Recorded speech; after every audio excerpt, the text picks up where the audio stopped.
The crystal above the awakening platform blazed gold. A cheer rolled across the Capitol Square as the glowing words formed in the air. Dragon Knight, the young man beneath the crystal, stared upward in disbelief. A heartbeat later, his family rushed forward, shouting his name while officials hurried to surround him. The crowd had already witnessed more than 300 awakenings that morning, but nobody seemed tired. Every new profession carried a possibility.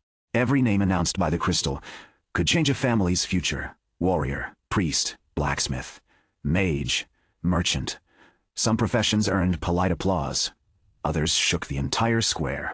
Leo stood near the back of the waiting group, watching the newly awakened Dragon Knight leave the platform beneath a storm of congratulations. The boy had spent the previous month telling everyone he would awaken a legendary profession. For once, confidence had not betrayed its owner. "You're next after 6 people." The official beside Leo checked the numbers stitched onto his sleeve. Leo nodded. Around him, young men and women whispered about the professions they hoped to receive. Most dreamed of combat. A powerful profession meant guild recruitment, dungeon expeditions, treasure, status, and the chance to rise far beyond the circumstances of one's birth. Leo had no legendary expectations. He wanted something useful. A profession that rewarded patience would suit him. Surveyor, perhaps. Craftsman. Even a low-ranked builder could earn steady work in the expanding towns surrounding the kingdom's dungeons. Another name was called. A girl stepped onto the platform and placed her hand against the awakening crystal. Blue light spread through the stone. Archmage, the square erupted again. Leo glanced toward the officials standing beneath the ceremonial canopy. The guild representatives had stopped pretending to look calm. Several were already arguing over who would approach the girl first. The kingdom valued every profession, according to the speeches delivered before the ceremony. The recruiters clearly valued some more than others. The line moved. Leo watched a spearman awaken, followed by a herbalist, a shield guardian, and a tailor. The tailor left the platform quickly. Head lowered as laughter followed him from a cluster of combat trainees. Leo frowned. A kingdom full of naked heroes would not survive very long. But that thought apparently required more intelligence than the trainees possessed. "Number 712, the official called. "Leo." Conversation continued as Leo crossed the platform. He was not famous enough to silence a crowd. He placed his palm against the crystal. Its surface felt colder than expected. For 1 second, nothing happened. Then silver lines appeared beneath his hand. They spread across the crystal like a blueprint, drawing itself from the center outward. The conversations nearest the platform faded. The crystal had displayed many colors that morning. None of them had looked like this. Thin lines formed rooms, passages, stairs, chambers, and symbols Leo did not recognize. They shifted so quickly that he could only glimpse fragments before the entire crystal turned white. A low chime echoed over the square. Words appeared. Dungeon architect silence followed. Leo read the words twice. He understood both of them separately. Together, they meant nothing. The presiding priest stepped closer. His ceremonial robe brushed against the platform as he stared at the crystal. Dungeon architect, a second official opened the profession registry. He ran one finger down the records, turned several pages, then moved to the index. There is no profession under that name. The priest looked at Leo. "Did you feel anything?" Leo searched himself for the instinctive knowledge awakening was supposed to provide. Was supposed to provide? Warriors understood how to circulate strength through their bodies. Mages sensed mana.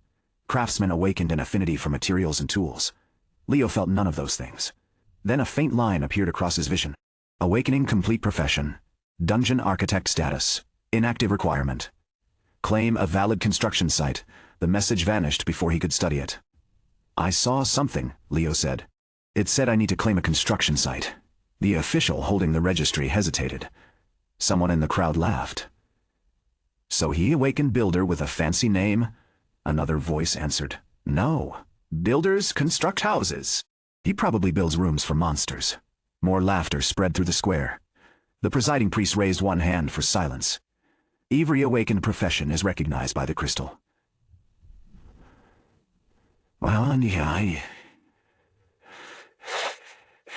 I go.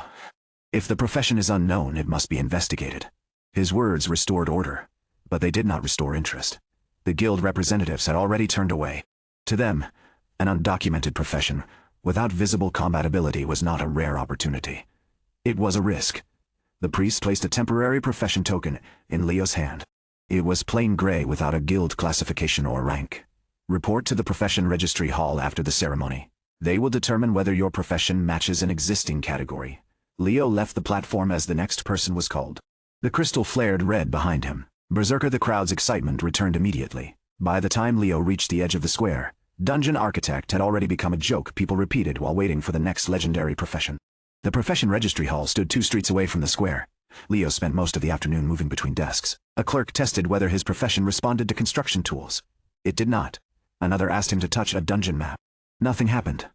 A guild examiner placed a low-grade sword in his hand, then a staff, a shield, a chisel, and finally, a merchant's appraisal lens. None produced a reaction. By sunset, 5 officials had reached the same conclusion. They did not know what he was. The senior examiner sat behind a desk covered in opened registries. You have no recognized combat function, production function, service function, or support function. Leo looked at the temporary token lying between them. Then what category does that leave? Unclassified. Can I register with the Adventurer Guild? The examiner folded his hands. The guild accepts combat professions, and died accepts combat professions. Approved support professions. Without documented skills, they cannot verify that you are safe to deploy. What about a construction guild? You have demonstrated no building skill.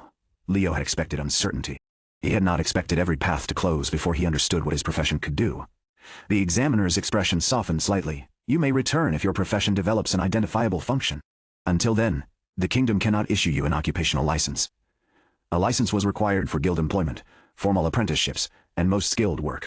Leo picked up the token. So I awakened a profession that prevents me from applying for work. That is not the official wording. It is the practical wording. The examiner did not disagree. Outside, the ceremony bells were still ringing. Families filled the streets, celebrating new careers and futures. Leo walked past them toward the lower district. The interface had not appeared again. He tried calling it silently. Profession, Dungeon Architect. Status, nothing responded. He reached the small room he rented above a carpenter's workshop after dark. The carpenter was closing the shutters when Leo approached. Well? Leo held up the gray token. The older man squinted at it. That bad? Unclassified. What did you awaken? Dungeon Architect. The carpenter waited for an explanation. Leo had none. I see, the man said eventually. You do? No, but you look tired.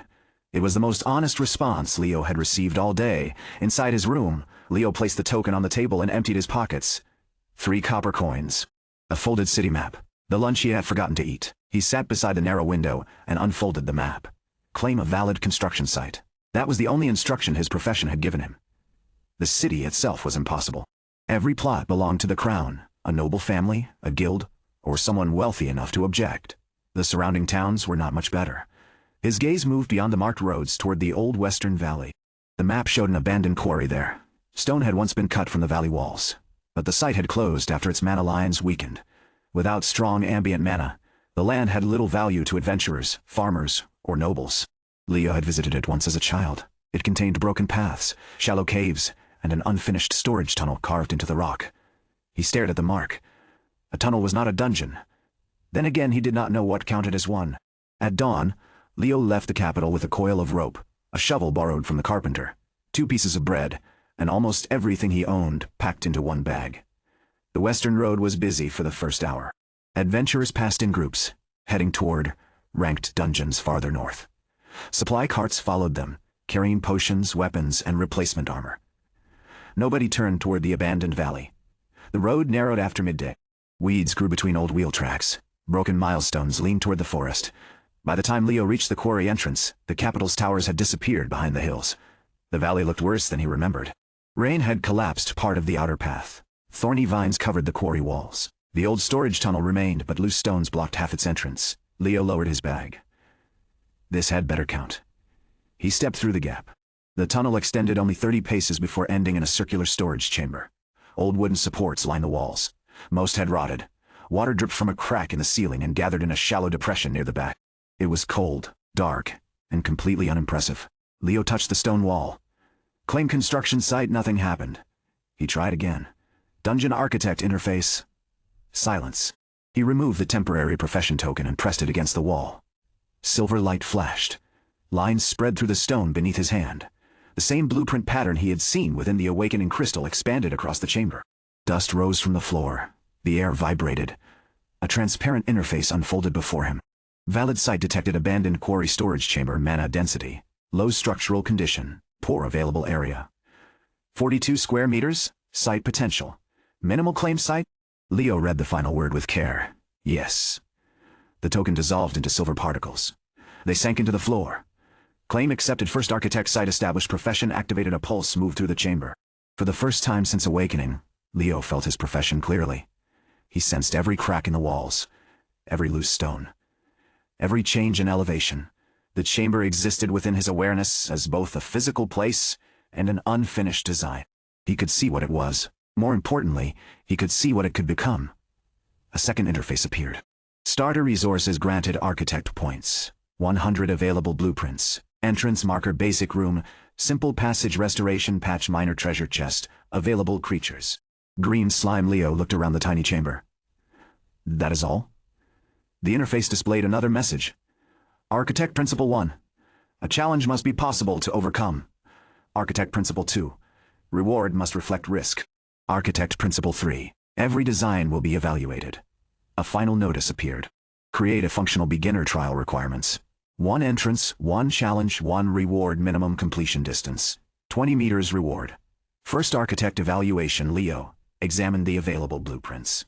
The system did not explain how to use them. He selected Restoration Patch. A translucent outline appeared over the damaged wall. Cost. 8 architect points. He confirmed. Silver lines crossed the cracked stone. Loose fragments lifted from the ground, fitted themselves into the wall, and fused together. The repair was not perfect. The surface remained rough, but the dangerous cracks disappeared. Leo touched it. Solid. His pulse quickened. He repaired the worst support points, spending another 24 points. Then he selected Entrance Marker. The system guided him toward the tunnel mouth. Cost. 10 architect points. A narrow stone arch formed at the entrance. A blank rectangular panel appeared above it. Name trial. Leo paused. Naming a single room felt excessive. Still, the system waited. First step dungeon. The words carved themselves into the stone. First step dungeon registered. Leo returned inside. The tunnel already satisfied the required distance, but it contained no challenge. He selected Green Slime. Creature cost. 20 architect points. Recommended habitat. Damp stone. Low light. Access to water. The shallow pool at the rear of the chamber suddenly seemed less like a flaw. Leo confirmed the placement. A fist-sized green shape appeared beside the water. It trembled once, unfolded, then began sliding across the stone. Leo watched it approach. The slime stopped at his boot. A tiny bubble formed on its surface. It had no visible eyes, but Leo felt it waiting. Are you dangerous? The slime bumped his boot. Damage assessment appeared above it. Green slime level. 1 behavior. Curious threat. Very low current needs. Moisture. Food. Leo crouched. What do slimes eat? The creature extended toward a patch of moss near the wall. That answered the question. The challenge requirement had turned green, but Leo did not confirm the dungeon yet. One level 1 slime in an empty tunnel was technically a challenge. It was also a bad one. An adventurer would walk inside, strike the creature once, collect a reward, and leave. The system might accept that. Leo did not. He studied the chamber through his architectural awareness. The floor sloped gently toward the pool. The ceiling was low near the entrance and higher at the rear. A narrow ledge ran along the wall. He could not create another monster without exhausting most of his points. He needed the slime to become a real obstacle without making it unfair. Leo spent the next hour moving loose stones by hand. He created a low circular barrier around the rear section, leaving 2 openings. The slime could pass through them easily, but a person would have to step carefully. He cleared moss from the entrance half of the chamber and left it near the pool, encouraging the slime to remain deeper inside. Then he used a basic room blueprint to stabilize and slightly widen the chamber. Cost. 15 architect points. The walls shifted by less than a meter, but the change created enough space for movement. Architect points remaining. 23. Leo selected minor treasure chest. Cost. 15 architect points. Reward content required. He opened his bag. The system did not provide treasure. Of course it did not. Reward must reflect risk. Leo considered his possessions. He had 3 copper coins, 1 good knife, spare rope, bread, a blanket, and a small polished stone the carpenter had given him years ago. A single slime did not justify a knife. He placed 1 copper coin in the chest. The interface rejected it. Reward value below minimum threshold. He added a second. Reward accepted. Leo stared at the remaining coin in his palm. The profession had taken 2/3 of his money before the first visitor arrived. He placed the chest behind the low stone barrier near the pool. The slime immediately climbed onto it. No! Leo lifted the creature and moved it aside. The slime returned. He tried again. It returned faster. You are guarding the chest, not becoming part of it. The slime settled on the lid. Leo left it there. Perhaps confusion was a type of challenge. He walked back to the entrance and reviewed the design. A narrow tunnel created anticipation. The chamber revealed the slime and reward together. The low stone barrier forced entrants to watch their footing. The wet floor near the pool gave the slime a natural advantage without making movement dangerous. It was simple, almost embarrassingly simple, but it had structure. Leo confirmed the trial. First step dungeon activated difficulty. Unranked recommended party. 1 level 1 adventurer. The entrance marker emitted a faint blue glow. Then nothing happened. Leo waited. The tunnel remained quiet. The slime ate moss. After an hour, Leo walked to the road and placed a wooden sign beside the old turnoff. New dungeon beginner friendly 2 copper reward. He stared at the words. Charging an entry fee would make more sense in the future. At present he was advertising the chance to risk injury for exactly the amount he had placed inside. By afternoon nobody had come. By evening the dungeon evaluation remained inactive. Leo slept near the entrance, wrapped in his blanket. The next morning passed the same way. He began clearing weeds from the old quarry path. Near midday, voices approached from the road. You said there was a dungeon. There is a sign. A sign is not a dungeon. 2 young adventurers emerged between the trees. Both wore leather armor that looked newer than their weapons. The taller one carried a short spear. The other had a round shield and a sword with several chips along its edge. They stopped when they saw Leo. Are you the caretaker? The swordsman asked. Architect? The 2 exchanged a glance. Is that like a caretaker? No. What is the difference? Leo looked at the small entrance behind him. I built it. The spearman him. I built it. Stare at the old quarry wall. You built the dungeon yesterday? Yes. How? I am still learning that part. The adventurers studied the glowing marker. First step dungeon difficulty. Unranked recommended party. 1 level 1 adventurer. The swordsman read the final line twice. 1 person? It is designed for 1, Leo said. 2 may enter. But the evaluation might consider the challenge too easy. Evaluation? The dungeon evaluates its design after completion. The spearman lowered his voice. Do you think he hit his head during awakening? Leo heard him. You may leave. Swordsman stepped toward the entrance. No, we came all this way. I'm Dan. He's Milo. The spearman raised one hand without enthusiasm. Leo nodded. Leo. Dan looked into the tunnel. What's inside? If I tell you, the challenge becomes easier. How dangerous is it? Very low. Has anyone cleared it? No. Dan's confidence weakened. Milo leaned around him. If nobody has entered, how do you know it works? Leo considered the question. I don't. Dan sighed. Good. Very reassuring. They argued quietly for a minute. Eventually, Dan entered alone, while Milo waited near the entrance. Leo followed only far enough to observe through the architect interface. The system displayed Dan's movement as a bright point within the dungeon layout. Entry registered challenger level. 1 profession. Swordsman Dan advanced with his shield raised. The narrow passage slowed him naturally. He checked the ceiling, walls, and floor, expecting traps that did not exist. Leo made a mental note. Anticipation itself affected behavior. Dan reached the chamber. The slime lifted from the treasure chest. For a moment, neither moved. Then the slime launched itself toward him. Dan stepped aside and swung. His sword struck the creature, but the wet slime compressed around the blade and reduced the impact. Dan pulled back, surprised. The slime bounced off his shield. He stumbled against the low stone barrier, looked down before placing his next step, and immediately understood the room. The barrier restricted him more than the slime. He shifted toward the dry side of the chamber. The slime followed, but its movement slowed away from the wet floor. Dan struck again. This time he angled the blade upward and sent the creature sliding toward the entrance. The slime recovered. Dan did not attack immediately. He observed the chamber, glanced at the water, then moved to block the creature from returning to the pool. Leo watched through the interface as the system recorded the decision. Observation recognized environmental understanding. Success. Dan waited for the slime to leap. Then he struck from below. The creature flew into the dry section of the room, lost its shape for a moment, and stopped moving. Challenge complete. Leo released a breath he had not realized he was holding. The slime was not dead. Its status read defeated and recovering. Dan approached the chest. The creature had left a patch of green residue across the lid. He opened it and found 2 copper coins. For several seconds he said nothing. Then he laughed. Not mockingly. The sound carried through the tunnel toward the entrance. Milo shouted from outside. What happened? I won. Was there treasure? 2 copper. That's all? You knew that before we entered. Dan returned with mud on his boots, slime on his shield, and an expression far more satisfied than 2 copper coins should have produced. That was better than I expected.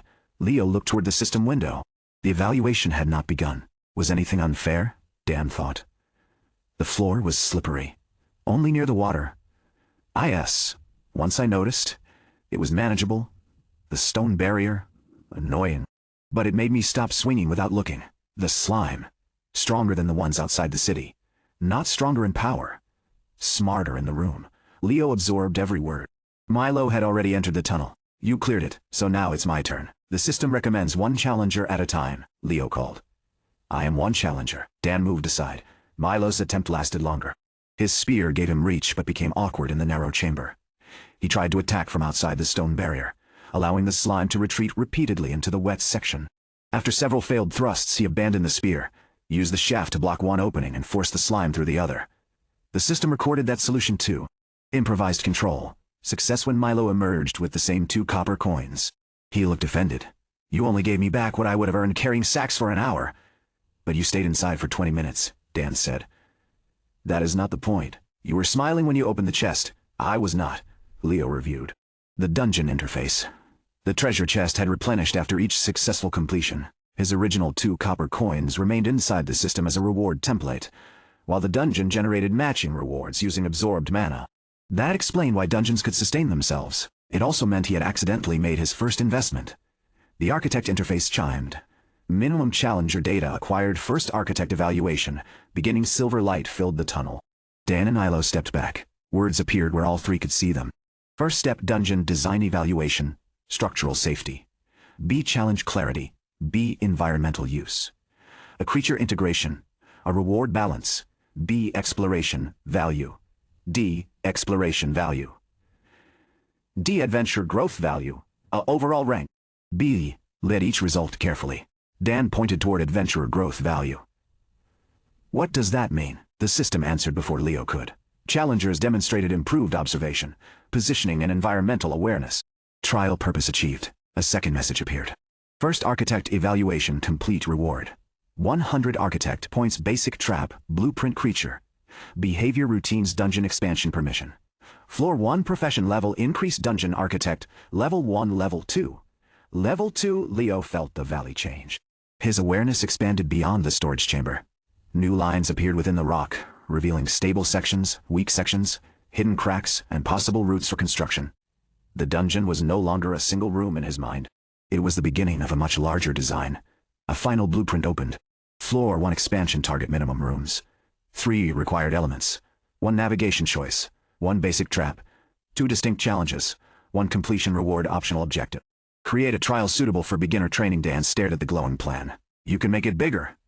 Leo looked toward the rough stone beyond the rear wall. Yes. How much bigger? The interface traced 3 possible passages into the darkness. Beneath the quarry. For the first time since awakening, Leo did not feel as though he had been assigned an incomplete profession. He felt as though the world had handed him a blank page. As big as it needs to be. Milo rested his spear against one shoulder. When will the next section be ready? Leo glanced at him.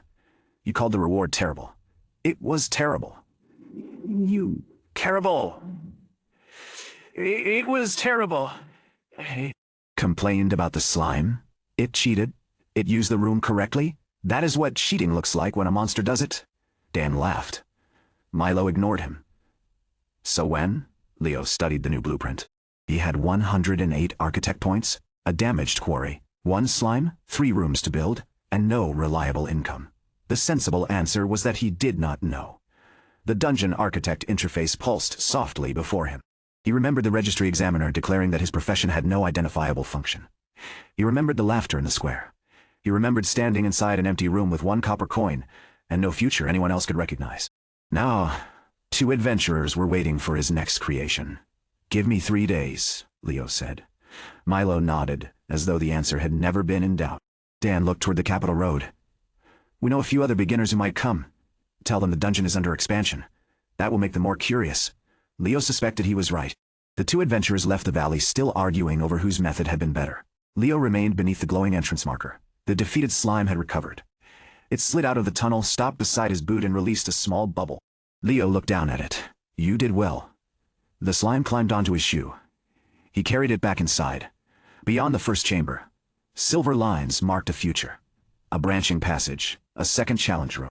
A place for a trap that rewarded attention rather than luck. A final chamber where beginners could prove they had learned something before receiving their reward. None of it existed yet. That no longer mattered. Leo raised one hand and selected the first expansion route. Stone trembled beneath the abandoned valley. For thousands of years, the world had entered dungeons without asking who created them. Now, in a forgotten quarry no kingdom wanted, an unknown profession had begun building again. The first expansion route opened with a sound like distant thunder. Stone shifted beyond the rear wall, not breaking outward but folding into itself along the silver lines. Dust rolled through the chamber. The slime retreated behind Leo's boot while the wall deepened into a rough passage. The architect interface remained open. Floor 1 expansion, available architect points. 108 minimum rooms. 3. Leo examined the branching layout suspended before him. The system offered several possible shapes. A straight sequence would be efficient but predictable. A circular route would create exploration but cost too much. A 3-way branch offered choice, though he only had enough points to complete 2 paths properly. The evaluation had already exposed his weakest areas. Exploration value, D. Visual design, D. He could not solve those weaknesses by making the same room larger. Leo selected a short central passage with 2 branches. Cost, 18 architect points. The tunnel carved itself forward, then divided. The left branch descended slightly. The right branch curved upward. A third route appeared as a sealed wall marked for future expansion. The slime moved closer, studying the newly opened darkness. Leo looked down. "You have 1 room. Do not claim the entire floor." The slime continued forward.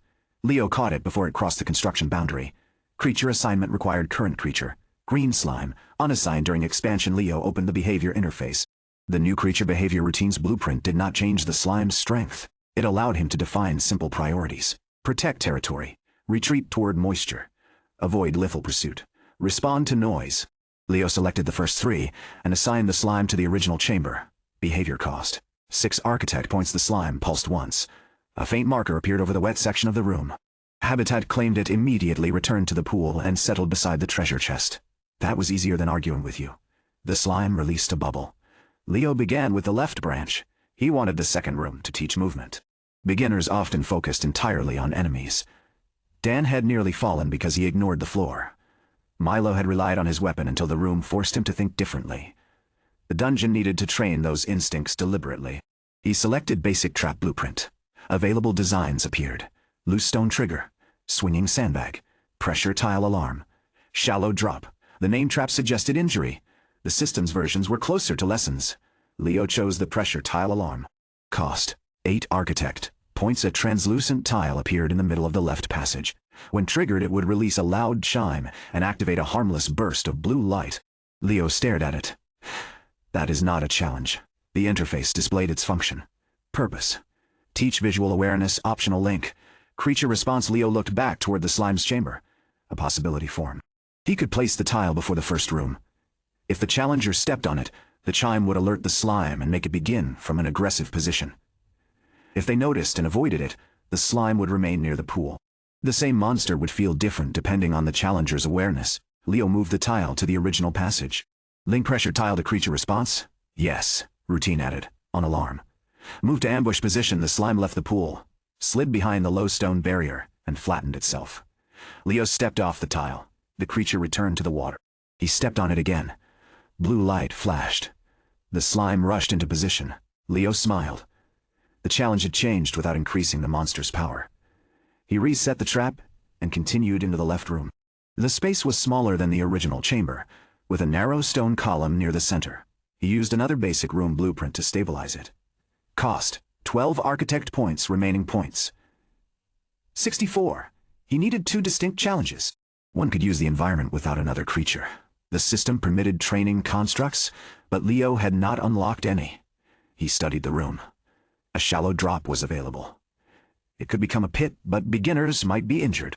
He reduced its depth until it was no higher than a step, then widened it into a trench across most of the chamber. Cost, 7 architect points. A narrow safe path remained around the stone column. Too obvious. Leo added loose gravel to one side and stable stone to the other using manual labor rather than system points. Then he placed 3 old quarry boards across the trench. 2 were stable. 1 flexed under weight. The system observed his work. Unregistered design element detected evaluating the unstable board glowed. Manual obstacle accepted difficulty. Very low injury risk. Minimal. Leo tested each, crossing himself. The weakest board dipped but did not break. A careless adventurer would lose balance and step into the shallow trench. An observant one could test the boards first or follow the safer route around the column. The room still lacked purpose. He placed a small lever on the far wall. Cost: 4 architect points. The lever would open the right branch. Now the challenger had to enter the left room before reaching the rest of the floor. Navigation choice status: partial. Leo frowned. The choice was false if only one route worked. He returned to the branch and examined the right path. He could make both routes lead forward, but each should teach something different. The left path trained careful movement. The right should train judgment. He created a narrow chamber containing 3 stone doors. Cost: 12 architect point symbols appeared above them when he requested identification markers. Sword, shield, eye. The system suggested randomizing the correct route. Leo rejected it. Random choice taught nothing. He linked each door to a simple condition. The sword door opened if struck with enough force. The shield door opened if the pressure plate before it was held down for 5 seconds. The eye door opened to a hidden latch visible from a specific angle. All 3 routes led to the same exit corridor. Different professions could succeed using different strengths. The system evaluated the structure. Multiple solution chamber detected design principle. Accessibility through diverse methods, bonus evaluation. Eligible. Leo walked through each solution. The sword door required more force than a weak beginner could comfortably produce, but a combat profession could manage it. The shield plate could be held with body weight. The eye latch rewarded observation. No route was universally best. He had 12 architect points left. The floor still needed a second distinct challenge and a completion reward. The left room counted as environmental navigation. The original slime room counted as creature combat. The system showed both requirements fulfilled. He still needed the reward. The original minor treasure chest could serve as a room reward, but floor 1 required a separate completion reward. Leo opened his bag. 1 copper coin remained. He placed it into the reward interface. Reward value below minimum threshold. I expected that. He searched the abandoned quarry. Most of what remained was worthless stone, broken timber, and rusted tools. Near the upper wall he found a crate buried beneath vines. Inside were iron spikes, a cracked lantern, and 3 pieces of blue-gray ore. The ore was not valuable enough to attract miners, but it still held a faint trace of mana. The architect interface recognized it. Low-grade mana stone crafting value. Minor reward value. Acceptable. Leo placed 1 piece into the completion chest template. The system approved it. The final 8 points created a small chest at the exit. Floor 1 activated. First step dungeon. Floor 1 rooms. 3 registered challenges. 3 navigation choice. Complete completion reward. Acceptable provisional difficulty. Beginner. Leo reviewed the map. The entrance passage now contained the warning tile. The first chamber held the slime. Beyond it, the path divided. The left route demanded careful movement and opened the route through the lever. The right route offered 3 solutions. Both joined at the final chest. The structure was complete. It was not ready. The slime could recover between challengers, but the dungeon now depended entirely on 1 creature. If several adventurers arrived together, the challenge would collapse. Leo needed more data before spending the next 3 days inviting visitors. Dan and Milo returned before noon. They brought 4 others. Leo heard them arguing from the quarry entrance. I told you it changed. It was 1 slime yesterday. It is still probably 1 slime. The sign says floor 1. Every building has a first floor. Leo stepped out of the tunnel. Dan raised 1 hand. We brought volunteers. A girl with a wooden bow looked at the entrance marker. You said it was officially ranked. I said it received an evaluation. That is not the same thing.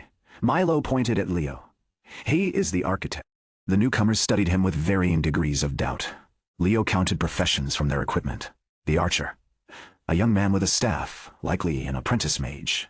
A broad-shouldered girl carrying a hammer. A thin boy with 2 knives. All beginners. You expanded it already? Dan asked. Yes. How many monsters? 1. Milo folded his arms. I knew it. The dungeon now has multiple challenge routes. The hammer user looked disappointed. So it is mostly walking? Walking correctly is useful. That sounds like something a person says when they cannot afford monsters. Leo did not answer. It was also true. He explained the rules. One challenger at a time for proper evaluation. No deliberate destruction of structural elements. The dungeon would prevent lethal injury where possible, but challengers remained responsible for their choices. Dan volunteered first. Leo stopped him. You already know the slime room. So... The dungeon needs new data. The archer stepped forward. Go. Her name was Sarah. She entered with her bow ready and noticed the pressure tile immediately. She stepped around it. The slime remained near the pool. Sarah reached the chamber, saw it on the chest, and fired. The arrow struck the slime's surface and sank halfway through before losing force. The creature rolled away. Sarah's second arrow pushed it toward the water. She understood the habitat advantage faster than Dan had.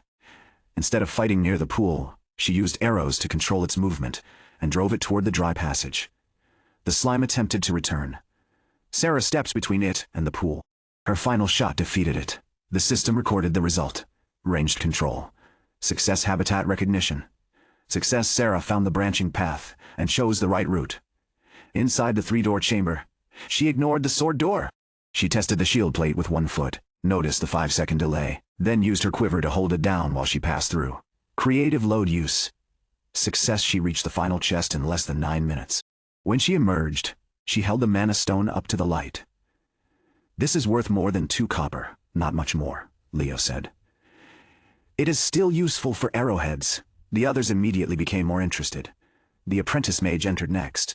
He stepped directly on the alarm tile. Blue light flashed. The slime moved behind the barrier. The mage entered the room expecting an easy target and received a green mass against his chest. He shouted, fell backward, and discharged a spark into the ceiling. The dungeon suppressed the spell before it struck the old supports. Safety intervention activated. Mana discharge redirected. The apprentice mage stared at the harmless sparks dissolving around him. The slime bounced again. He recovered, used a weak gust to keep it away, and eventually trapped it against the dry wall. In the door chamber, he tried the sword door with magic and failed. The shield door bored him. He found the eye latch only after examining the symbols and noticing a faint draft through the wall. When he exited, his robe was dirty, and his pride had suffered more damage than his body. The slime ambushed me. You triggered the warning tile, Leo said. What warning tile? The one you stepped on. The others laughed. The mage looked back toward the tunnel. There was a tile. The system marked the interaction. Post-trial awareness gain. Confirmed. The hammer user entered third. She triggered the alarm deliberately. Why would you do that? Milo asked from outside. I wanted the monster ready. She charged the slime before it completed its ambush. Her hammer sent it across the chamber with 1 strike. The system reduced the impact before the creature struck the wall. The challenge ended in seconds. Leo watched the evaluation. Power imbalance detected. Challenge value low. She crossed the left room by walking directly through the shallow trench. The water reached only her ankles. She ignored the boards and pulled the lever. The system recorded her solution. Obstacle bypass through accepted risk. The room had not failed. It had allowed a physically confident challenger to choose inconvenience over caution. Leo had not planned that solution, but it still fit the design.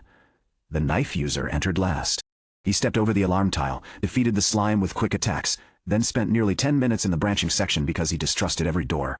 Eventually, he found both the hidden latch and the lever route, before choosing to continue through the eye door. His exploration improved the dungeon's data more than his combat. By late afternoon, all 6 beginners had completed the floor. The architect interface chimed. Provisional floor data acquired. Average completion time, 12 minutes. Injury rate, 0% challenge failure rate, 0% observation improvement, moderate profession adaptability, high current weakness. Limited creature variety, limited visual identity, low replay value. Leo expected another evaluation. Instead, a new notice appeared. Guild recognition requirement, complete 20, verified beginner, runs maintain injury rate, below 10%, achieve average adventurer growth. Value of B or higher, pass official inspection. Dan read over his shoulder. Official inspection, the guild must test it. Milo looked pleased. Then it becomes ranked, if it passes. How many runs do you have? 6. Dan turned toward the others. We can bring more people. Leo looked at the completion chest. The mana stone had replenished after each challenger, but the template pile in the architect interface had weakened. Reward template durability, 74%. The dungeon was not creating value from nothing. It was copying the reward by consuming ambient mana and degrading the original template. When durability reached 0, he would need another source. The quarry's low mana density slowed recovery. If too many people came too quickly, the dungeon would run out of rewards. "I need to limit entries," Leo said. Milo stared at him. "You need 20 runs. But you are limiting entries? The dungeon must sustain itself. How many?" Leo checked the regeneration rate. 4 per day. "That is terrible business." "I do not have a business. You should." Dan looked toward the old road. "There is no—" Dan looked toward the old road. "Reason people would come here except the dungeon." Sarah turned the mana stone between her fingers. "They will come if the training is useful." The hammer user shrugged. "And if the reward is better than carrying sacks, the apprentice mage brushed be apprentice mage brushed." Dried slime from his sleeve. "It needs a warning sign." There was a warning tile. "I mean outside." Leo considered their comments. The dungeon required more than construction. It required visitors, supplies, maintenance, and reputation. He had designed a floor. Now he had to operate it. Over the next 4 days, First Step Dungeon received 16 additional challengers. Dan and Milo spread the word through beginner training yards. Sarah spoke to archers who needed practice controlling distance. The apprentice mage complained so loudly about the ambush tile that more people came specifically to prove they would notice it. Some did. Most did not. Leo recorded each run. Combat professions tended to choose the sword door. Defensive professions used the shield route. Scouts and ranged professions preferred the eye latch.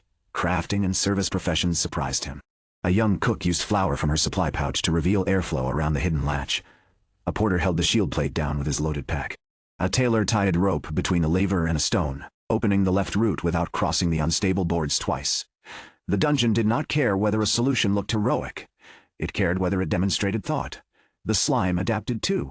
Creature behavior routines accumulated data from every encounter. It learned to avoid repeated attack patterns. It began using the barrier openings differently. Against ranged challengers, it stayed low. Against heavy weapons, it retreated more often. It never became stronger, but it became more difficult to predict. Leo checked its status after the 20th run. Green slime level. 1 behavior development. 31% traits. Curious territorial adaptive. The last trait had not existed before. You are learning. The slime rested on the treasure chest. Its surface had darkened slightly from repeated combat. Leo placed more moss near the pool and used 1 architect point to improve the habitat moisture. The creature's recovery speed increased. By the 22nd run, the reward template fell below 20% durability. Leo searched the quarry again and found no more mana stone. He walked to the capital with the last piece in his pocket. The city felt different after less than a week. Not because it had changed, because he had. The profession registry hall still held the same lines, the same desks, and the same clerks who had failed to classify him. Leo approached the senior examiner. The man looked up. "Dungeon Architect, you remember me. You were the only unclassified awakening this year." Leo placed the architect evaluation record on the desk. Silver text formed above the paper. "Registered construction. First Step Dungeon provisional difficulty. Beginner verified completions. 22 injury rate. 0%. The examiner read it twice. You built a functioning dungeon." "Yes, in 6 days. 7. The examiner looked toward the other clerks. Several had stopped working. "Where?" "Western Quarry. That site has insufficient mana for natural dungeon formation." "It is not natural." The room fell quiet, Leo continued. "Tiny guild recognition. The system requires an official inspection." The examiner recovered first. "The Adventurer Guild handles dungeon classification. They rejected me because my profession was undocumented. They rejected you as an adventurer." "I am not applying essays." "An adventurer." The distinction seemed to trouble him. The kingdom had procedures for entering dungeons, clearing dungeons, claiming discovered dungeons, and managing dungeon resources. It had no procedure for someone creating one. The examiner opened a registry, then closed it. "You will need to speak with the guild inspection office. Will they listen?" The examiner looked at the glowing record again. "They will now." The Adventurer Guild occupied a massive stone building near the center of the capital. Quest boards covered the entrance hall. Adventurers filled the benches, negotiating party rolls and comparing dungeon reports. Leo approached the inspection counter. The clerk examined his document and disappeared into a rear office. She returned with a man in a dark guild coat. He was no older than 30, but his expression carried the fatigue of someone who had spent years proving other people wrong. "Eric," he said. "Guild Inspector, Leo." "I know." Eric placed the provisional record on the counter. "You claim you created a dungeon." "I did." "Dungeons form where mana converges. Mine did not. They develop cores. Mine does not have one. They generate monsters naturally. I assigned mine, Eric's patience narrowed with every answer. Do you understand why those statements are a... Do you understand why those statements are a problem? They contradict guild records. They contradict recorded reality. Leo opened the architect interface and displayed the floor layout. A silver blueprint appeared between them. The nearby adventurers began watching. Eric leaned closer despite himself. The map showed active challengers, cleared rooms, habitat status, trap links, and reward sustainability. What spell is this? Profession interface. Can anyone else see it? When I authorize display? Eric studied the completion records. 22 runs. No injuries, correct? Who verified them? The system. The guild does not recognize unnamed systems as legal authorities. The guild can verify the results itself. Eric looked at Leo. You are either telling the truth or committing the truth, or committing. Strangest fraud I have seen this year. Will you inspect it? Yes. The answer came quickly enough to surprise Leo. Eric gathered 3 items from the office. A guild measuring tablet, a danger crystal, a sealed evaluation ledger. We leave now. The journey to the western quarry took most of the afternoon. Eric spoke little. He examined the road, the surrounding mana, and the absence of monster activity. This region cannot support a stable beginner dungeon. It has supported mine for 7 days. 8. Eric did not appreciate the correction. Dan and Milo were waiting at the entrance when they arrived. Milo saw the guild coat and straightened. Inspector? Eric looked at the 2 beginners. You have completed this dungeon? 3 times, Dan said. 4, Milo said. You repeated an unranked dungeon? The slime changed. Eric glanced toward Leo. Monsters do not significantly change behavior within 1 week. This one does. The slime emerged from the tunnel, saw the unfamiliar inspector, and retreated behind Leo. Eric stared at it. That is your dungeon monster? Yes. It leaves the dungeon? It recognizes the claimed site boundary? The quarry entrance is included. Eric crouched. The slime flattened. He extended 1 finger. It moved behind Leo's boot. Adaptive avoidance, Eric said. Leo nodded. Eric stood. We begin with structural inspection. For the next hour, he tested every wall, support, trap, reward chest, and passage. He measured mana consumption. He checked whether the pressure tile could trigger accidentally. He struck the unstable board with the flat of his sword, and confirmed that it could not break under normal weight. He examined the 3-door chamber longer than any other room. All routes lead to the same place. Then the choice has no strategic consequence. It affects how the challenger solves the room. Why not make 1 correct door? Because... Whoa. Why not make 1 correct door? Different professions solve problems differently. Eric tested the sword door. It opened under his strike. He held the shield plate. Then he found the eye latch. Most dungeon doors have one intended method. Most dungeons were not built for beginners. Eric wrote something in the sealed ledger. Leo could not read it. The danger crystal remained green throughout the inspection. At the final chest, Eric removed the copied mana stone and examined it. Low value. Appropriate for the difficulty. Low appeal. Beginners are coming for training. Adventurers come for rewards. They also come to become better. Eric looked at him. That is idealistic answer. It is the dungeon's measured result. Leo displayed the growth data, positioning, environmental awareness, resource use, alternative problem solving. Eric read it without comment. Then he returned to the entrance. I will perform the combat run personally. The dungeon is designed for level 1 adventurers. I can suppress my strength. If you do not, the data will be useless. Eric removed his guild coat and placed it on a stone. Underneath he wore light armor and carried a narrow sword. A silver seal around his wrist dimmed. His presence changed. The pressure he had carried as an experienced adventurer disappeared, leaving only a controlled fraction. Combat output, limited approximate effective level. 1. Eric entered. He noticed the alarm tile but stepped on it intentionally. The slime moved into ambush position. Eric reached the room and waited. The slime launched. He avoided it with minimal movement. The creature changed direction. Eric tested its responses rather than defeating it quickly. He showed it the same sword angle twice. The first time, the slime retreated left. The second time, it dropped low and moved right. Eric's expression sharpened. He forced it toward the dry floor. The slime resisted, using the barrier openings to retreat. He finally trapped it between his footwork and the wall, then touched the flat of his blade against its surface. The system declared the challenge complete. He took the left path. At the trench room, he tested every board, noticed the loose gravel, then walked along the stable outer route. He pulled the lever.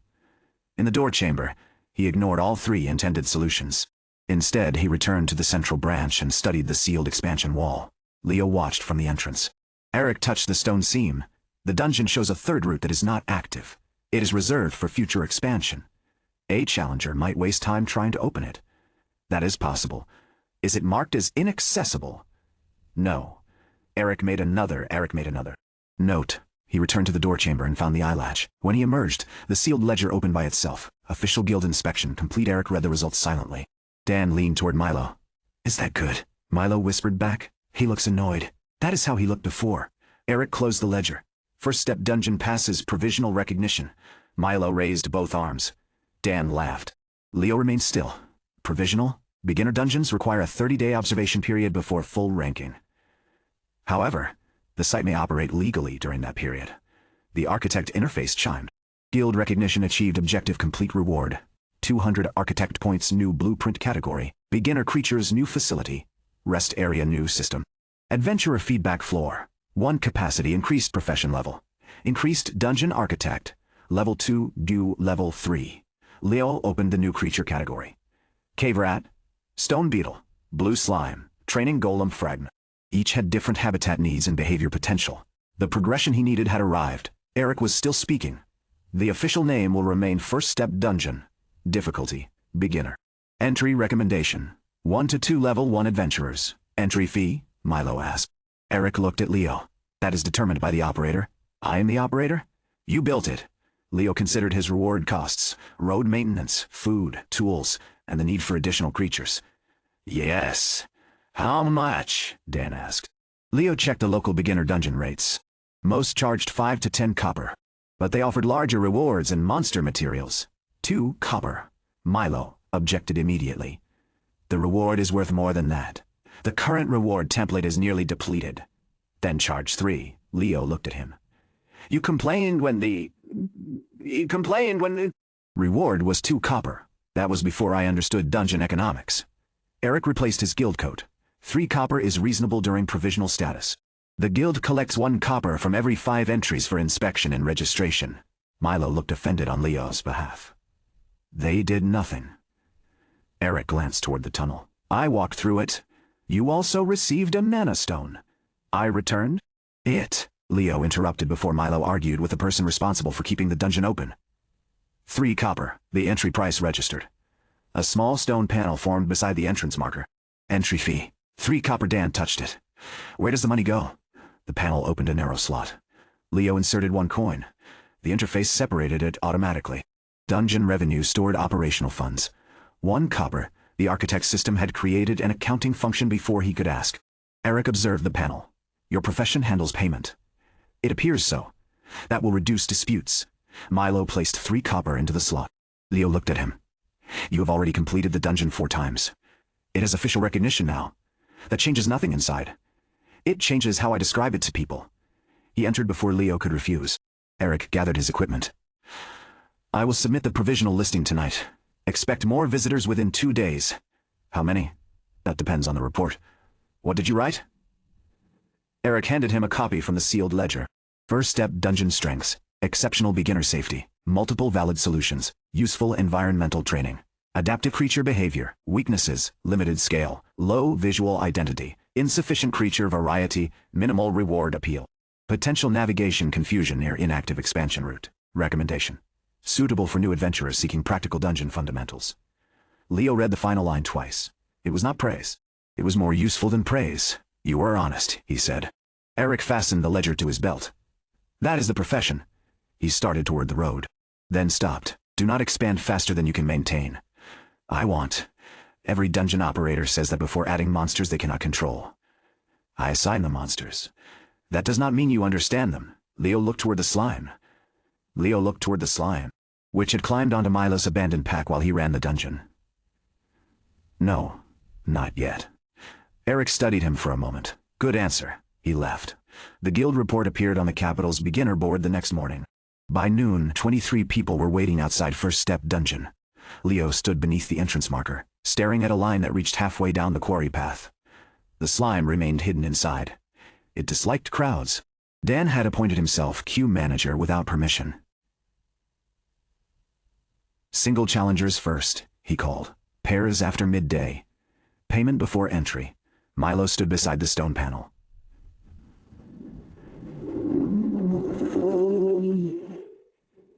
Proper. No refunds if the slime embarrasses you. Leo walked over. You are not allowed to say that. Increases interest. A nervous boy at the front of the line held out 3 copper. Does it really ambush people? Only if you ignore the warning, Leo said. What warning? Milo smiled. You will find out. Leo looked at him. That is also not allowed. The first official day produced more revenue than Leo had held at any point in the previous month. It also revealed every weakness in the dungeon. The slime could complete 6 runs before needing extended recovery. The reward template failed after 8. The narrow entrance caused delays. The final chamber became crowded when pairs entered. Some challengers disliked waiting for the 3 doors to reset. Others wanted a place to rest after the run. The architect interface collected feedback. Fun. I liked that the slime changed tactics. The 3 doors were clever. I felt stupid when I stepped on the tile. Can there be more monsters? Unfair, the sword door favored strong professions. The eye latch was too hard to see. The eye latch was too hard to see. Reward was small. The reward was good. The reward should be different each time. Confusing, I thought the sealed wall was a secret route. I spent 10 minutes hitting it. I think it is still a secret route. Leo reviewed every comment. The feedback system did not treat all complaints equally. It compared them against completion data. The eye latch had a high discovery rate among observation professions and a low discovery rate among direct combat professions. That was acceptable. The sword door was easier for strong challengers, but alternatives existed, also acceptable. The sealed wall caused wasted effort without teaching anything. Not acceptable. Leo marked it clearly. Future expansion. Inactive confusion. Reports dropped immediately. He used the first day's revenue to purchase cheap lamp oil, rope, food, and replacement boards. The second day's revenue funded more reward materials. The third day gave him enough operational funds to begin improving the dungeon. He did not add creatures first. He added the rest area. The facility formed outside the dungeon entrance beneath a natural stone overhang. 2 benches, a water basin, a notice board, a small covered table for equipment repairs. Cost. 35 architect points. The effect was immediate. Adventurers stayed after completing the dungeon. They compared solutions. They warned newcomers about the tile, then argued over whether warning them ruined the experience. Sarah began showing archers how to control the slime without wasting arrows. Dan explained the trench room to anyone willing to listen. Milo explained it to everyone else. The dungeon became more than a tunnel people entered. It became a place beginners gathered. Leo watched them from the notice board. The world around successful dungeons attracted commerce, craftsmen, merchants, and towns. The story Bible truth was becoming visible in miniature. A food seller arrived on the 4th day with a cart of bread and grilled meat. On the 5th, a blacksmith's apprentice offered cheap repairs from the covered table. On the 6th, a potion merchant placed a folding stall beside the road. Leo had not invited any of them. The dungeon had. The architect interface registered the change. Local influence detected visitor support services. 3 site reputation. Rising new objective. Achieve beginner dungeon rating.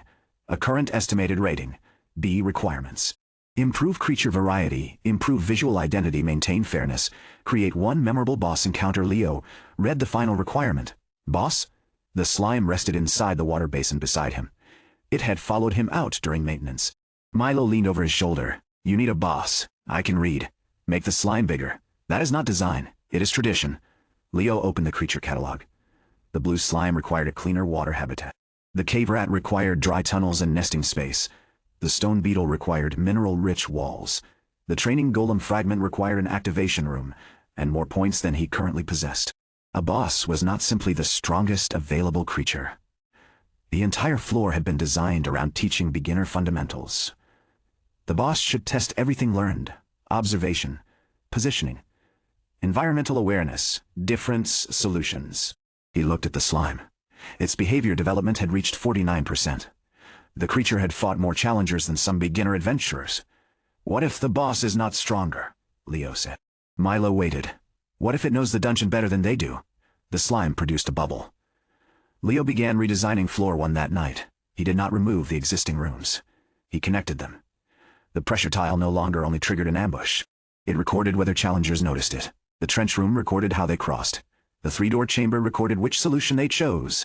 At the final chamber, those choices would shape the boss encounter.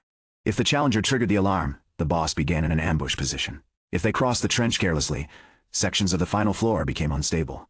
If they used brute force on the sword door, the boss avoided direct collisions. If they used the shield route, the boss focused on movement. If they found the eye latch, a hidden safe zone became visible during the battle. The dungeon remembered how each challenger behaved. The boss adapted before they arrived. Leo selected green slime as the boss base. The interface rejected it. Current creature already assigned to standard encounter, he needed another creature. A blue slime cost 40 points. He had 53. He purchased it. Blue light gathered in the final room. A second slime formed, slightly larger than the first, with a clear body that reflected the stone around it. Blue slime level. 1 traits. Fluid reflective calm habitat requirement. Clean water. Leo created a shallow channel around the final chamber. The dungeon redirected water from the original pool through narrow grooves in the floor. Cost 9 architect points. The blue slime entered the channel and moved faster. The final 4 points were enough to create 3 low stone platforms. Leo had no points left. He completed the rest manually. Rope markers. Polished metal scraps that reflected light. A drainage lever. The final encounter offered several solutions. Challengers could force the blue slime onto dry ground. They could use the platforms to control its movement. They could pull the drainage lever if they noticed the water channels. They could distract it with reflections. The boss remained only level 1. Its advantage came from preparation. Boss encounter registered name required. Milo suggested King Slime. Dan suggested First Guardian. Sarah suggested Mirror Slime because of its reflective body. Leo chose Trial Keeper. The blue slime did not look like a keeper. That was part of the point. The revised floor opened the following morning. The first challenger was Anna. Leo had not seen her arrive. She stood at the edge of the rest area, reading the guild notice board, while others unconsciously gave her space. Her equipment was better than any beginner's. Light armor reinforced at the shoulders. A clean sword at her side. No shield. Her guild token marked her as an officially ranked adventurer, though not a high one. Eric walked beside her. Leo approached. This dungeon is restricted to beginners. Anna looked away from the board. I can suppress my level. Why are you here? Eric answered. The guild received enough reports to require a secondary quality review. You already inspected it. I inspected safety and legality. She is evaluating training value. Anna looked toward the entrance. I heard beginners are returning after clearing it. They are? That is unusual. Most beginner dungeons are repetitive, Eric said. Once cleared, they provide little additional value. Anna placed 3 copper into the entry slot. Leo looked at Eric. She is paying. Inspectors pay unless investigating a violation. Anna loosened her sword. Do I need to know anything? The dungeon responds to how you solve earlier rooms. She paused. That is useful information. It is written on the notice board. She glanced back. The notice read, your choices may affect later challenges. Fair, she said. Her silver wrist seal dimmed. The architect interface measured her effective level at 1. She entered. Anna noticed the pressure tile. Unlike Sarah, she did not avoid it.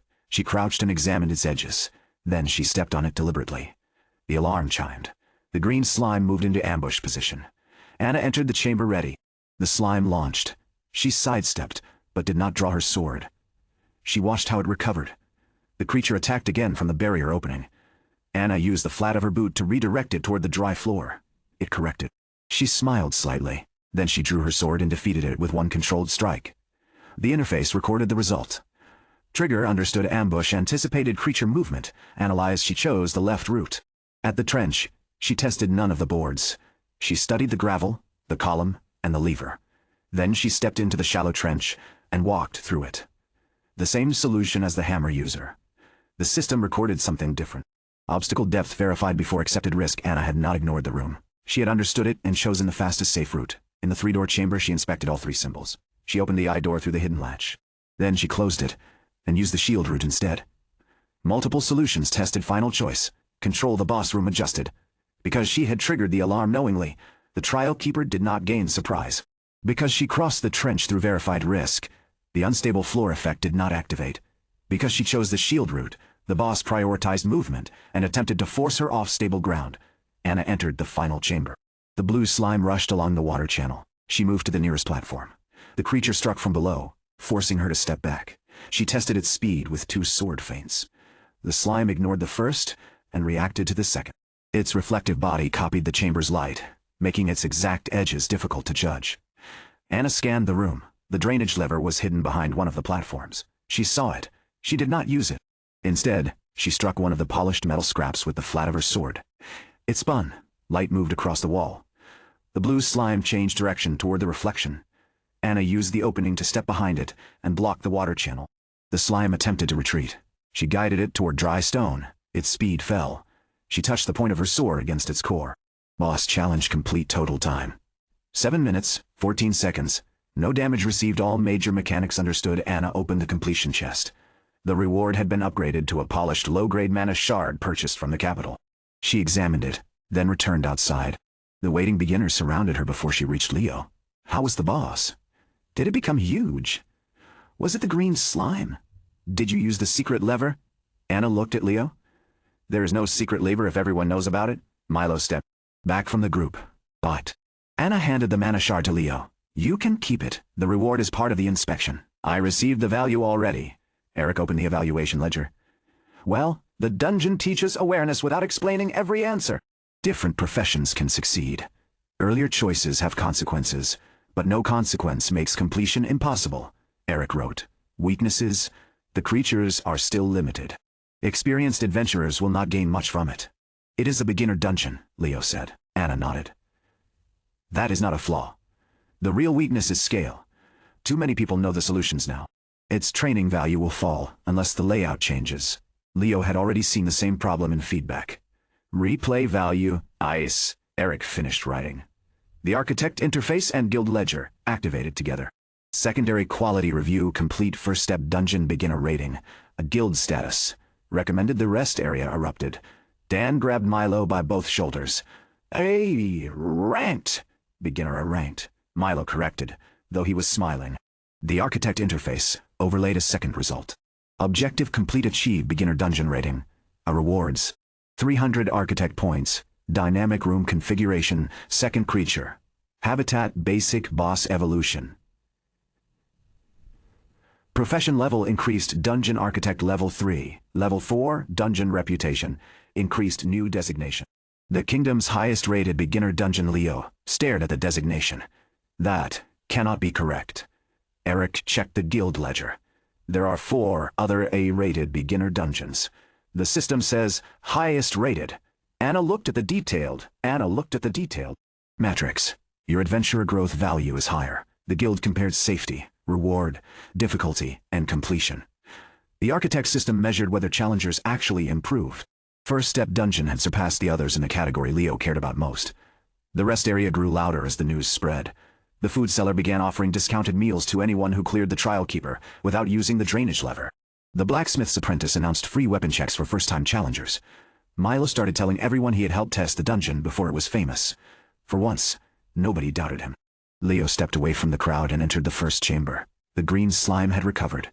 The blue slime waited in the water channel beyond. 2 small creatures in a 3-room dungeon.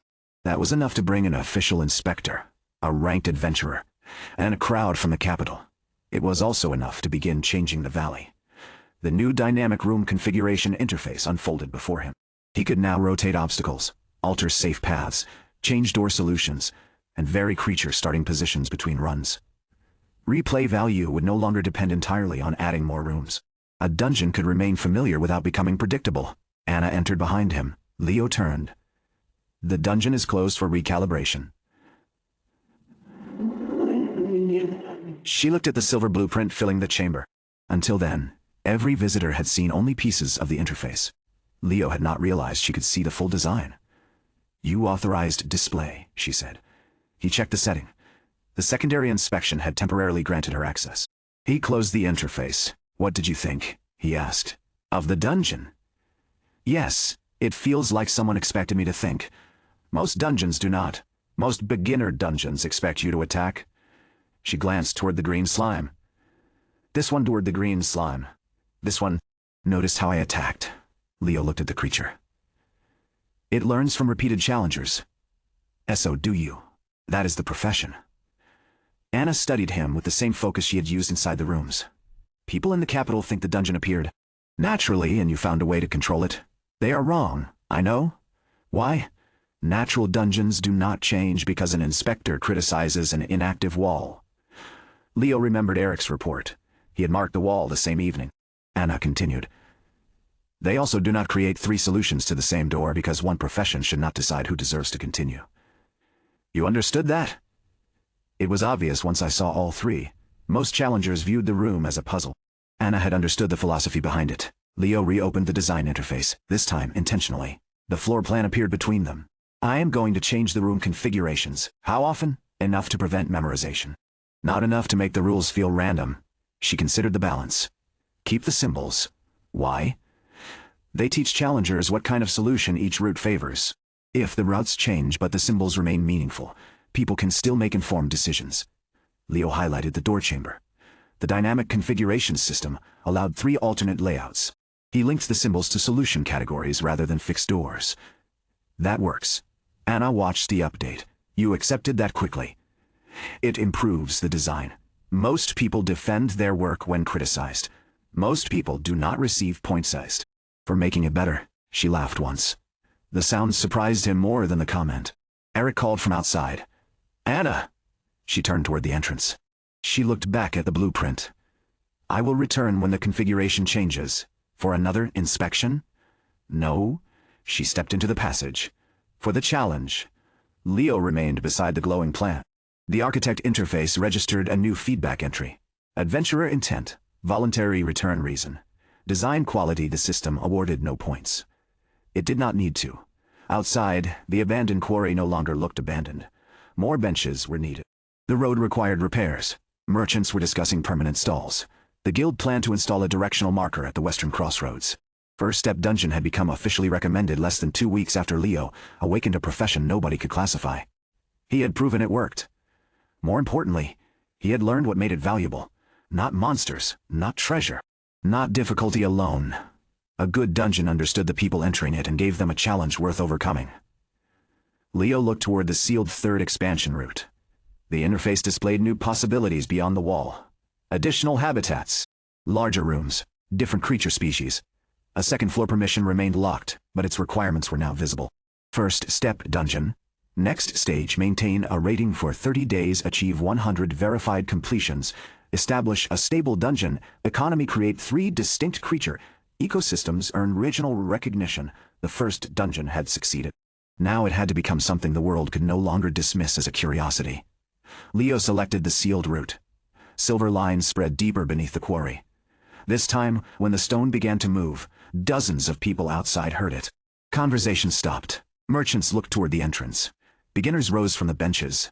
Anna paused halfway down the road and turned back. The western valley trembled as a new section opened beneath it. First Step Dungeon had earned its name. The next step had already begun. The sealed route opened into darkness. No finished chamber waited beyond it.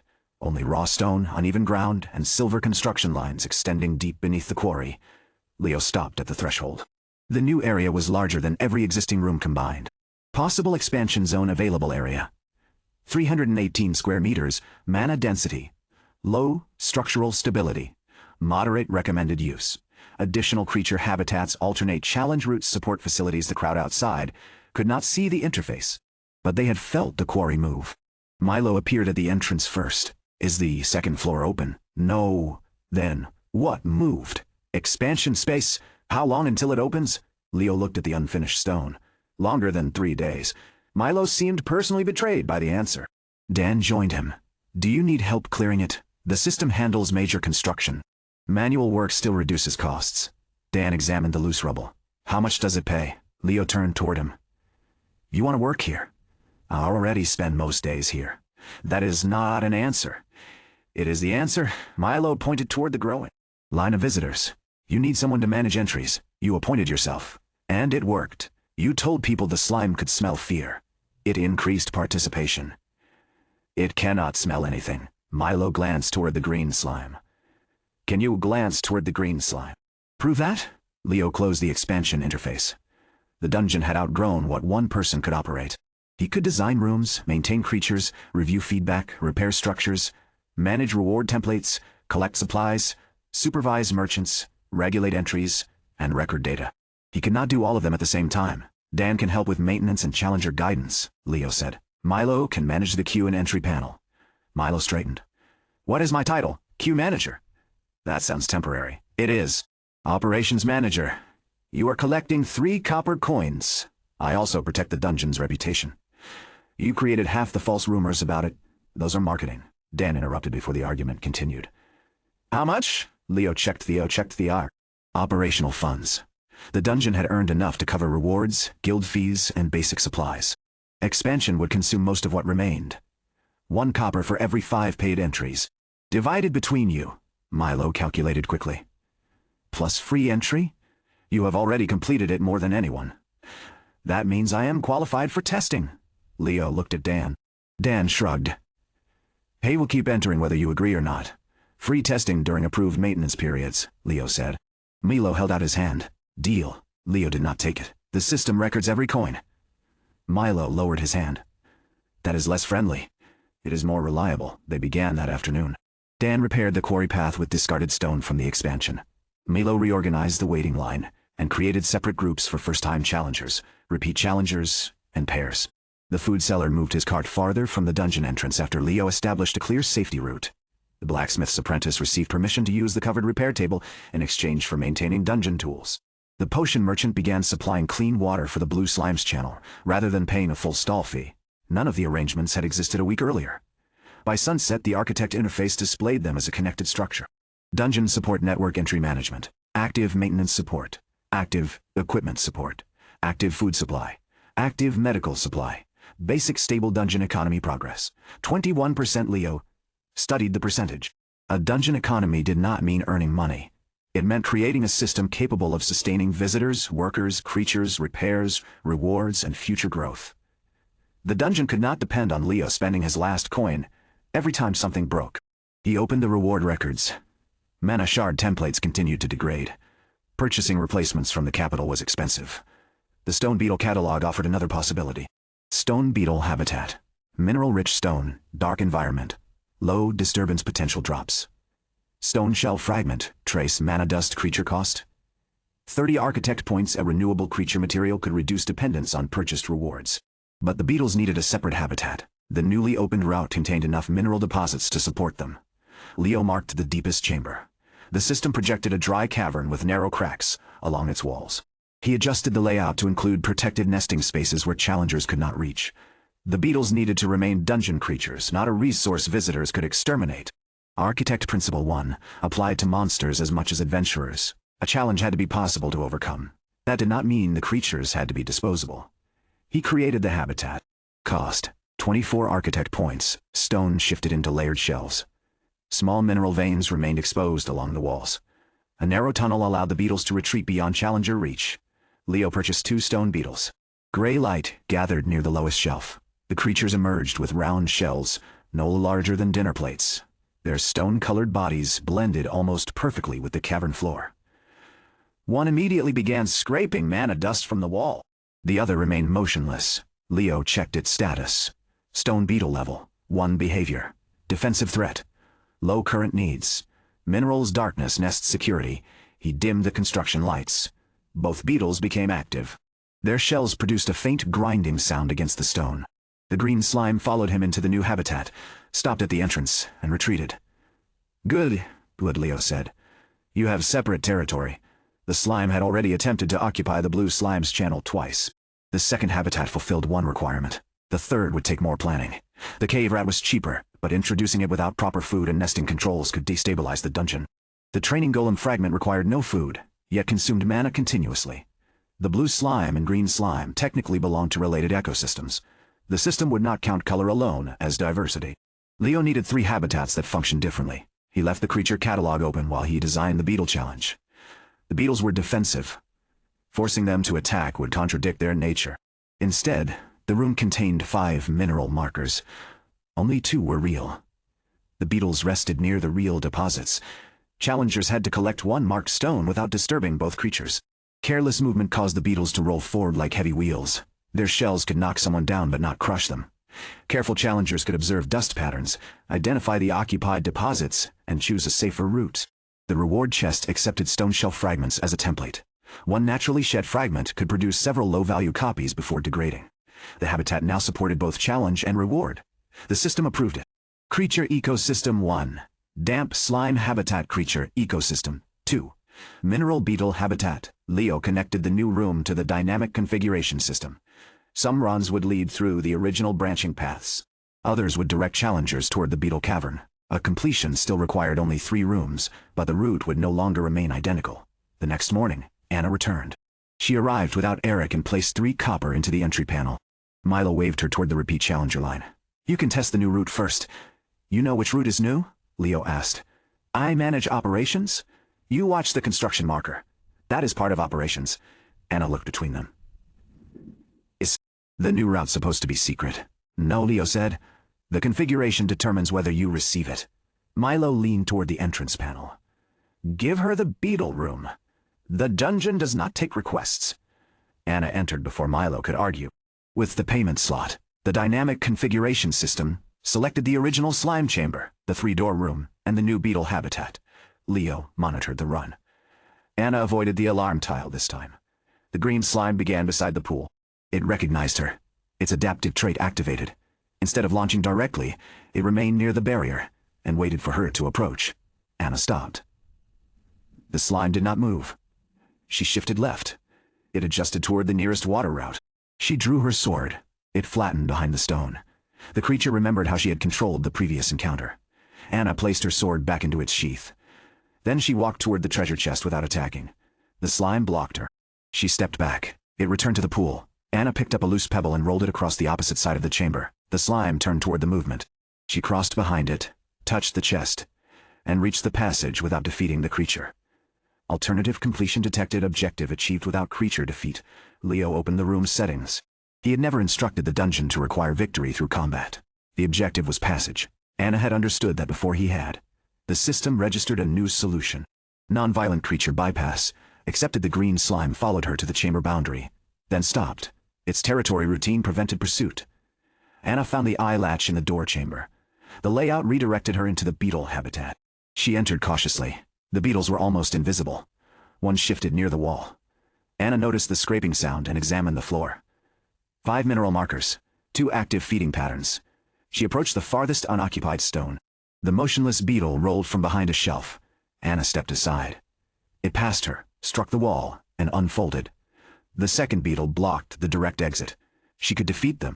Even with her power suppressed, her sword would overcome their shells eventually.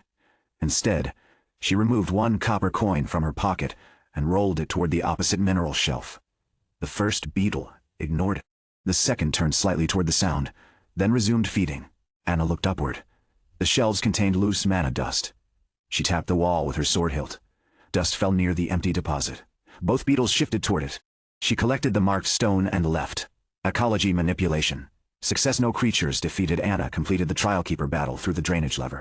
When she returned, she placed the stone shell fragment reward on Leah's planning table. The new room is better. Because it has another creature. Because fighting is the least efficient solution. Leo displayed her run record. You passed the slime without defeating it. The room never said I had to defeat it. Everyone else assumes they do. Then they are carrying expectations from other dungeons. Leo looked at the green slime resting at the edge of its pool. The challenge had improved without changing a single blueprint. He added no sign. Discovering that combat was optional should remain part of the lesson. Anna examined the ecosystem map. You need one more. Yes. What are the choices? Leo authorized the catalog. She read through them. The cave rat is the most natural. It may reproduce. Can the system control population? It can establish limits. But the habitat must provide food. What would they eat? Dungeon plants, stored grain? Insects. Dungeon plants, stored grain. Or smaller mana organisms. Then you need a food chain. Leo selected the cave rat entry. The requirements expanded.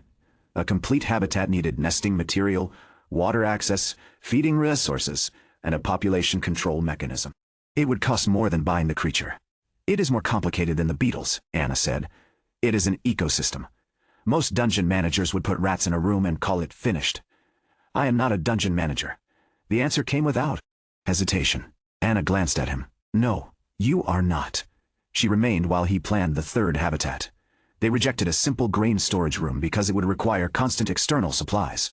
A fungus chamber could feed the rats using moisture and decaying plant matter produced by the quarry. The rats would control insects. The slime habitat could consume excess fungus safely. Waste from all three habitats could be processed by minor dungeon mana. The system evaluated the cycle. Proposed ecological loop: external resource dependence, low population stability, moderate creature welfare, acceptable challenge potential. High. Anna pointed toward the population warning. What happens if there are too many?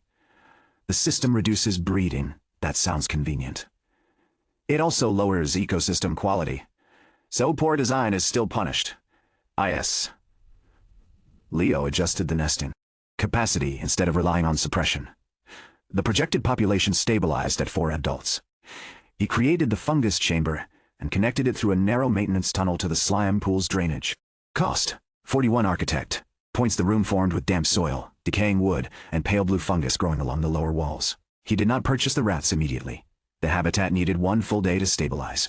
Anna looked toward the Capitol Road. I should leave before dark. Leo closed the interface. You helped. I asked questions. They improved the design. Then charge me less next time. Entry pricing is fixed. That sounds like a manager. You paid voluntarily. She walked toward the quarry entrance. 3 copper is cheap for professional consultation. You were the consultant. That is why you owe me. Leo watched her leave. Milo appeared from behind the notice board. You should give her free entry. No? She helps design rooms. She challenges them. She returns more than anyone except me. You are employed here. Exactly. You are employed here. Exactly. I understand customer loyalty. Leo returned to the fungus chamber before Milo could explain romance using dungeon economics. The habitat stabilized the following morning. He purchased 4 cave rats.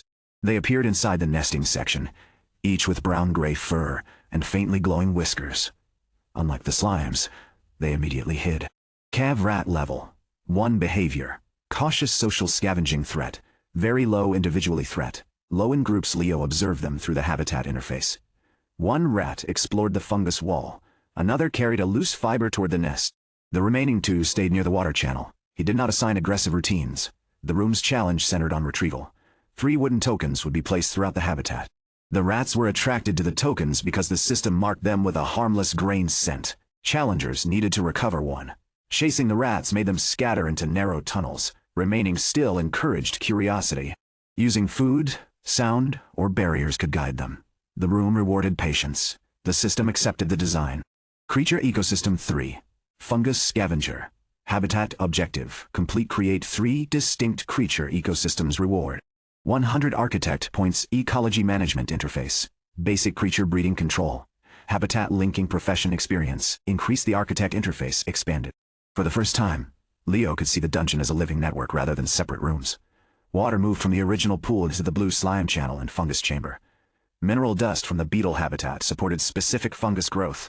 Rat activity spread spores and cleared insects. Slimes consumed excess moss and organic residue.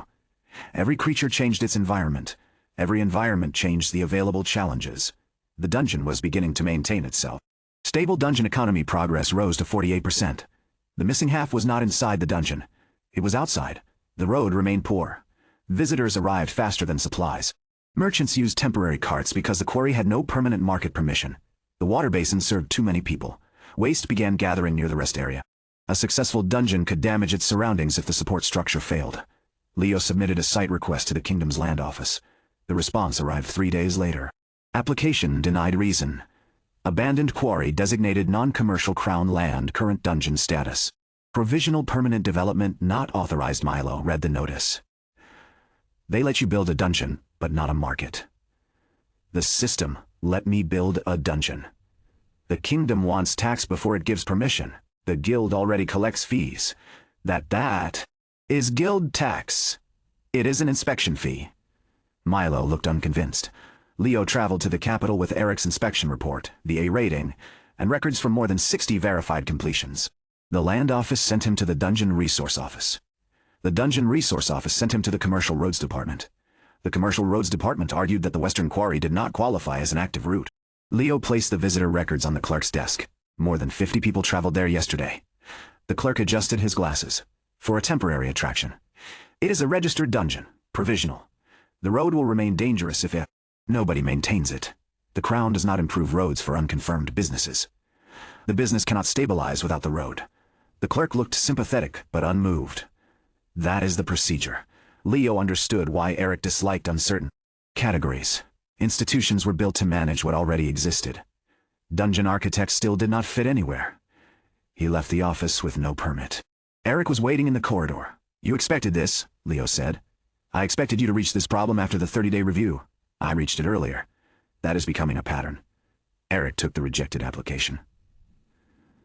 The land office cannot authorize development around a provisional dungeon. Then, I wait. Or, the guild establishes a temporary support outpost.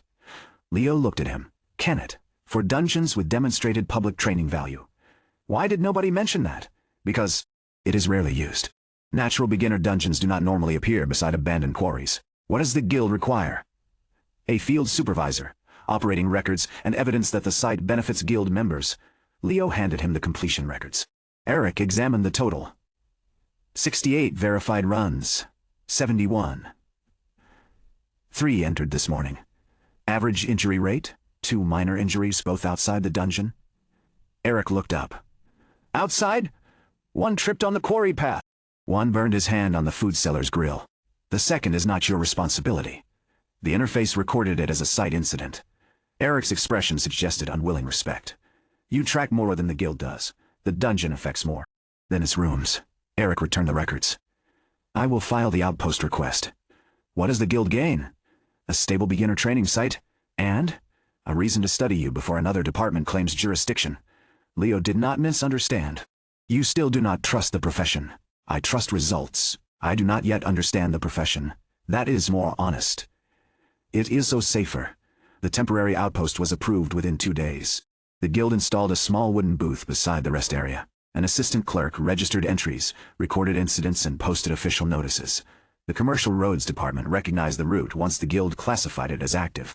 Repairs remained Leo's responsibility, but legal permission allowed him to hire workers and collect contributions from merchants. The food seller paid for a permanent stall space. The blacksmith's apprentice paid through maintenance service. The potion merchant supplied the water basin and basic first aid materials. Dan organized road repairs with beginner adventurers who wanted discounted entries. Milo created a contribution board without permission. Support the road that leads to your defeat. Leo replaced it. First Step Dungeon Road Improvement Fund. Milo complained that the new version lacked emotion. The fund succeeded anyway. Within a week, the worst holes disappeared. Drainage channels prevented rain from washing mud across the path. Stone markers guided travelers from the main road. The dungeon's visitor capacity increased. Stable dungeon economy reached 76%. The final problem was income balance. 3 copper per entry covered basic operation but not continued expansion. Raising the fee would reduce accessibility. Leo reviewed the merchant records. Visitors spend more outside the dungeon than inside it. The dungeon created commercial value without receiving most of it. He did not want it to tax every transaction. That would discourage the support network. Instead, he established fixed stall contributions tied to maintenance costs. No percentage. No surprise fees. The merchants knew exactly what they owed and what facilities they received. The system evaluated the arrangement. Economic fairness. High operational predictability. High merchant dependence risk. Low stable dungeon economy. 93%, 7% remained. Leo searched the records. Reward templates were still the largest unstable expense. Stone shell fragments reduced the problem, but visitors preferred mana shards. He could lower reward value. That would damage fairness. He could increase entry fees. That would shift the cost onto beginners.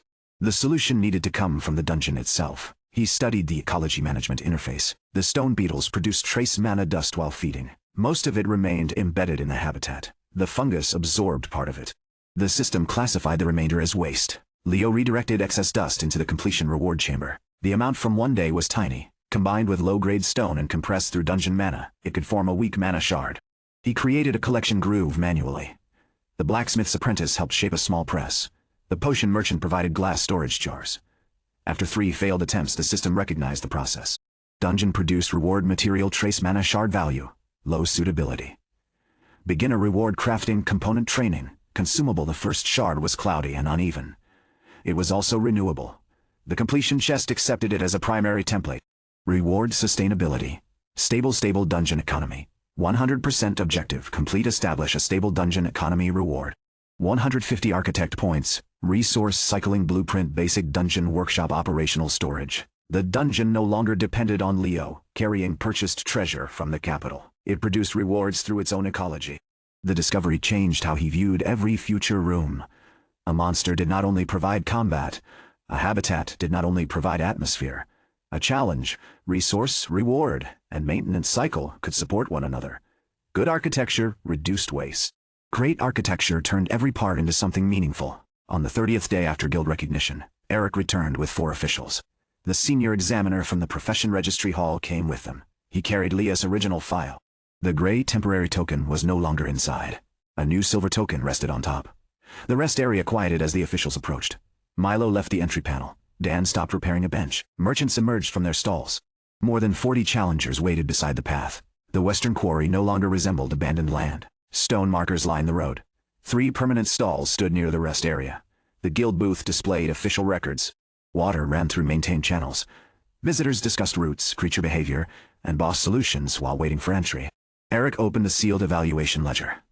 First Step Dungeon has completed its provisional observation period. The ledger projected the final record. Observation period. 30 days verified completions. 184 repeat challengers. 61 serious injuries. 0 minor dungeon injuries. 3 average adventurer growth value. A reward. Fairness. A structural safety. A creature welfare. A economic stability. A public satisfaction. A current overall rating. Eric continued. The Adventurer Guild grants First Step Dungeon full official recognition as a permanent beginner training dungeon. Applause spread through the rest area. Dan struck one fist against his chest. Milo shouted louder than everyone. The green slime emerged from the entrance, saw the crowd, and immediately retreated. The senior examiner stepped forward. When Leo first entered the profession registry hall, the kingdom had no classification for dungeon architect. He opened the file. We tested the profession against existing categories and found no match. Leo remembered the same desk. The same man telling him there was no occupational license available. The examiner lifted the silver token. The registry now recognizes dungeon architect as an independent production and support profession. The token displayed a newly carved symbol. A square divided into rooms and passages. Leo is registered as the kingdom's first licensed dungeon architect. The words traveled through the crowd more slowly than applause. First, not unclassified, not unknown, not useless. First, Leo accepted the token. The moment it touched his hand, the architect system activated. Profession recognition, confirmed public classification, established First Step Dungeon. Fully registered ARC, objective complete. Prove the dungeon architect. Profession functions, rewards filled his vision. 500 architect points, profession level. Increase dungeon architect level 4, Jule 05, new authority. Register multiple dungeon sites, new blueprint category. Multi-floor construction, new system. Dungeon core substitution array, new title.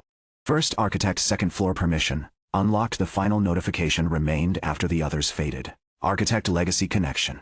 1% Leo focused on it. No explanation appeared. The percentage had never been displayed before. He tried opening its details. Access restricted requirement. Increase architect authority. The mystery remained beyond his reach. Eric noticed his silence. What happened? The profession advanced. What did it unlock? Second floor construction, Milo shouted from behind the officials. When does it open? Laughter spread through the crowd. Leo looked toward the dungeon entrance. He could feel the entire first floor beneath the quarry. The damp slime chamber, the shifting route, the beetle cavern, the fungus habitat, the water channels, the trial keeper waiting in its reflective room. Every wall carried evidence of what he had learned. The dungeon was still small. It was no longer simple. Not tomorrow, Leo said. Milo looked disappointed, but soon, that answer restored him immediately. The officials completed the registration beneath the guild booth. The dungeon's entrance marker changed. First Step Dungeon official rating. Beginner, architect. Leo's status, permanent. The architect field drew more attention than the rating. Visitors touched the carved word as though confirming it was real. The carpenter from Leo's old lodging arrived near sunset. He stood at the end of the road, staring at the stalls, benches, guild booth, and steady line of adventurers. Leo met him beside the first stone marker. You walked all the way here. I heard the western quarry had become famous. It is a beginner dungeon. That is not what I asked. The carpenter looked toward the entrance. So, this is what dungeon architect means. Part of it. The older man nodded slowly. Your room is still available? Leo looked back at the quarry. Operational storage had created a secure space for his tools and records. The new dungeon workshop could become a proper planning room. He had slept near the entrance more often than in the capital during the past month. I think I live here now. I assume so. You stopped paying rent. Leo paused. I owe you. You left your blanket? That does not cover rent. It was a good blanket.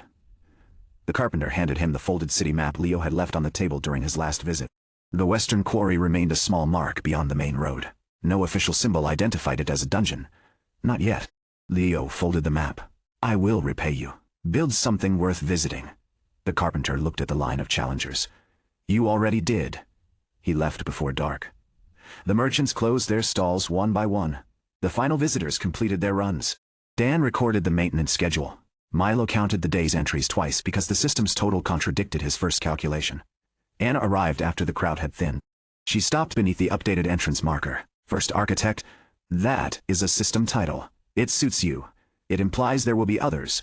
Will there? I don't know. Leo showed her the architect legacy connection. 1%. She read the restricted notice. That appeared after recognition? Yes. So the profession was waiting for the world to recognize you, or for me to earn authority.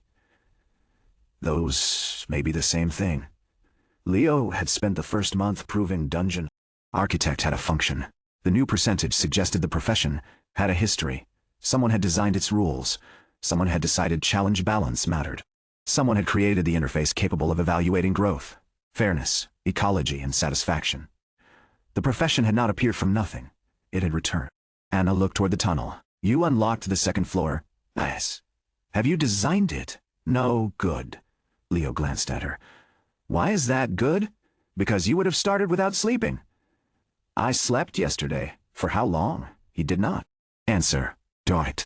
Anna placed 3 copper into the entry panel. The dungeon is closed. I know. Then why did you pay? For a professional consultation. She walked toward the entrance. You said I owed you. That was a joke. The system recorded the payment. That makes it official. Leo followed her inside. The creatures had settled after the final run. The green slime rested near its pool. The stone beetles scraped quietly within their mineral chamber. The cave rats carried fungus fibers into their nest. The blue slime drifted through the final water channel, its clear body reflecting silver construction lines. Leo opened the multi-floor construction interface. A new blueprint rose beyond the completed first floor map. The second floor had no rooms, no creatures, no roots. Only a vast empty boundary waiting beneath the quarry. Second floor foundation available area, 1260 square meters minimum design requirements. 5 challenge rooms, 1 central mechanic, 2 connected ecosystems, 1 mid-floor rest point, 1 boss trial design. Purpose required. Anna read the final line. What will it teach? Leo had expected questions about monsters, rewards, or difficulty. She asked the one that mattered. The first floor taught awareness. It taught beginners to observe the environment, understand creatures, and recognize that strength was only one possible answer. The second floor needed its own identity. Leo studied the empty blueprint. Beyond it, the architect legacy connection remained at 1%. The world now knew dungeon architect existed. It still did not know why dungeons existed. Neither did he. Teamwork, Leo said. Anna looked at him. The first floor can be completed alone. The next one should teach people how to rely on others without making any single profession mandatory. That will be harder. Yes, good. Leo selected design purpose. Words formed across the empty second floor. Cooperative growth. The system evaluated the choice. Purpose accepted multi-floor construction authorized silver lines spread downward through the quarry. The stone beneath first step dungeon trembled. This time, Leo understood the sound. It was not simply construction. It was possibility taking shape. On Awakening Day, the world had celebrated those chosen to conquer legendary dungeons. Leo had stood beneath the same crystal with a profession nobody understood. 30 days later, adventurers traveled from the capital to enter something he had created. The guild had recorded his name. The kingdom had recognized his profession. A forgotten valley had begun growing around his work. He had proven a dungeon architect could build a functioning dungeon. The next challenge was greater. He had to prove one well-designed dungeon could change the people who entered it. The silver blueprint descended into the darkness. Leo raised his hand. Construction began. Construction did not begin with walls. It began with a refusal. Central mechanic proposal. Linked pressure plates rejected reason. Cooperation can be replaced by weighted objects. Leo dismissed the design and opened another. Central mechanic proposal. Dual mana gates rejected reason. Excludes non-mana professions. A third design appeared. Synchronized levers rejected reason. Timing challenge without meaningful interdependence. Anna stood beside the empty blueprint while each failed concept dissolved. You could still use synchronized levers, she said. They would require two people. They would. They would not require teamwork. There is a difference. Two people can pull separate levers without understanding each other. Anna looked at the rejected designs. So the floor should punish people who refuse to communicate. No, reward those who do. Better. Better? There. System accepted no blueprint that treated party sizes cooperation by itself. Leo understood why. A group could enter a dungeon and still behave like individuals occupying the same space. One fighter charged first. One mage attacked from behind. One healer repaired mistakes. They could win without adapting to one another. The second floor needed to make every party member useful without deciding in advance what professions they had to bring. Leo opened a blank room. Enter the first floor with me. Anna glanced toward the staircase behind them. For inspiration. For data. The dungeon is closed. I am the architect. That sounded like a manager again. Leo ignored the comment and activated a test configuration. The green slime lifted from its pool as they entered. Anna drew her sword. Leo raised one hand. Do not defeat it. Then what are we testing? Whether two people naturally cooperate when the solution remains individual. Anna stepped toward the chest. The slime blocked her. She moved left. It followed. Leo walked toward the right side of the barrier. The slime immediately shifted between them. Anna rolled a pebble toward the pool. The creature turned. Leo reached the chest first. Challenge complete. Cooperative actions detected. 1 interdependence. Low. Anna read the result. We coordinated. We did not need each other. Either one of us could have used the same distraction alone. They continued into the trench chamber. Anna took the stable route.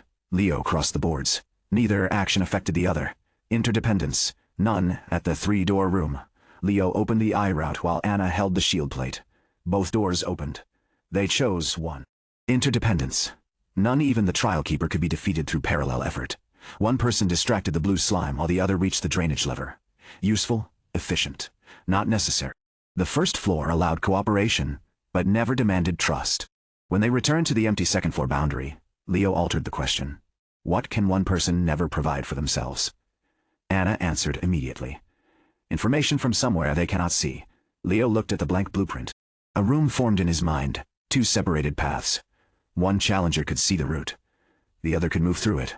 Neither could succeed alone. He submitted the concept. Central mechanic proposal. Shared information status. Accepted design principle. Parties must exchange knowledge to progress. The second floor blueprint changed. Walls rose within the silver boundary, forming parallel routes divided by thick stone. Anna studied the layout. If the paths are separate, stronger parties cannot simply protect weaker members. They have to guide them. What happens when one person gives bad instructions? They fail safely and learn to give better instructions. The first chamber required 2 challengers to enter different corridors. One side contained a clear walkway, interrupted by invisible barriers. The other side overlooked the same path from above and could see each barrier through glowing markings. The observer had to guide the walker. The walker controlled both exits. Neither role was tied to profession. Leo named it the guide chamber. Cost: 48. Architect points. The room formed beneath the quarry. Silver construction lines hardened into stone. The 2 corridors ran beside each other without direct contact. Narrow sound channels carried voices clearly between them. Leo entered the lower path. Anna climbed to the observation route. Move forward, she called. Leo took 1 step. Stop. A transparent barrier shimmered inches from his face. He reached toward it. The surface felt solid. Left. There is a wall. 3 steps back, then left. Leo followed her instructions and found a narrow opening. The path turned twice. Anna could see the full pattern. He could see only the stone immediately ahead. At the final section, she paused. What? There are 2 routes. Which one is shorter? The right. Which one is safer? The left. What is on the right? Moving barriers. Leo looked at the empty corridor. How fast? Fast enough that you should take the left. He chose the right. Leo, we need to test it. The first barrier shifted behind him. Anna's instructions became shorter. Forward. Stop. Right now. He moved as the next barrier crossed the path. The final wall slid into place before he cleared it. A blue field caught him and returned him to the last safe marker. Failure penalty. Position reset injury. None. Anna looked down through the observation opening. The left route. The left route. The chamber worked. It did not yet feel fair. The walker carried all physical risk while the observer only spoke. Leo added a second phase. At the midpoint, the roles reversed. The lower challenger activated a floor map invisible from above, guiding the former observer through a rotating bridge. Both had to trust and communicate. Interdependence rating. A mechanic clarity. B. Leo kept the chamber. The second room needed to build on information sharing without repeating it. He selected a circular hall with 4 movable stone platforms. Each platform responded to weight. A single person could move one. 2 people moving carelessly caused the platforms to drift apart. The goal was to align them into a bridge across a shallow central basin. Anna watched the preview. This is still weighted object cooperation. Not if the platforms react to balance. Leo adjusted the mechanism. Each platform tilted toward the heavier side. Party members had to distribute themselves and move together. Equipment could replace body weight, but only if the party understood the balance. The system evaluated the design. Coordinated movement challenged multiple solutions. Yes, profession dependence. Low. Leo approved it. Cost. 39 architect points. The balance hall formed. Anna stepped onto one platform. It tilted toward her. Leo climbed onto the opposite edge. The surface leveled. They shifted together. The platform moved toward the center. Left, Anna said. Leo stepped left. The platform rotated too far. Water rushed across one edge. The basin was only knee-deep, but the sudden movement forced them apart. The platform reset. Anna climbed back onto it. Your left or mine? Mine. That was not clear. It seemed clear. To you. The second attempt lasted longer. They established commands before moving. Near side, far side, clockwise. Hold. The platform reached the central lock. The next one required Anna to move first while Leo counterbalanced. They crossed after 4 attempts. The system recorded every failure. Miscommunication. 3 assumed reference points. 2 successful corrections. 5. Anna stepped onto the final ledge with water dripping from her boots. This room will cause arguments. It should reveal them. That is not the same as solving them. The reset is immediate. Parties can try again. Some parties will blame each other instead. Leo looked at the record. The dungeon could create an opportunity for growth. It could not force people to use it well. That is their choice. Anna wiped water from her sword sheath. Fair. The third challenge required an ecosystem. The second floor needed 2 connected habitats. Leo did not want to repeat the first floor by placing creatures in rooms after designing the mechanics. The creatures should shape the cooperation. He opened the newly unlocked catalog. Glow moth, echo, bat root, sprite shell, turtle mirror, frog. Each creature carried environmental effects. Glow moths gathered around mana and illuminated hidden paths. Echo bats responded to sound patterns. Root sprites changed plant growth. Shell turtles altered water flow. Mirror frogs copied movement. Leo studied the echo bat. Its habitat required darkness, vertical space, and stable sound channels. The guide chamber already used sound. A bat colony could make shouting ineffective. Parties would need controlled signals rather than panic. He rejected the idea. The chamber was designed to teach communication, not punish beginners for speaking. The glow moths offered a better foundation. Their light shifted toward whichever nearby person carried more active mana. Combat professions with little mana could use reflected surfaces. Mages could attract the moths directly. Groups without mana could guide them using low-grade shards. The creatures could reveal safe paths while also drawing attention between party members. Leo designed a garden cavern with 2 connected zones. The upper route held dormant glow moths. The lower route contained light-sensitive plants that opened when illuminated. One party member guided the moths. The other navigated the plants. At several points, the roles had to switch because the upper and lower paths crossed. The habitat supported both species. Glow moth habitat, lumen vine habitat, connected ecosystem. Valid. The vines produced nectar. The moths pollinated the vines. Excess light caused the plants to close. Insufficient light left them dormant. The ecosystem balanced itself through movement. Cost. 73 architect points. Leo had spent more than half his reward points. The second floor still required 2 more challenge rooms, a rest point, and a boss. He paused construction. The first floor needed to remain operational. Design could not consume every resource before the new floor earned anything. Anna looked at the incomplete map. You are stopping. For today, that is unexpected. The dungeon has operating costs. You learned restraint. I learned accounting. They climbed toward the surface. Morning light had reached the quarry. Neither had noticed the night pass. Milo stood beside the entrance with 2 cups of water. "You built until sunrise. We tested rooms," Anna said. Milo handed her 1 cup. He kept the other. Leo looked at him. "That one is mine. You said managers should protect their health." "I never said that. You should have." Dan arrived carrying a stack of maintenance boards. "The first challengers will arrive in an hour." Leo checked the entry. Schedule. The dungeon had 197 verified completions. The second-floor construction had altered no active routes. Operations could continue. Anna finished the water. "When can we test the new chambers with a full party? They are designed for 2. That is not a full party. The minimum is 2. Larger groups need separate testing. Then I will bring someone?" Milo raised one hand. "I am available." Anna looked at him. "You already know the designs. I know nothing. You listened outside the workshop. That is operations." Empty cup from him. "You are working." Milo followed Dan toward the rest area. "I could work inside." "No." The first official test of the second floor occurred 3 days later. Anna returned with Sarah. The archer had completed the first floor 9 times, and had begun helping beginners understand ranged positioning. She stood beneath the unfinished second-floor marker, reading the posted rules. "Test floor parties of 2 only, no completion reward mechanics subject to change." "Why is there no reward?" Sarah asked. "Because you are testing the design," Leo said. "Then why did I pay entry?" "You paid for the first floor." Anna stepped toward the first floor. "Staircase. She has been discussing this since the Capitol Road. I support fair rewards. You received 9 mana shards here. I used them for arrows, for testing." Leo opened the second-floor access gate.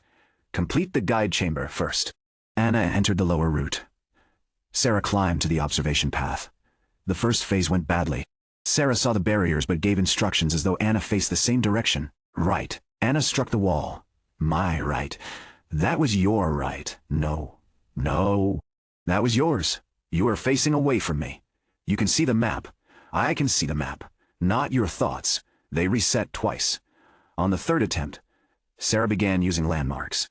Toward the blue wall, away from the entrance. "Stop at the cracked stone." Anna moved through without touching another barrier. At the midpoint, their roles reversed. Sarah entered the rotating bridge. Anna found the hidden floor map. 3 steps forward, Sarah moved. "Now turn toward the sound channel. There are 2. The one closest to the outer wall." "Which wall is outer?" Anna paused. The bridge rotated.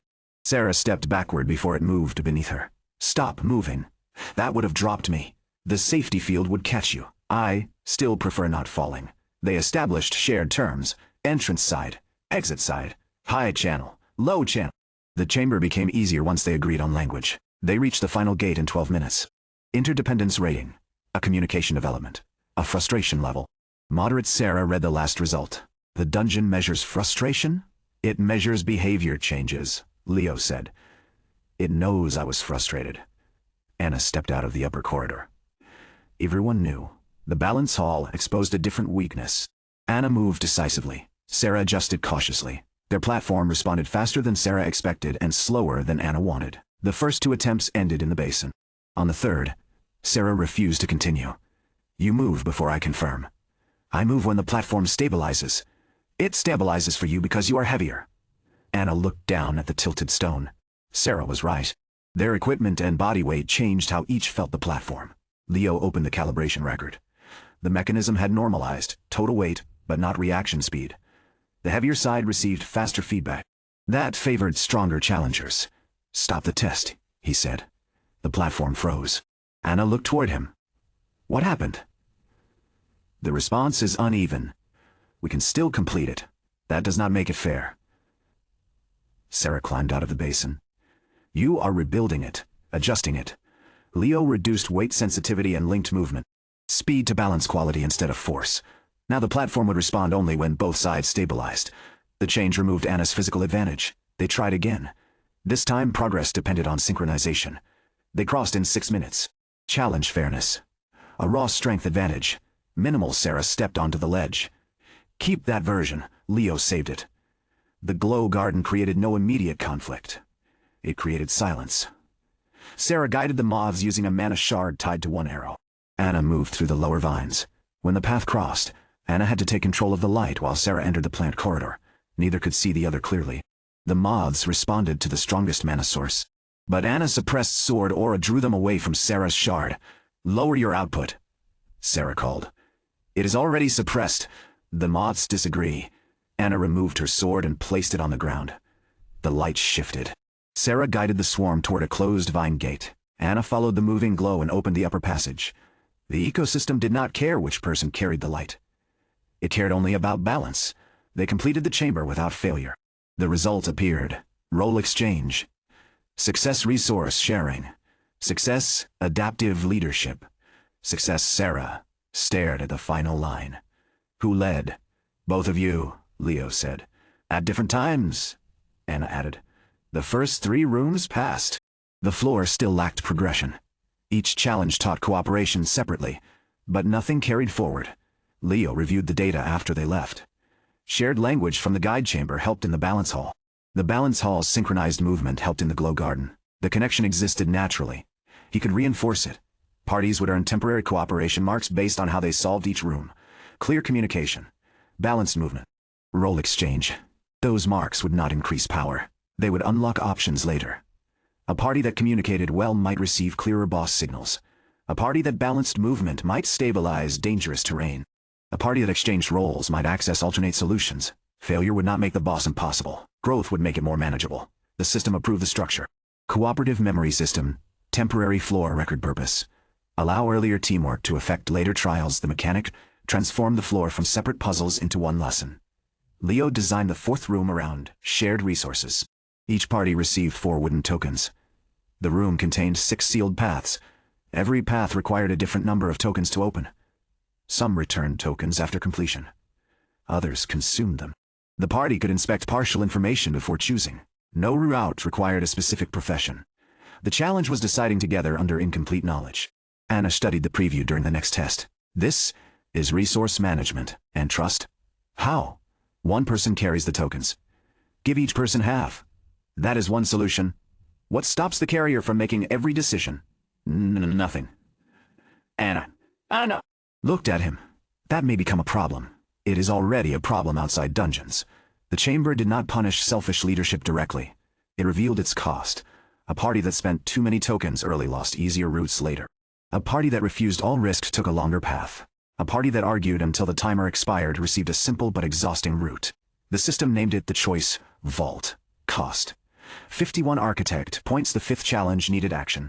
4 rooms of communication and decision-making could become mentally heavy.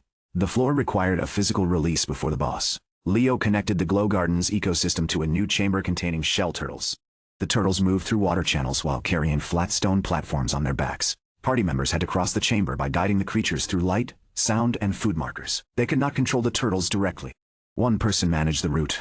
Another protected the markers from water currents and small vine growths. Larger parties could divide responsibilities. The turtles were slow, durable, and uninterested in combat. Attacking them caused them to withdraw into their shells and stop moving. The worst solution was violence.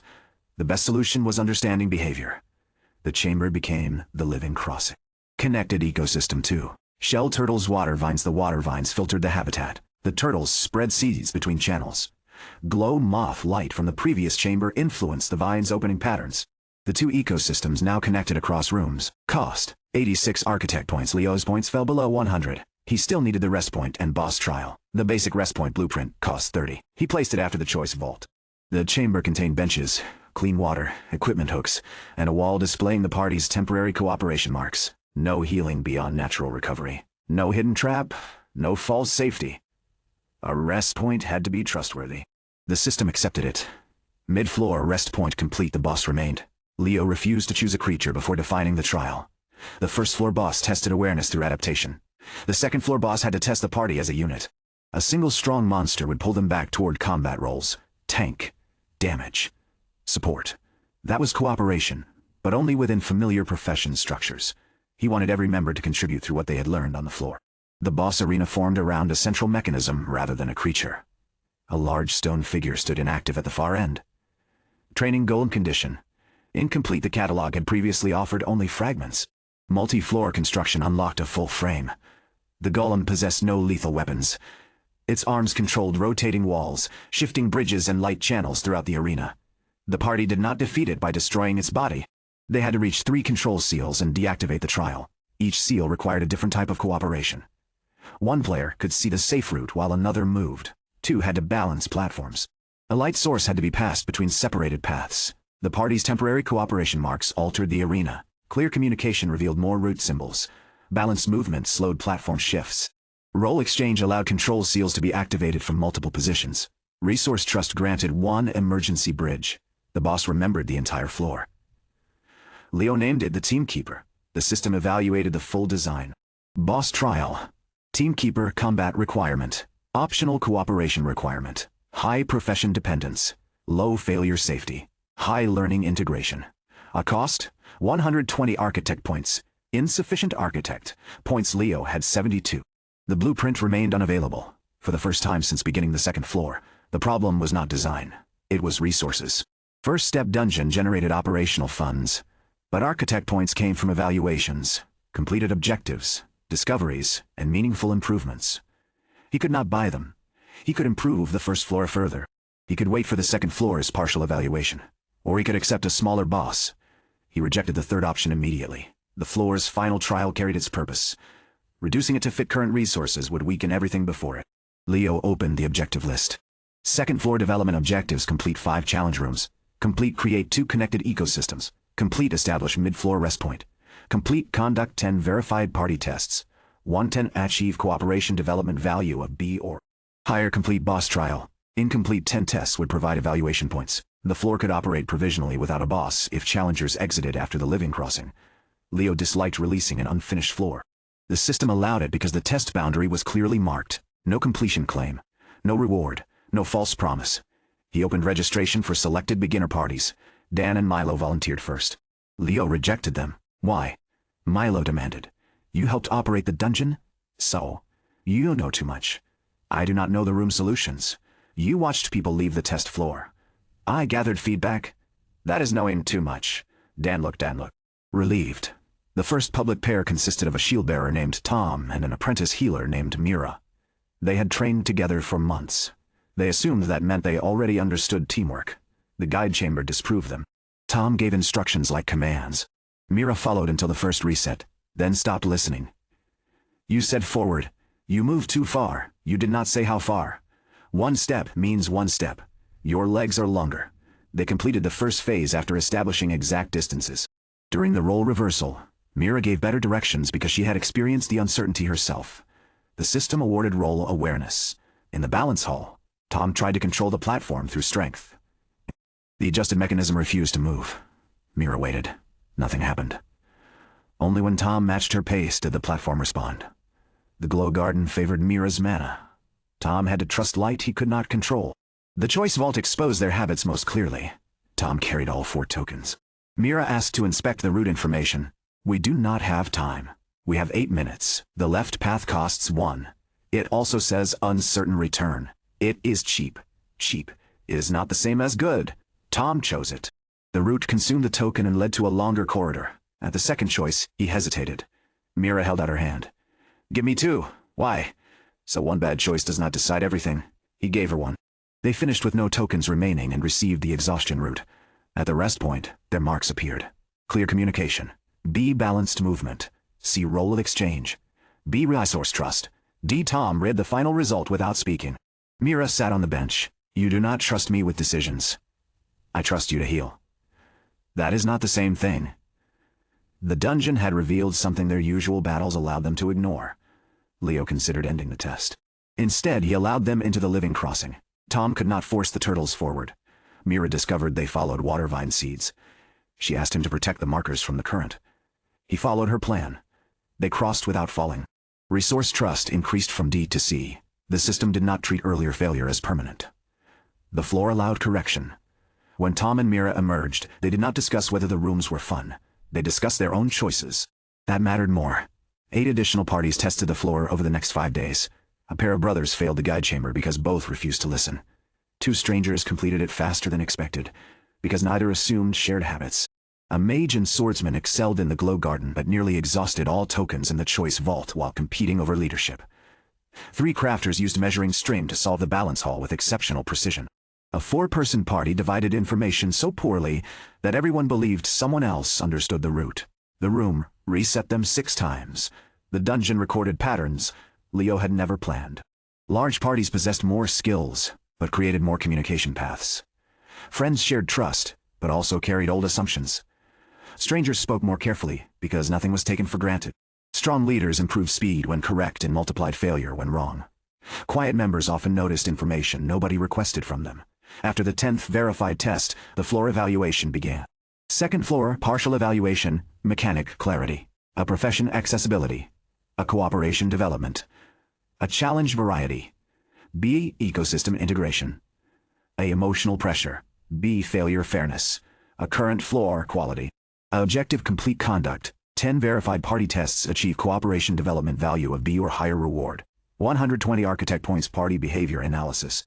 Shared objective system Leo, open the Teamkeeper blueprint. Available architect points. 192. He approved construction. The second floor trembled. Stone gathered in the final chamber. A broad golem frame rose from the floor, twice Leo's height, built from pale rock and dark metal joints. No blade rested in its hands. No killing spell glowed within its chest. 3 circular seals activated across the arena. The golem opened its eyes. Teamkeeper level. Variable threat. Adaptive purpose. Test cooperative growth. Leo linked every earlier room. The boss arena recalibrated. Walls rotated. Bridges folded. Light channels activated. The temporary cooperation marks flowed into the control system. Second floor complete final test required. Anna arrived before Leo sent for her. She came with Eric. You told her, Leo said. Eric removed his guild coat. The guild requires an inspection. You inspect finished dungeons. You built a full floor beneath an operating site. It is finished? Then I am here at the correct time. Anna looked toward the second floor gate. Who is the fourth? Fourth, Leo asked. The floor supports parties larger than 2. The minimum remains 2. The final test should include different party sizes. Eric nodded toward the rest area. Sarah was already waiting. Milo stood beside her wearing borrowed leather armor. Leo stared at him. No, Milo spread his hands. You needed an inexperienced member. You have completed the first floor more than 60 times. I have never entered the second. You collected every test report. I did not read them. You wrote half of them. Dan wrote the important parts. Sarah lifted her bow. He's been asking everyone about the rooms for a week. That proves he is unsuitable. It proves refusing him will not stop him. Eric looked at Leo. A 4-person inspection. Party provides better data. You encouraged this. I allowed it. Milo placed 3 copper into the entry panel. The system accepted payment. Leo considered closing the gate. Then he checked the testing requirement. The floor needed to handle uneven experience, conflicting personalities, and parties that had not trained together. Anna was an experienced adventurer suppressing her level. Eric was an inspector. Sarah was a capable beginner. Milo was Milo. It was an excellent test group. That is not permission to improvise rules, Leo said. Milo stepped through the gate. I would never. The guide chamber split them into 2 pairs. Anna guided Milo. Eric guided Sarah. The larger party created a new problem at the midpoint. Each pair's route crossed the other. Information had to move between all 4 members. Eric saw Anna's barrier pattern. Anna saw Sarah's. Sarah controlled Milo's bridge. Milo controlled Eric's exit. For several seconds, everyone spoke at once. Stop, Anna said. The others fell silent. 1 person gives directions at a time. Eric looked toward the observation map. Agreed. Anna coordinates. I will relay Sarah's route. Milo raised 1 hand from below. Who tells me where to go? I do, Sarah called. You sound uncertain. I can stop helping. I trust you completely. You said the opposite outside. That was outside. That was outside. They established an order. Anna coordinated timing. Eric relayed map changes. Sarah guided Milo. Milo activated the final gate for everyone. The chamber awarded clear communication. In the balance hall, the 4-person platforms divided into 2 linked sections. Anna and Eric adjusted quickly. Sarah reacted to the platform. Milo reacted to everyone else. His delayed movements destabilized both sides. Stop copying us, Eric said. I am balancing. You are correcting after the platform moves. What should I do? Choose 1 reference. Milo looked at Sarah. Tell me when, Sarah counted. They moved together. The platform stabilized. Balanced movement. B, the glow garden separated the party again. Anna's sword aura attracted the moths. Eric's inspection seal interfered with the light. Sarah carried a mana shard. Milo had no mana source. The obvious solution placed the 3 equipped adventurers in control. The lower vine route assigned Milo the only position capable of seeing the full plant pattern. He had to direct the others. At first, nobody followed quickly enough. You need to move the light left. How far? Eric asked. More. That is not a measurement. To the second vine. There are 6. The one shaking. Anna identified it. Near the split root. Yes. They adjusted. Milo's instructions improved because the others demanded precision rather than ignoring him. Roll exchange. The choice vault gave all 4 tokens to Milo. He looked at Leo through the observation window. This is targeted. The allocation is random. It knows I manage money. The floor does not care. Milo held the tokens while the others inspected the route options. The shortest path cost 3 and offered no refund. The longest cost 1 and guaranteed 2 return tokens. A middle route cost 2 with an uncertain return. Eric favored the guaranteed route. Sarah wanted the middle path. Anna asked Milo. He looked surprised. Why me? You hold the tokens. That does not make me the leader. No, don't to all. But the room assigned you responsibility. Milo studied the partial maps. The long route gives us more choices later, but it costs time. We have enough, Eric said. Sarah checked the timer. If the next room changes, extra tokens matter. Milo chose the long route. The party completed it and received 2 additional tokens. At the final junction, they used those tokens to open a safer passage. Resource trust. Right. They reached the rest point with 4 high marks. The living crossing introduced 6 shell turtles instead of 2. Water channels shifted based on party size. Sarah controlled distant markers with arrows. Eric protected the seed paths. Anna moved between platforms. Milo tracked which turtles had already responded to each sound signal. They crossed without attacking a creature. The final gate opened. Teamkeeper trial, the golem activated. Stone walls rose between the party members before they could regroup. Anna entered the western lane. Eric stood on an elevated platform.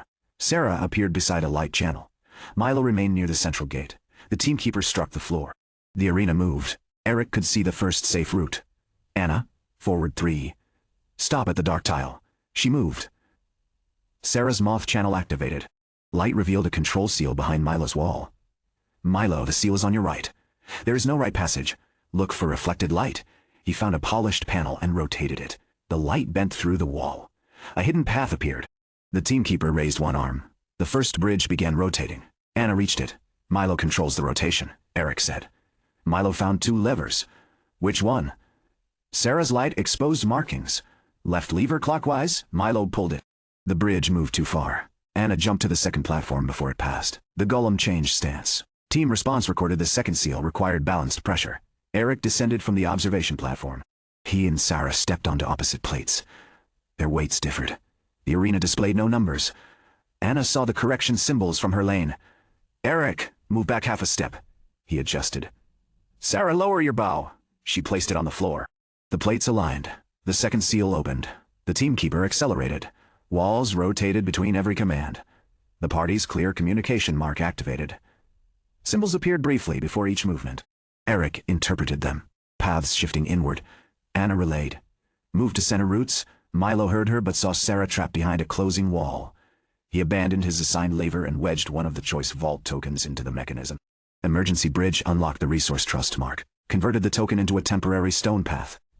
Sarah crossed. The arena consumed the token. Nothing had taught Milo to use it that way. The floor had given the party a resource and trusted them to decide when it mattered. The final seal appeared beneath the teamkeeper itself. The golem guarded it through movement rather than attacks. Its arms redirected bridges and walls, keeping the party separated. Anna could reach the center fastest. Eric could read the movement pattern. Sarah could activate the light channels. Milo controlled the platform timing. None could complete the sequence alone. Eric called the pattern. Sarah illuminated the safe route. Milo aligned the bridge. Anna ran. The teamkeeper lowered one arm. She ducked beneath it, crossed the final platform, and reached the seal. Nothing happened. 4 inputs required, Eric said. 3 smaller seals lit across the arena. Sarah fired an arrow into the light switch. Eric pressed the observation plate. Milo pulled both timing levers. Anna placed her hand on the central seal. All 4 activated together. The teamkeeper froze. Its arms lowered. Teamkeeper trial complete, combat damage dealt. 0 control seals activated. 3 party members contributing to final sequence. 4 cooperative memory utilization. Complete, the walls descended. The party stood in the same arena again. The teamkeeper knelt. A completion chest rose from the center. Milo reached it first.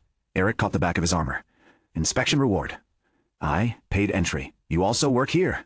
That should increase my benefits. Anna opened the chest.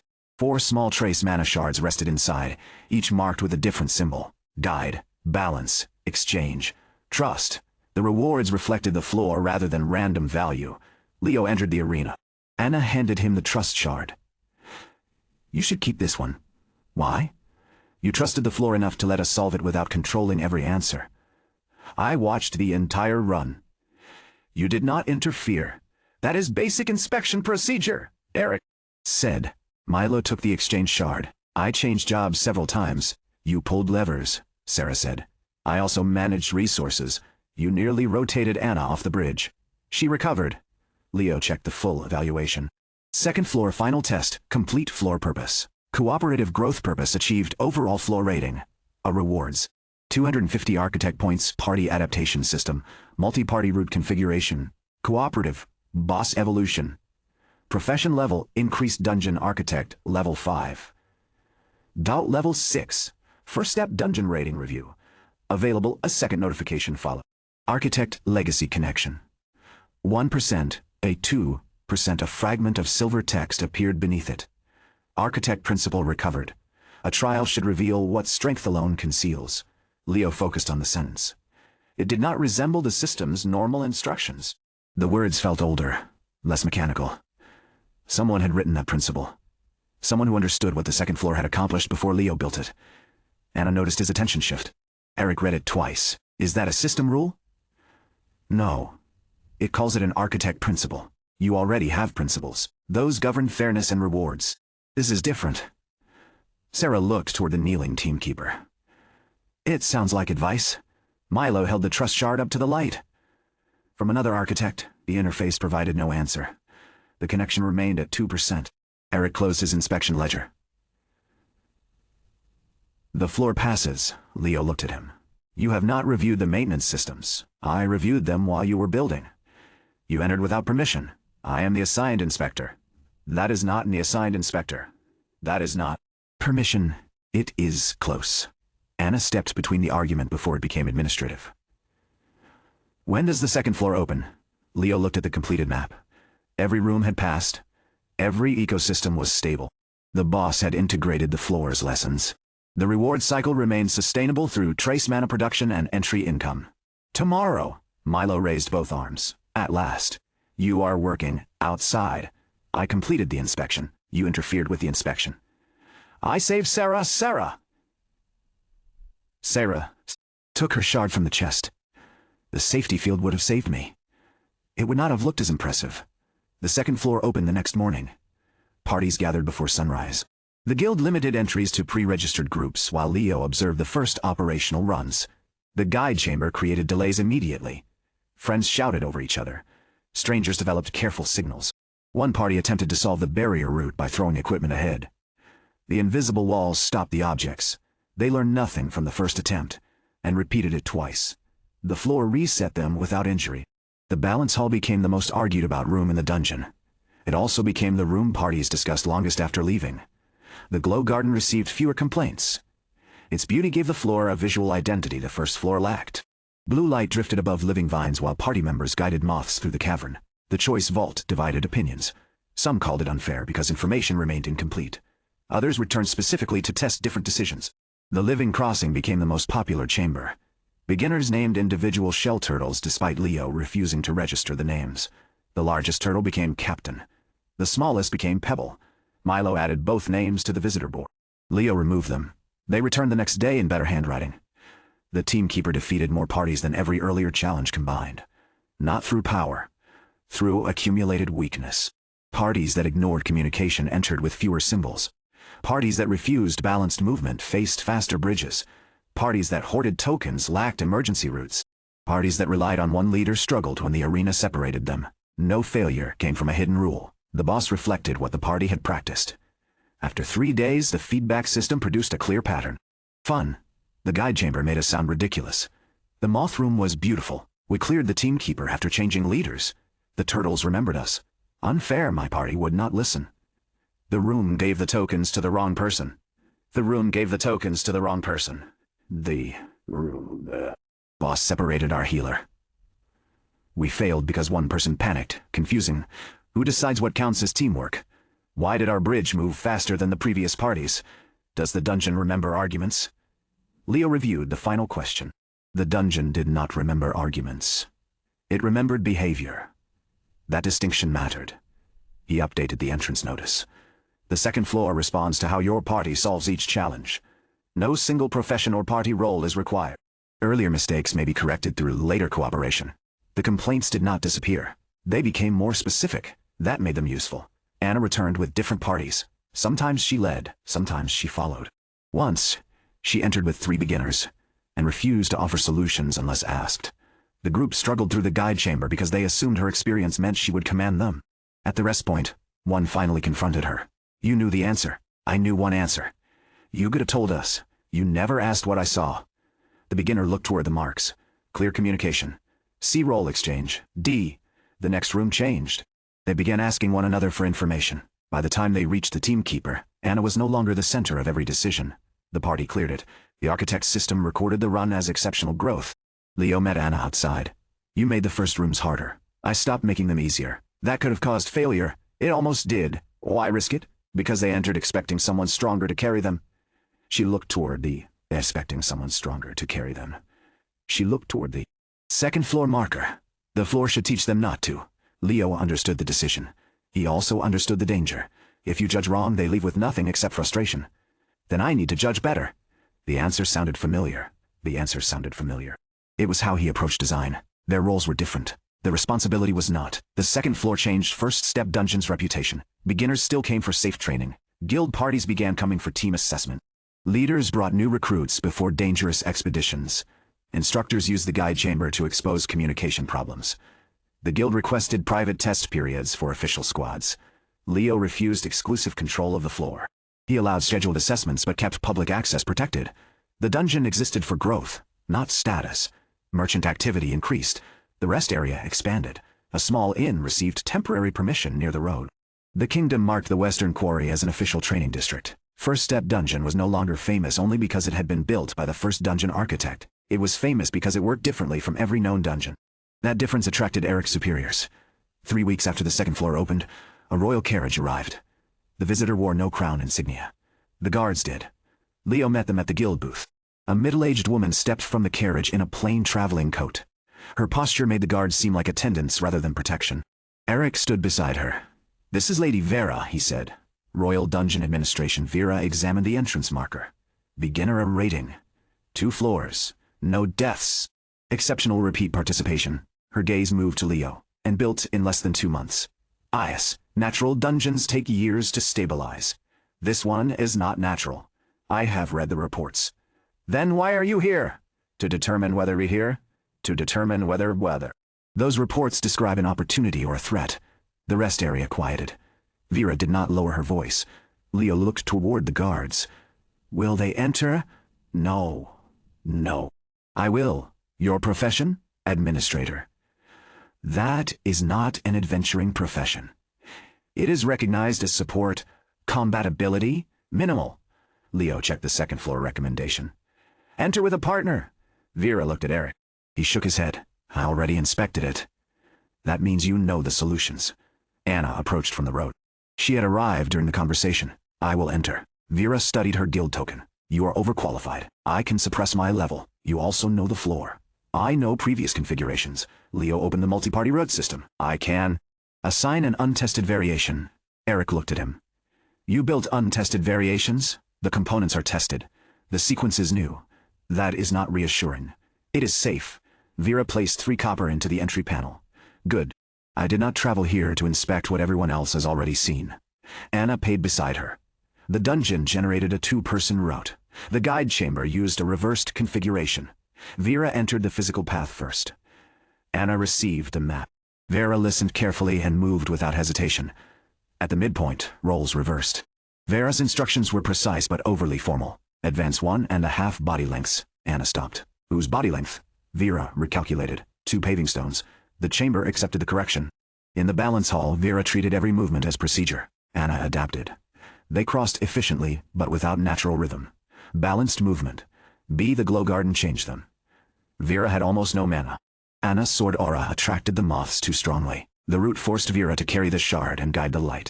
She hesitated before the first transfer. I cannot see the lower vines. I can, Anna said. Then direct me. You are holding the light. I require information. Anna described the vine pattern. Vera moved the moths. The chamber awarded clear communication. At the choice vault, the tokens went to Anna. Vera examined every root and began listing expected values. Anna waited. You disagree, Vera said. I think the middle root is better. It has uncertain token return. It also teaches us more about the final configuration. We are not here to learn the dungeon. That may be why the dungeon exists. Vera looked toward the incomplete map. She chose the middle route. It returned one token and revealed the teamkeeper's first movement pattern. The risk produced information. At the rest point, Vera studied the marks. What happens if a party receives low scores? The final trial becomes less forgiving, Anna said. Then earlier failure compounds. It can also be corrected later. Not fully. Not fully. No, Vera looked at the record. That is realistic. The Living Crossing assigned Anna to route management and Vera to marker protection. Vera disliked relying on creature behavior. She attempted to predict the turtles mathematically. The largest one ignored her expected route and followed a drifting cluster of seeds. Anna adjusted. Stop calculating what it should do. What alternative do you suggest? Watch what it is doing. Vera changed approach. They crossed. The teamkeeper separated them. Their strong communication mark revealed root symbols. Their middle choice vault result exposed one boss pattern. The role exchange mark remained average. The arena forced both to activate unfamiliar controls. Vera reached the final seal first. Anna held two platforms stable. The last input required Vera to trust a timing signal she could not verify. Now, Anna called. Vera pressed the seal. The teamkeeper stopped. The trial completed. When they emerged, Vera did not speak until they reached the notice board. She reviewed the dungeon record. What do you believe dungeons are for? She asked. The question was too direct to be casual. Leo answered with what he had proven. To challenge people fairly and help them grow. That is not how the kingdom uses them. How does the kingdom use them? For materials, training, territorial value, and military advancement. Those are benefits. They are purposes, no doubt. They are what people take from them. Vera studied him. Natural dungeons kill careless adventurers. Mine do not need to. Some threats cannot be made safe. Then the challenge should prepare people for them without becoming one. You believe failure should have no cost. No. Failure can cost time, pride, resources, and opportunity. It does not need to cost a beginner's life. The guards listened from a distance. Eric remained silent. Vera looked back toward the entrance. The first floor teaches observation. The second teaches cooperation. Yes. What will the third teach? Leo had not unlocked it. The requirement remained hidden behind regional recognition. I don't know yet. That may be the first answer today I fully trust. She returned to the carriage. Before entering, she handed Eric a sealed document. He read it and looked toward Leo. What is it? Leo asked. Vera answered from the carriage step. Royal authorization for regional training evaluation. That sounds like approval. It is scrutiny. The carriage door closed. The guards mounted. The procession left the quarry. Eric held out the document. First step, Dungeon Regional Training Site Candidate Evaluation Requirements. Train adventurers from 3 guild branches, maintain a rating standards, demonstrate scalable beginner development, pass royal review reward. Regional recognition. The final requirement for the next stage had appeared. Leo read it carefully. 3 guild branches meant more visitors, more professions, and more party cultures. The dungeon would face challengers who had not grown around its rules. Its design would be tested beyond the capital. Eric folded his arms. You wanted the world to recognize the profession. I wanted it to understand the work. Recognition arrives first. That is the problem. It is also the opportunity. The architect interface activated. New arc objective. Build the perfect beginner dungeon requirements. Prove consistent training value across regions, expand creature, and challenge variety, achieve full guild recognition. Maintain fairness under increased scale. The first floor had proven Leo could build a dungeon. The second had proven a dungeon could shape how people learned. Now first step dungeon had to survive success. The quarry road was already crowded. A second inn had submitted an application. Merchants were asking for permanent plots. Guild instructors wanted reserved access. Officials wanted data. Beginners wanted new challenges. The world had stopped laughing at Dungeon Architect. It had begun deciding how to use one. Leo looked toward the entrance marker. First step dungeon beginner. The name had once belonged to one slime in a ruined storage tunnel. Now 2 floors extended beneath the valley, alive with creatures, water, light, movement, and choice. It was still only a beginner dungeon. That no longer meant small, it meant foundational. Everything adventurers learned here would follow them into every greater danger afterward. Leo opened the regional evaluation document. 3 guild seals remained empty. The first delegation would arrive in 6 days. He turned toward the dungeon. Close the 2nd floor after the final party. Milo looked up from the entry panel. For maintenance, for redesign. Milo stared at the long waiting line. You know people dislike that word. They will dislike a failed regional evaluation more. Dan approached with the operations ledger. What are you changing? Nothing yet. Leo opened the party behavior analysis system. Thousands of recorded decisions filled the interface. Arguments, corrections, successful signals, ignored warnings, shared resources, abandoned plans, unexpected solutions. The dungeon had collected more than completion times. It had collected evidence of how beginners actually learn. Leo selected the regional data filter. First, I need to understand what we built. Silver records unfolded across the workshop wall. Outside, the final party entered. Deep beneath them, the teamkeeper opened its eyes. First Step Dungeon had become the kingdom's highest-rated beginner dungeon. Its next challenge was to prove that title belonged to more than one valley. The final party cleared the teamkeeper at sunset. Leo closed the 2nd floor gate before the next group could approach. A groan moved through the waiting line. Milo stepped onto the stone bench beside the entry panel. Regional evaluation preparation, he announced. 2nd floor reopens after inspection. A beginner near the front raised his hand. When is that? Milo looked toward Leo. Leo continued reviewing the records. When it is ready? That is not a time. It is the correct answer. The beginner looked at Milo. Can we get refunds? You have not paid yet? Then can we get compensation? For standing, the argument continued without Leo. Inside the workshop, the party behavior analysis system filled the wall with intersecting records. The Capital Branch produced the most experienced beginners.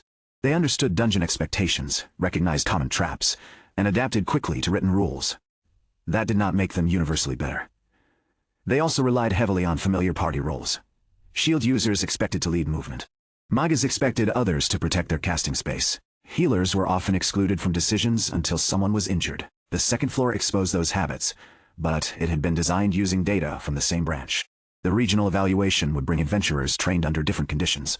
Leo opened the information Eric had provided. The Eastern Branch operated near flooded ruins and marsh dungeons.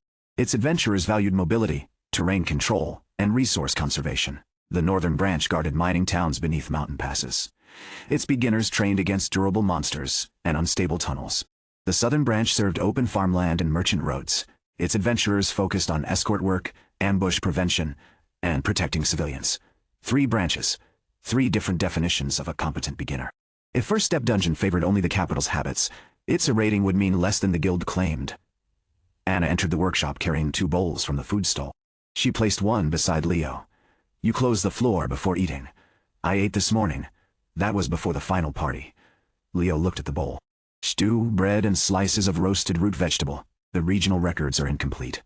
They will remain incomplete while you eat. The Eastern Branch sends 12 adventurers. Northern sends 10. Southern sends 14. Anna sat on the opposite side of the planning table. And? The sample sizes are uneven. You are not grading a mathematics examination? The system will compare training value. It will compare what happens, not whether every group has the same number. Leo picked up the bread. She was right. The dungeon did not need a perfectly controlled experiment. It needed to remain fair under imperfect conditions. He expanded the 1st floor map. The Capital Branch knows too many solutions. Dynamic configuration already changes routes. It changes structure. The lessons remain familiar. That is not always bad. For repeat challengers, familiarity reduces attention. Anna looked toward the original slime chamber. Then stopped changing the answer. Leo waited. Change the question, she said. The slime room currently asks challengers to pass a territorial creature using movement, combat, distraction, or observation. Different starting positions changed execution, not purpose. Leo opened the creature behavior interface. The green slime had accumulated enough development to support conditional objectives. Protect chest, protect pool, avoid marked area, follow moving light, return displaced objects. The same creature could create different trials without becoming stronger. He linked the chamber to rotating objectives. Some challengers would retrieve the chest reward. Others would cross without waking the slime. Others would move a stone marker through the room without allowing the creature to touch it. A final variation asked them to guide the slime back to its pool after a harmless environmental disturbance. The room no longer tested only passage. It tested whether challengers understood the creature's behavior. The system evaluated the redesign. Dynamic objective system detected replay value. Increased creature integration. Increased Leo ate while working. Anna watched the changes appear. The first floor is becoming more complicated. For the architect, not for the challenger. They receive one clear objective. He displayed the entrance instruction. Return the displaced creature to its habitat. No hidden condition. No expectation of combat. Anna nodded. That works. The beetle habitat received similar treatment. Instead of always collecting a marked stone, challengers might identify the active mineral deposit, repair a damaged feeding path, or cross without disturbing the nesting shelves. The cave rat chamber rotated between token recovery, food placement, and population observation. The first floor still taught awareness. Now it asked challengers to apply awareness toward different purposes. Leo moved to the second floor. The guide chamber assumed every party could communicate verbally. That would disadvantage adventurers trained in environments where silence mattered. Eastern marsh parties used hand signals to avoid attracting monsters. Southern escorts often communicated through formation movement during crowded travel. Northern tunnel parties relied on rope pulls when separated by stone. The chamber should not require speech. It should require shared information. Leo added visual signal panels, pull ropes, and floor markers. Parties could choose a communication method before beginning. The dungeon would not judge the method, only whether information moved accurately. Anna studied the new options. Too many choices may confuse beginners. The selection room explains each one. Will they read it? They should. That is not an answer. Leo added a practice sequence before the actual barriers. One simple signal. One visible response. No failure penalty. The party confirmed understanding before the challenge began. Mechanic clarity returned to A. The balance hall presented a different regional problem. Northern adventurers carried heavier equipment. Eastern adventurers traveled light. Southern escorts often entered with supply packs representing civilian cargo. The existing mechanism adjusted total weight, but parties could gain an advantage by discarding equipment. That would teach the wrong lesson. Leo added cargo recognition. Equipment registered at entry could be placed in secure side compartments without affecting challenge rating. Parties choosing to carry it received alternate routes designed around load management. Not harder, different. The choice vault received clearer risk information without revealing outcomes. The living crossing gained a non-water configuration for parties uncomfortable around deep channels. The basin was already safe, but fear affected learning. Fairness did not mean removing discomfort. It meant ensuring discomfort served the lesson. Leo left the teamkeeper unchanged until morning. The boss reflected every earlier decision. Changing its components before testing the redesigned floor would create interactions he could not predict. At sunrise, the second floor reopened for local test parties. Milo had placed a new sign beside the gate. Regional version preview expect the unexpected. Leo removed the second line. Milo replaced it with expect something different. Leo left it. The first test party selected rope signals in the guide chamber. They practiced 1 pull for stop, 2 for forward, 3 for left, and 4 for right. In the actual route, Panic made one challenger pull 5 times. The observer froze. The walker repeated the signal. The system did not interpret it for them. They had created no meaning for 5. After the reset, they added 5 pulls for return to the previous marker. The chamber accepted their shared correction. A second party selected visual panels, but discovered one member struggled to distinguish 2 similar colors. They changed the symbols to shapes before beginning. The room recorded accessibility adaptation. The third party used speech, and completed the chamber faster than both. The dungeon awarded no bonus for complexity. The best method was the one a party could use reliably. In the balance hall, a porter entered with a full supply frame. His partner suggested leaving it outside. The alternate route appeared when he kept it. Instead of standing on opposite platform edges, they secured the pack at the center and shifted around it together. The challenge became protecting shared cargo while maintaining balance. Southern evaluation value increased in the projected analysis. By the end of the second day, Leo had tested every configuration except the teamkeeper. The boss adapted automatically. That was the problem. The party behavior analysis system projected more than 300 possible combinations. Communication method, cargo route, dynamic objective performance, resource decisions, ecosystem interaction. A boss that reacted to all of them risked becoming unreadable. Complexity belonged behind the design. The challenger should experience clear consequences. Leo limited each teamkeeper run to 3 remembered behaviors. 1 strength, 1 weakness, 1 unresolved pattern. The boss would reinforce what the party did well, expose one area needing improvement, and allow the final pattern to be corrected during the fight. The system accepted the restriction. Boss memory prioritization maximum active party records. 3 clarity. A adaptation depth. A ad dungeon did not become better by remembering everything. It became better by knowing what mattered. The first regional delegation arrived on the 6th morning. The Eastern Guild branch came without a carriage. 12 adventurers walked up the quarry road in light armor stained with old mud. Their weapons were short, hooked, or designed for use in confined footing. Their instructor, a woman named Ellen, inspected the stone drainage channels before greeting anyone. "You repaired this recently, 3 weeks ago," Leo said. "The slope is wrong near the second marker." Dan looked toward the road. "It drains away from the walking path. It collects beneath the outer wall. 2 days of heavy rain will loosen it." Leo opened the site structure map. Elin was correct. The road had been tested under ordinary rain, not marsh season storms. He marked the weakness. "Thank you." Elin studied him. "You are changing it now?" "Yes. You are not going to defend the design?" "It is wrong. It is functional. Until heavy rain." That answer seemed to settle something. Her delegation entered in 3 parties of 4. The first chose silent hand signals in the guide chamber. The dungeon separated them with walls before they realized the observers' hands were not visible from every route. They adapted by using shadows against the illuminated panels. The system accepted the solution. The balance hall slowed them less than local parties. They moved as if navigating unstable boats, shifting weight before the platform reacted. Their weakness emerged in the choice vault. Marsh training had taught them to conserve resources. Every party selected the lowest cost routes. They reached the rest point with many tokens and poor completion times. Their resource trust score remained high. Their decision flexibility fell. The teamkeeper used that pattern. It presented a bridge that could be opened by spending 2 emergency tokens. The Eastern Party refused. They searched for a free alternative. The arena tightened around them. A longer route existed, but pursuing it caused them to lose timing on 2 control seals. They failed. On the second attempt, they again preserved the tokens. They failed earlier. Elin watched from the inspection platform. "They are following training." "Training for what?" Leo asked. "Surviving when supplies cannot be replaced. The tokens exist to be used. They do not know whether something worse follows. The final room, whether something worse follows, is posted. Knowing it is final does not erase habit." The third attempt began. One party member reached the emergency bridge trigger and hesitated. The teamkeeper raised a wall. Another shouted through the signal channel, "Spend it!" The token entered the mechanism. The bridge formed. They crossed and completed the trial. The system displayed their improvement. Resource conservation. Appropriate, excessive, adaptive Elon. Read the result. The dungeon called them excessive. It measured the cost of the decision.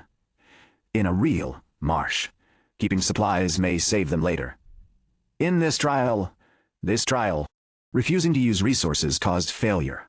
So the lesson depends on context. Yes. Elin looked toward her adventurers celebrating beside the kneeling teamkeeper. "That is more useful than telling them conservation is always correct." The second Eastern Party discovered a weakness in the glow garden. Their armor carried treated herbs that repelled insects. The glow moths avoided them.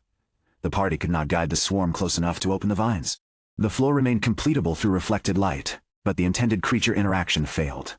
Leo stopped the configuration after the run. The herbs were reasonable equipment in marsh regions. The dungeon could not punish a party for arriving prepared. He added neutral light stones at 3 points. They required more coordination than guiding the moths, but allowed the room to function without direct insect contact. The system preserved the original solution while adding accessibility. Ellen remained through the modification. "You changed the room between parties. The equipment revealed an unfair dependency. You could prohibit repellent herbs. That would make the dungeon easier to design. Most guild sites restrict incompatible equipment. Real dangers do not." Ellen gave him the Eastern Branch seal before leaving. First regional training verification, complete Eastern Branch training value. A regional adaptability. The seal appeared on the evaluation document. The northern delegation arrived 2 days later in reinforced wagons. 10 beginners descended wearing layered armor, helmets, heavy boots, and equipment suited to falling stone. Their instructor was a broad man named Garen. He struck the quarry wall with his knuckles before introducing himself. "Old cut stone. Ice, you expanded beneath it." "Yes, show me the supports." Leo displayed the structural map bot diagram. Garen examined the load paths longer than any guild inspector had. "You rely on mana reinforcement." "Partially. What happens if the mana flow fails? Mechanical supports carry the active floors. Unfinished areas seal automatically.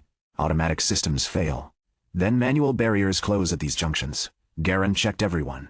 He approved nothing verbally. His first party entered carrying full packs. The balance hall assigned the cargo route. They crossed easily.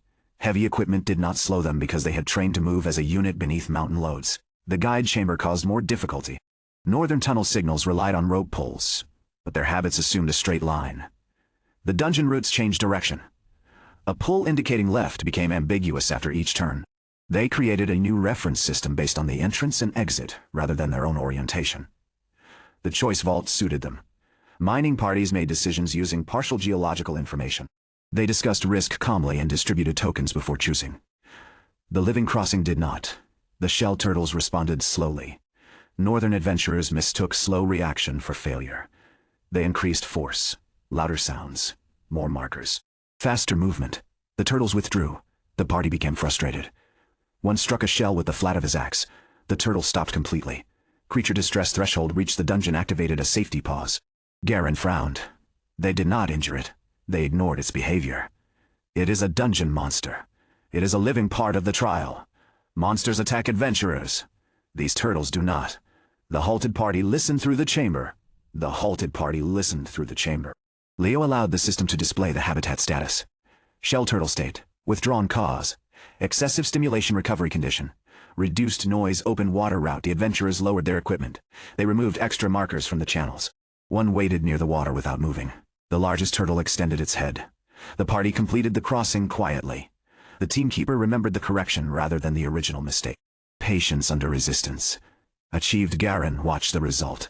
In mountain dungeons, hesitation kills. In this room, force failed. You built a creature that rewards waiting.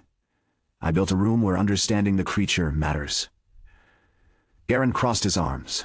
My beginners need decisiveness. They also need to know when decisiveness becomes stubbornness. The instructor did not agree immediately. He sent the second party. They entered the living crossing after hearing nothing about the first result. They made the same mistake more quickly. This group noticed the vines closing under loud vibration. They changed tactics before the safety pause. The third party observed both the turtles and water before acting. They completed the room without withdrawal. Garen compared the records. The dungeon had not taught slowness. It had taught response. When the environment accepted force, force worked. When it rejected force, adaptation worked better. The northern branch found another flaw in the teamkeeper. Their heavy shields could wedge rotating walls. The system classified it as environmental manipulation. The party prevented 2 arena shifts and reached the seals faster than intended. Leo reviewed the walls after the run. No damage, no rule broken. The solution reduced cooperation by allowing one strong adventurer to control the arena. He could strengthen the walls until shields failed. That would turn a valid physical solution into arbitrary rejection. Instead, he allowed wedging, but made the position require maintenance. The shield user had to remain behind and hold the wall. The party gained stability while losing one active member. The choice became strategic. Garen tested the modification himself under suppression. You converted strength into support. Yes, you could have prohibited it. It was not unfair. It bypassed the intended route. The intended lesson is teamwork, not obedience. Garen gave him the northern seal. Second regional training verification, complete northern branch training value. A regional adaptability. A before departing. He returned to the quarry wall near the road. Ellen was right about the drainage. You know her. She criticizes every road. She was still right. Garen pointed toward the upper slope. Add a second retaining channel there. Your fix protects the wall from water. It does not protect it from frost expansion. Leo added the recommendation. Garen finally nodded. The southern delegation was late. A merchant wagon had overturned on the road 2 valleys away. The 14 beginners arrived after helping recover the cargo. They entered First Step Dungeon tired, dusty, and already organized around protecting the slowest members of their group. Their instructor, Mara, apologized to nobody. An escort that abandons a wagon to meet a schedule has failed before arriving. Leo agreed. Their evaluation began the next morning. Southern parties communicated constantly, not efficiently. Constantly. They called positions, threats, cargo status, and route decisions even when everyone could see the same thing. The guide chamber rewarded accuracy but recorded unnecessary information. Signal load. High critical information loss risk.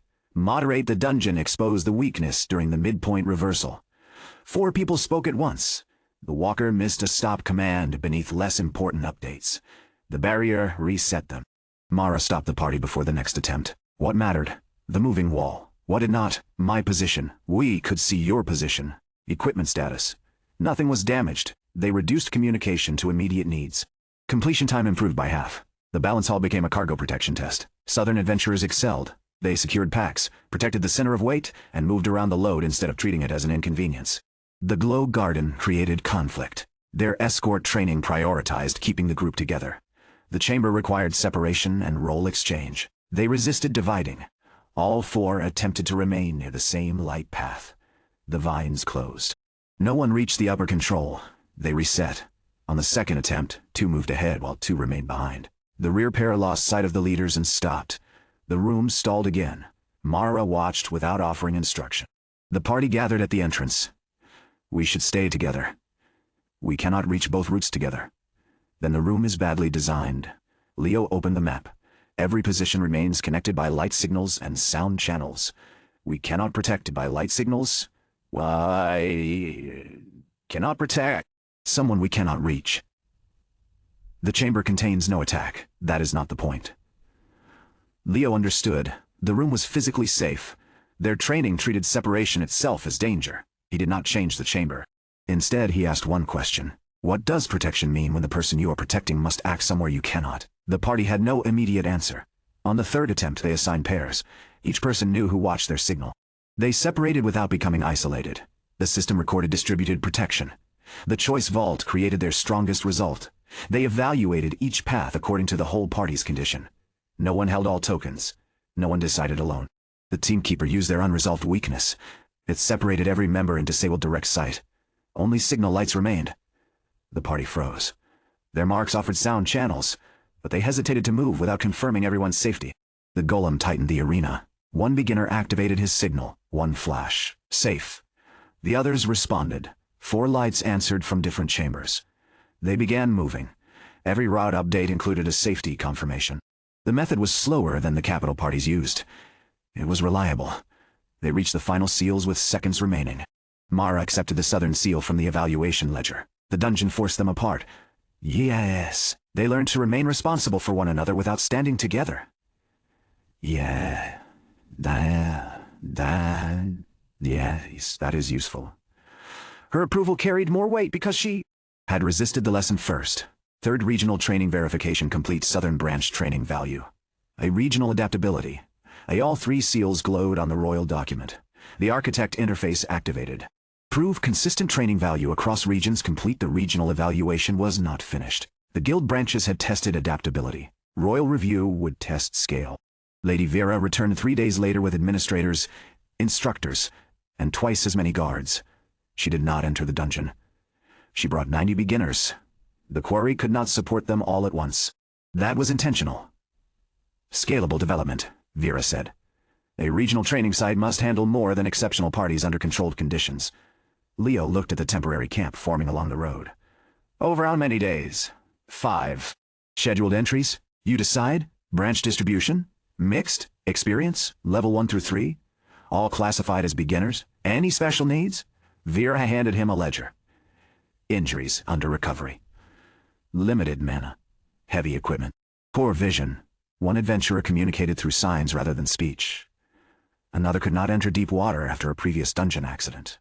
The test was not designed around ideal challengers. Neither was the work. Leo gathered Dan, Milo, the guild clerk, merchants, and branch instructors in the workshop.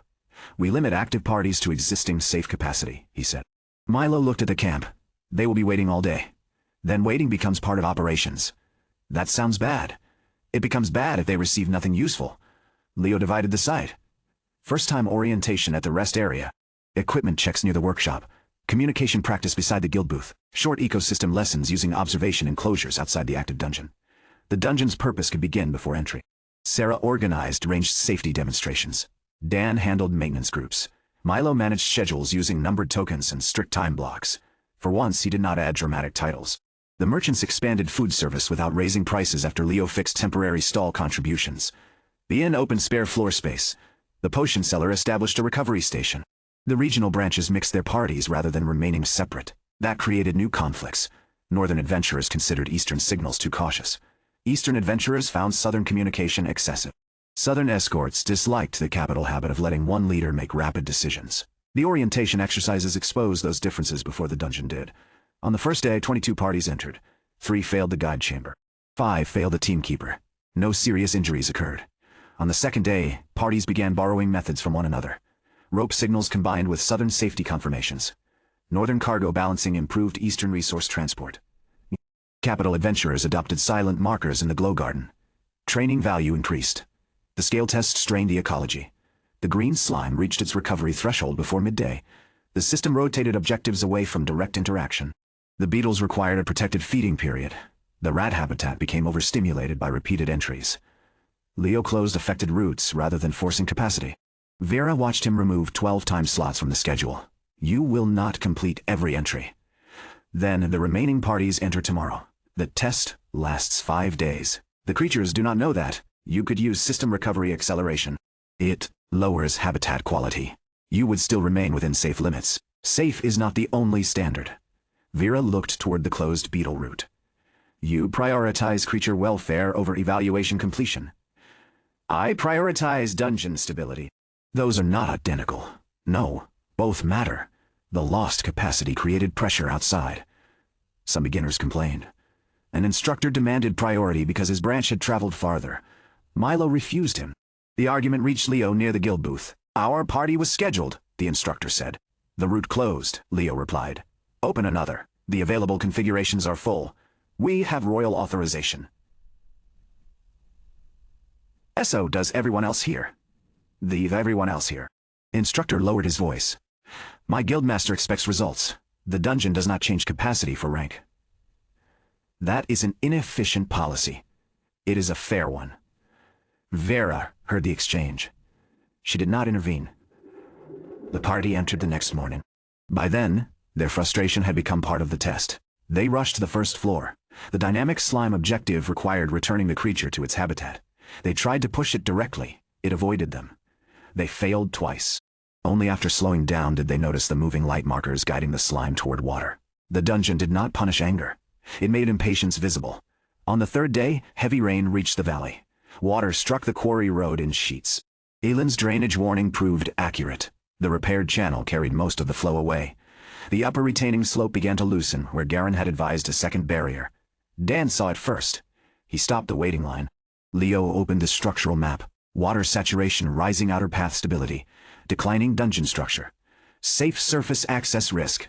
Moderate. He closed all entry gates. 90 beginners, instructors, merchants, officials, and guards remained across the site. Vera approached beneath a rain cloak. The dungeon is structurally safe. The road is not. Parties already inside? 4. Can they finish? Yes. Exit route remains protected. The problem was outside. Rainwater gathered beneath the upper quarry wall. If the slope collapsed, it would block the road and threaten the temporary camp. Leo could reinforce the area using architect points. The site lay within his claimed boundary. The cost projection appeared. Emergency surface reinforcement cost. 210 architect points. He had 243. Spending nearly everything would delay future construction. The road workers could build a barrier manually. Not before the slope failed. Leo confirmed the blueprint. Silver lines spread beneath the mud. Stone rose in staggered retaining layers. Drainage channels opened through the slope, releasing water in controlled streams. The saturated ground settled. Available architect points, 33. Vera watched the completed barrier. That was not a dungeon room. The road supports the dungeon. Your profession recognized it as valid construction. The claimed site includes visitor safety. She looked toward the rain disappearing through the safety. New channels. Royal administrators began writing. The emergency ended within minutes. The operational consequences did not. Every dungeon route remained closed for inspection. The camp needed food, dry shelter, and safe activity. Leo used no more points. The support network carried the rest. Merchants distributed stored meals. The inn accepted soaked travelers. Guild instructors converted the rest area into signal and planning workshops. Beginners joined Dan in clearing debris after the rain weakened. Milo reorganized 2 days of schedules before anyone asked. The dungeon economy did not collapse when entry stopped. It adapted. The architect interface recorded the event. Stable dungeon economy. Resilience test passed support network response. A emergency fairness, a community dependence, balance. The fourth day began late. The road reopened after inspection. Rather than extending hours recklessly, Leo preserved the original closing time. Not every registered party would complete the dungeon before Vera's deadline. He submitted the schedule anyway. 78 of 90 entrants, Vera said. Correct, 12 did not receive full runs. They completed orientation and exterior training. Their entries are rescheduled without additional fees. The royal test ends tonight. The dungeon continues tomorrow. Vera closed the ledger. You are willing to fail the evaluation. I am unwilling to overload the site to satisfy it. Why? Because the training site must survive after the officials leave. She looked at the active rest area. The test had expanded beyond completion numbers. Mixed parties compared regional methods. Instructors shared exercises. Merchants recorded stable contributions. The repaired road remained open. Creatures maintained healthy cycles. The dungeon continued producing renewable rewards. Nothing depended on a single day's success. On the final evening, Vera assembled everyone beneath the entrance marker. The royal ledger projected the results. Regional training site review registered beginners, 90 full dungeon participation.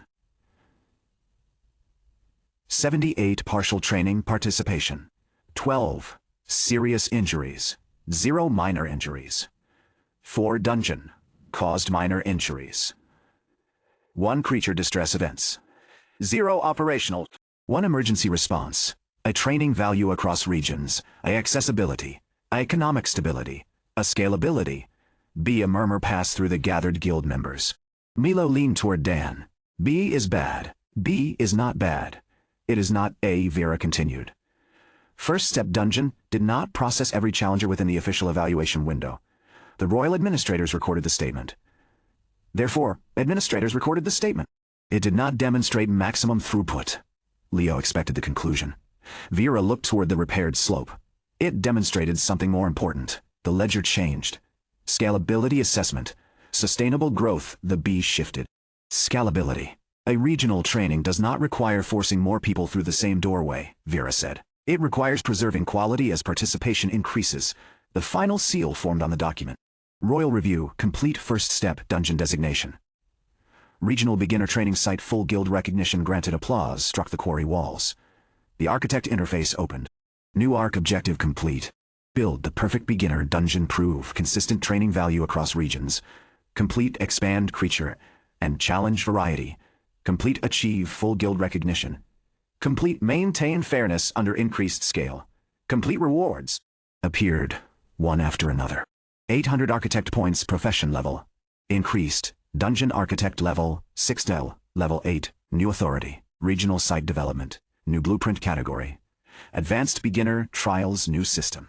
Instructor integration, new facility. Regional guild hall, 3rd floor permission.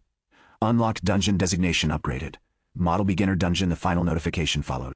Architect legacy connection, 2%, all 5% architect principle recovered. The perfect trial is not one that defeats every weakness. It is one that teaches the challenger which weakness must be faced next. Leo read the words in silence. The system had called the objective build the perfect beginner dungeon. The recovered principle rejected perfection as completion. A beginner did not need to leave without weakness. They needed to understand what came next. Anna stood beside him. That sounds like your dungeon. It still has flaws. That may be the point. Vera handed him the royal designation. You may now construct branch-compatible training sites under Kingdom supervision. Other sites, your arts? Profession can register multiple dungeons. I have not built a second one. You will receive requests. I will reject most of them. Vera almost smiled. That is why the authorization was approved. Eric unfolded plans for the regional guild hall. The facility could host instructors, branch records, party assessments, and shared training research. It would formalize what the temporary booth had begun. Milo read the title over his shoulder. Does it include an operations office? It includes storage, Leo said. That is not the same thing. It is where the queue records belong. I require a desk. You have a table. It is outside. Dan pointed. It is outside. Toward the marked foundation. The new hall has an entry desk. Milo looked vindicated. Leo registered the facility before the argument became permanent. Construction lines spread across the cleared land near the rest area. The hall would take days rather than seconds.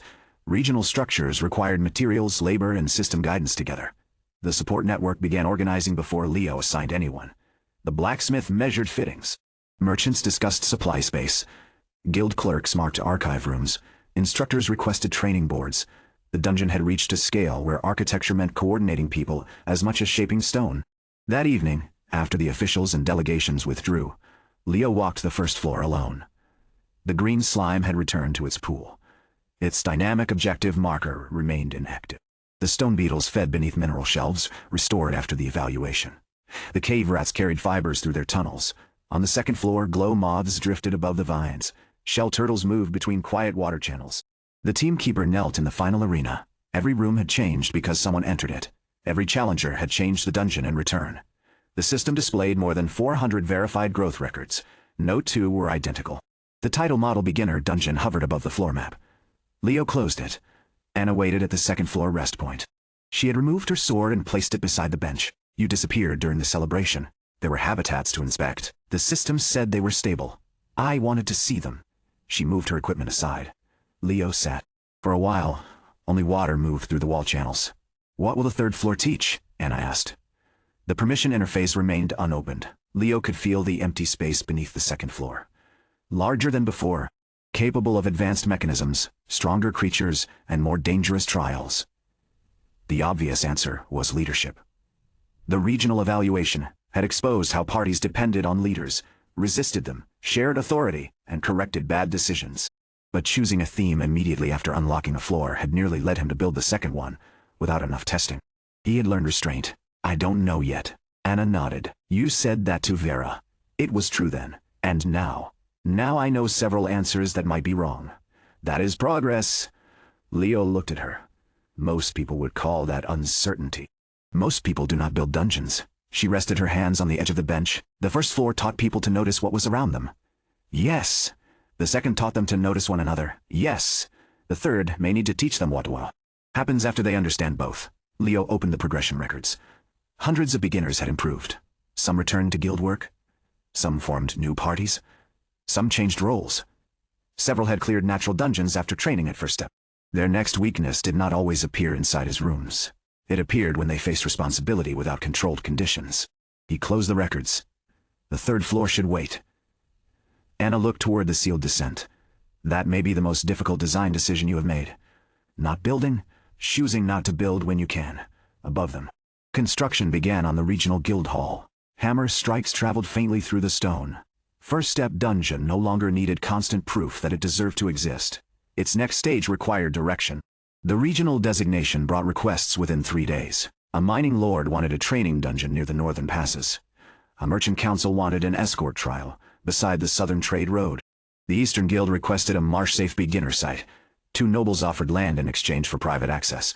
A military office requested exclusive rights to the teamkeeper design. Leo rejected the private requests immediately. The regional guild proposals remained. Eric arranged the letters across the new planning table. You have authority for multiple sites. I have 1 completed dungeon. You have 2 floors. 1 dungeon. The kingdom does not expect immediate construction. The mining lord does. He expects many things. Leo opened the northern request. It asked for a durable combat dungeon capable of producing disciplined recruits. No mention of creature welfare. No mention of beginner accessibility. No defined training purpose beyond strength.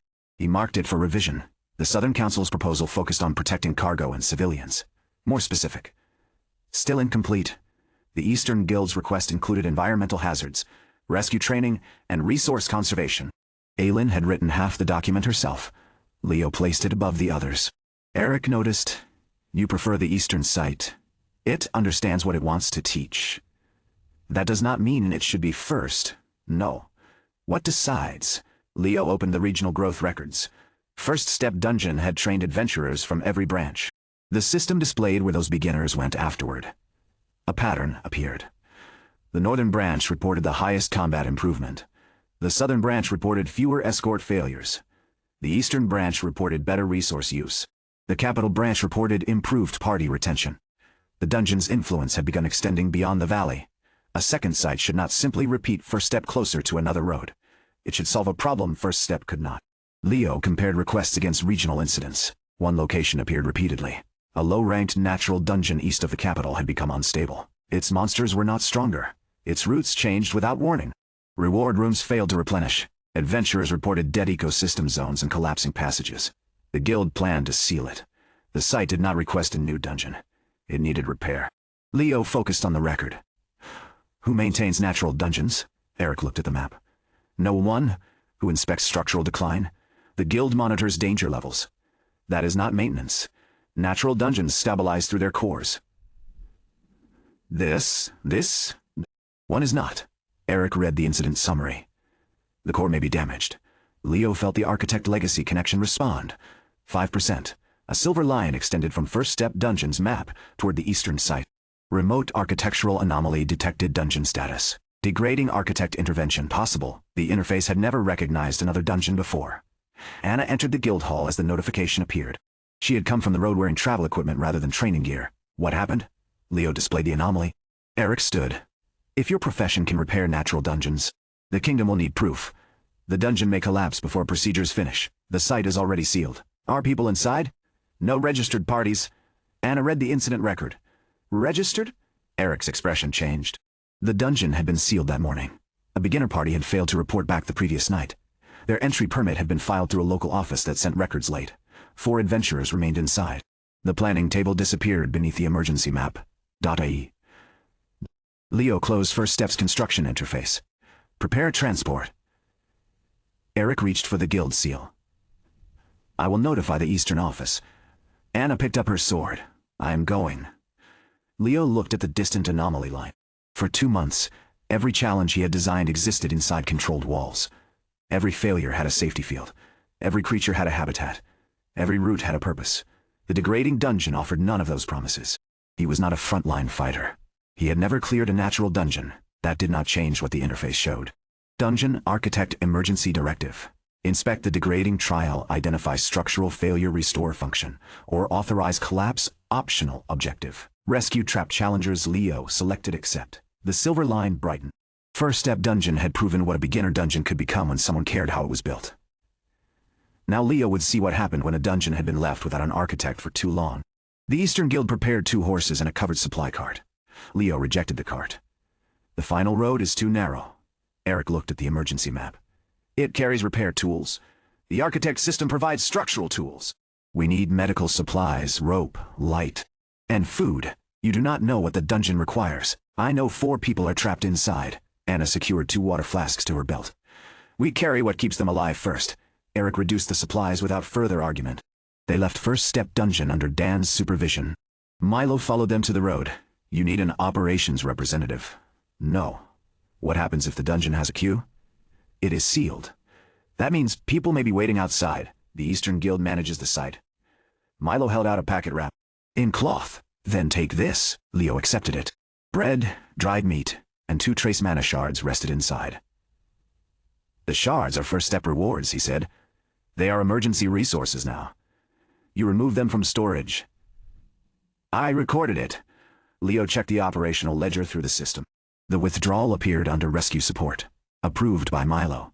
He had granted himself approval authority. Leo would correct that later. Keep the second floor open only while creature recovery remains stable, he said.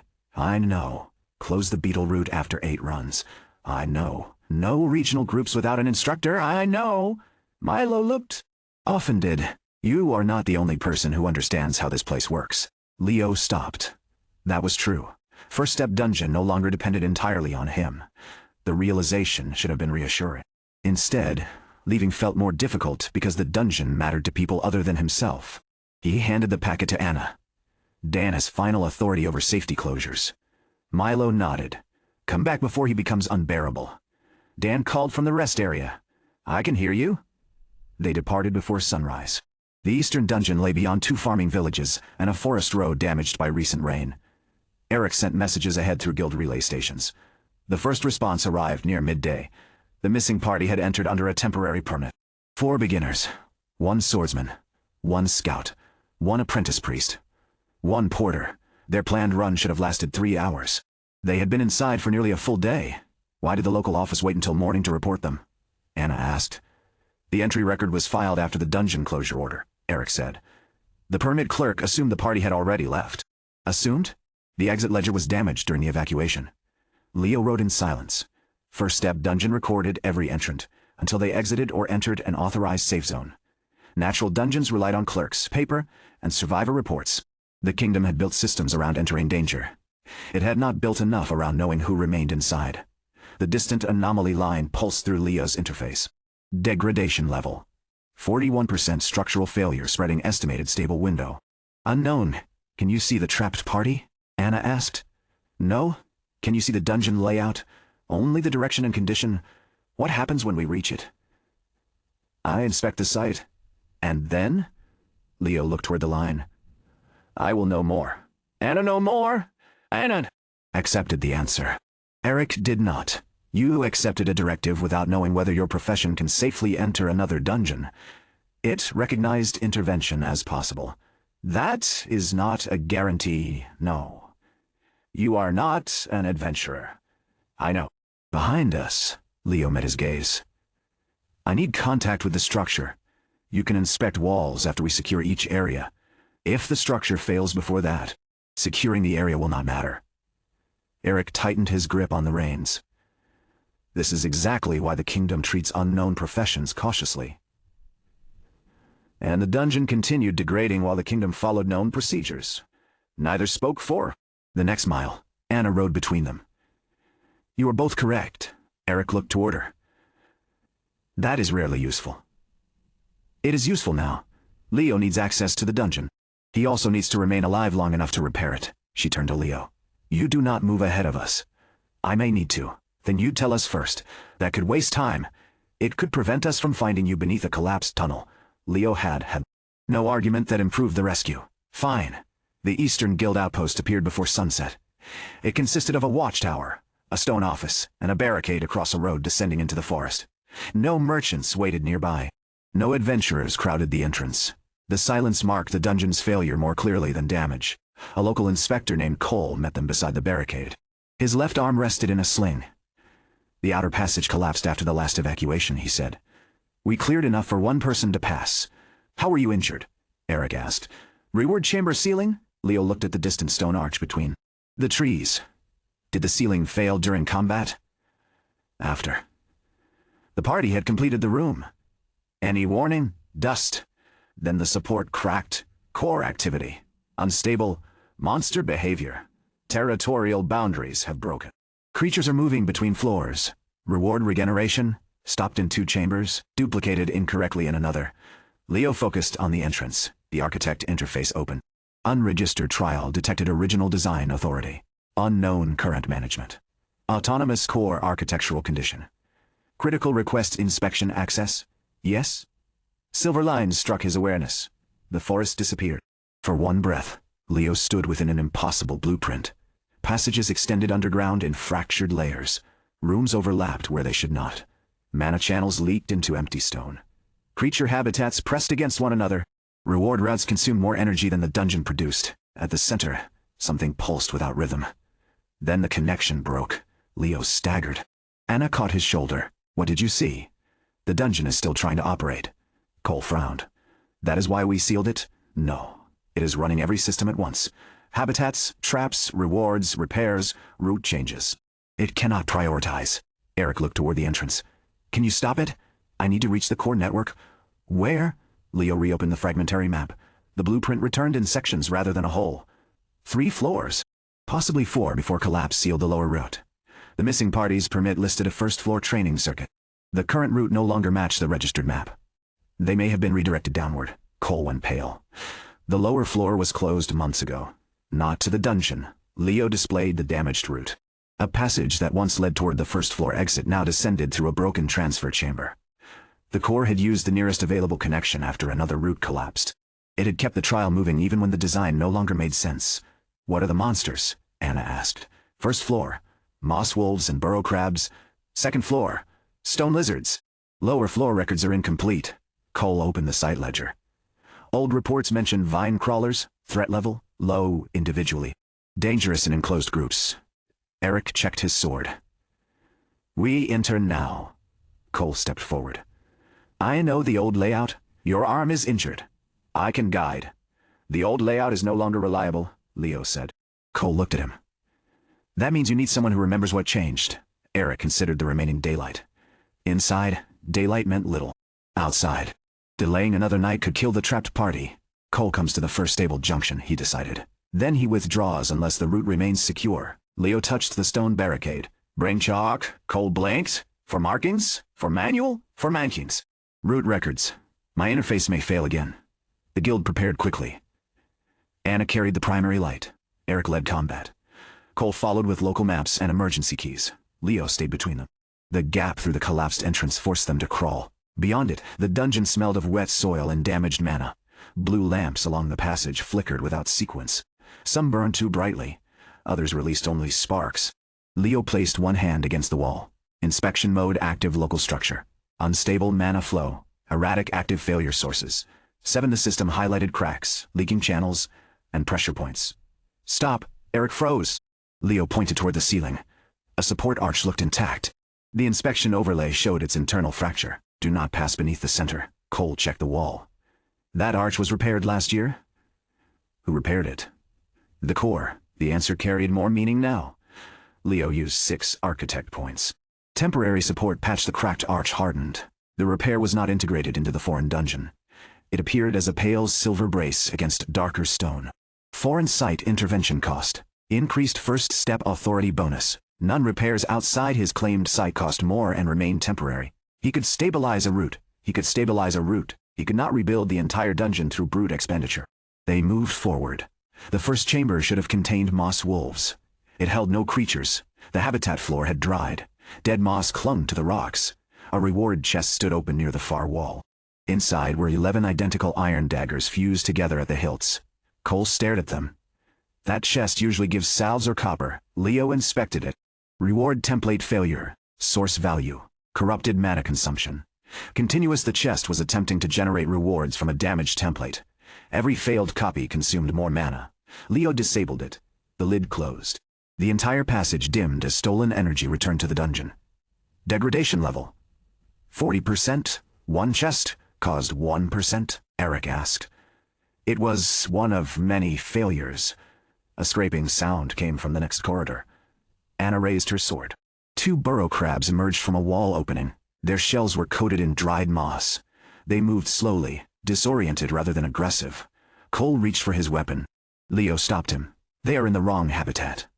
They will still attack. The nearest crab raised its claws. Anna stepped between it and the party. She struck the floor with the flat of her blade.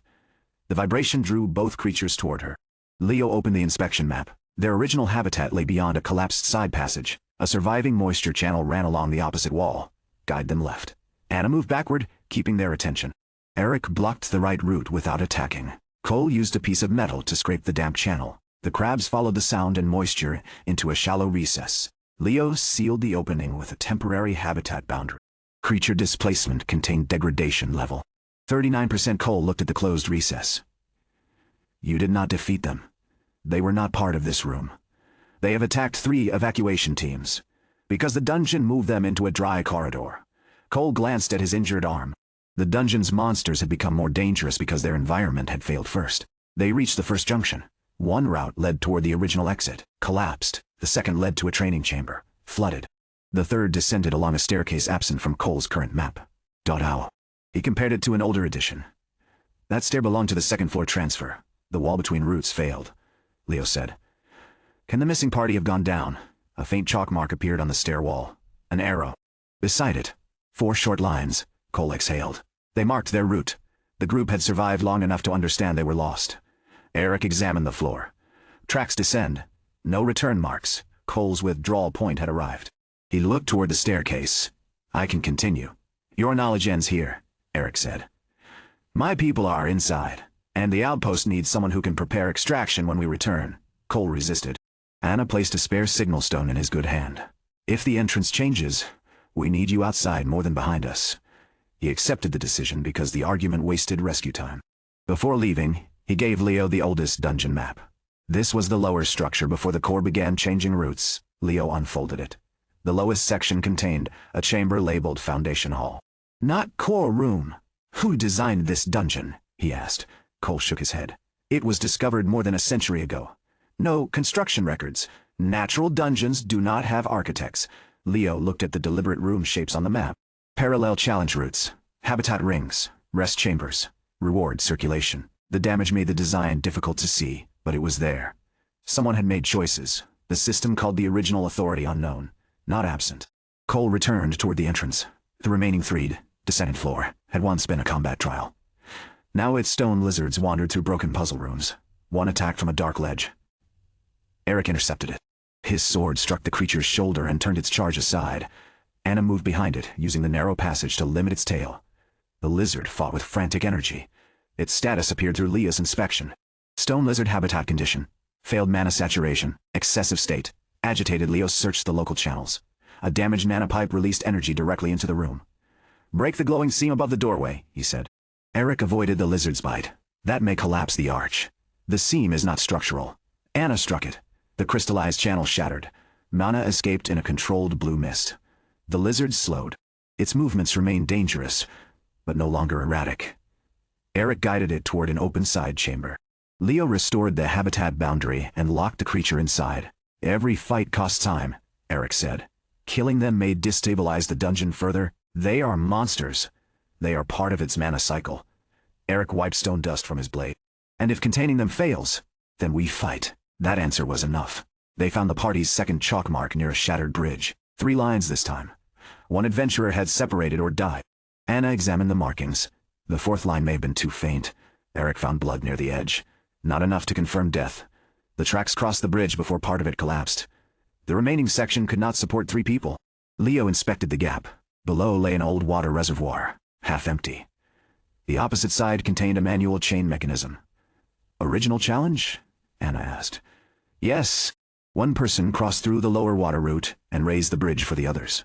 The reservoir is dry. The water system failed. The lower route now ended in a drop onto exposed stone. The challenge had become impossible. The core continued directing parties through it anyway. Leo used the shared objective system from first step. It resisted the foreign structure. He adjusted the request. Not a permanent room change. A temporary rescue path. Cost 38 architect points. A narrow silver walkway formed across the gap. Anna tested it. Stable. The moment all 3 crossed, the path began fading. Foreign repairs could not remain without integration. On the far wall, another chalk mark appeared. 4 lines. The missing member still lived when they reached this point. They continued. The passage narrowed into root-filled stone. The old map identified it as the entrance to the lower ecosystem. Vine crawlers nested among glowing plants. The plants were dead. The crawlers had not disappeared. They hung from the ceiling in clusters, pale bodies wrapped in dry vines. Anna lowered the light. "Sleeping? Starving," Leo said. The creatures responded to heat and movement.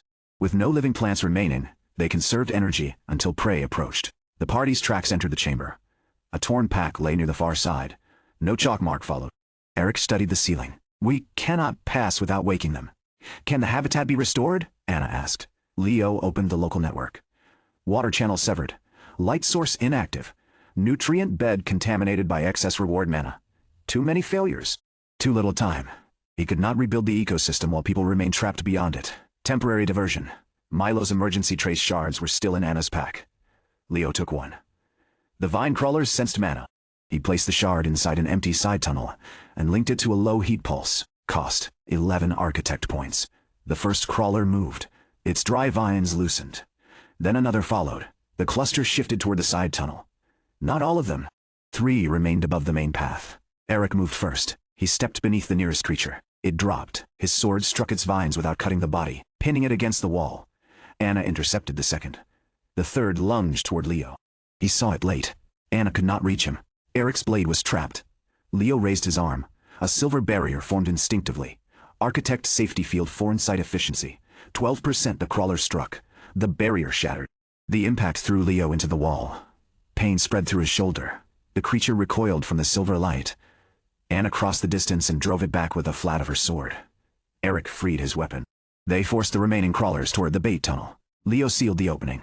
Available architect points, 701. The emergency field had consumed far more than expected. Anna examined his shoulder. "Can you move it?" "Yes." "Raise your arm?" He did.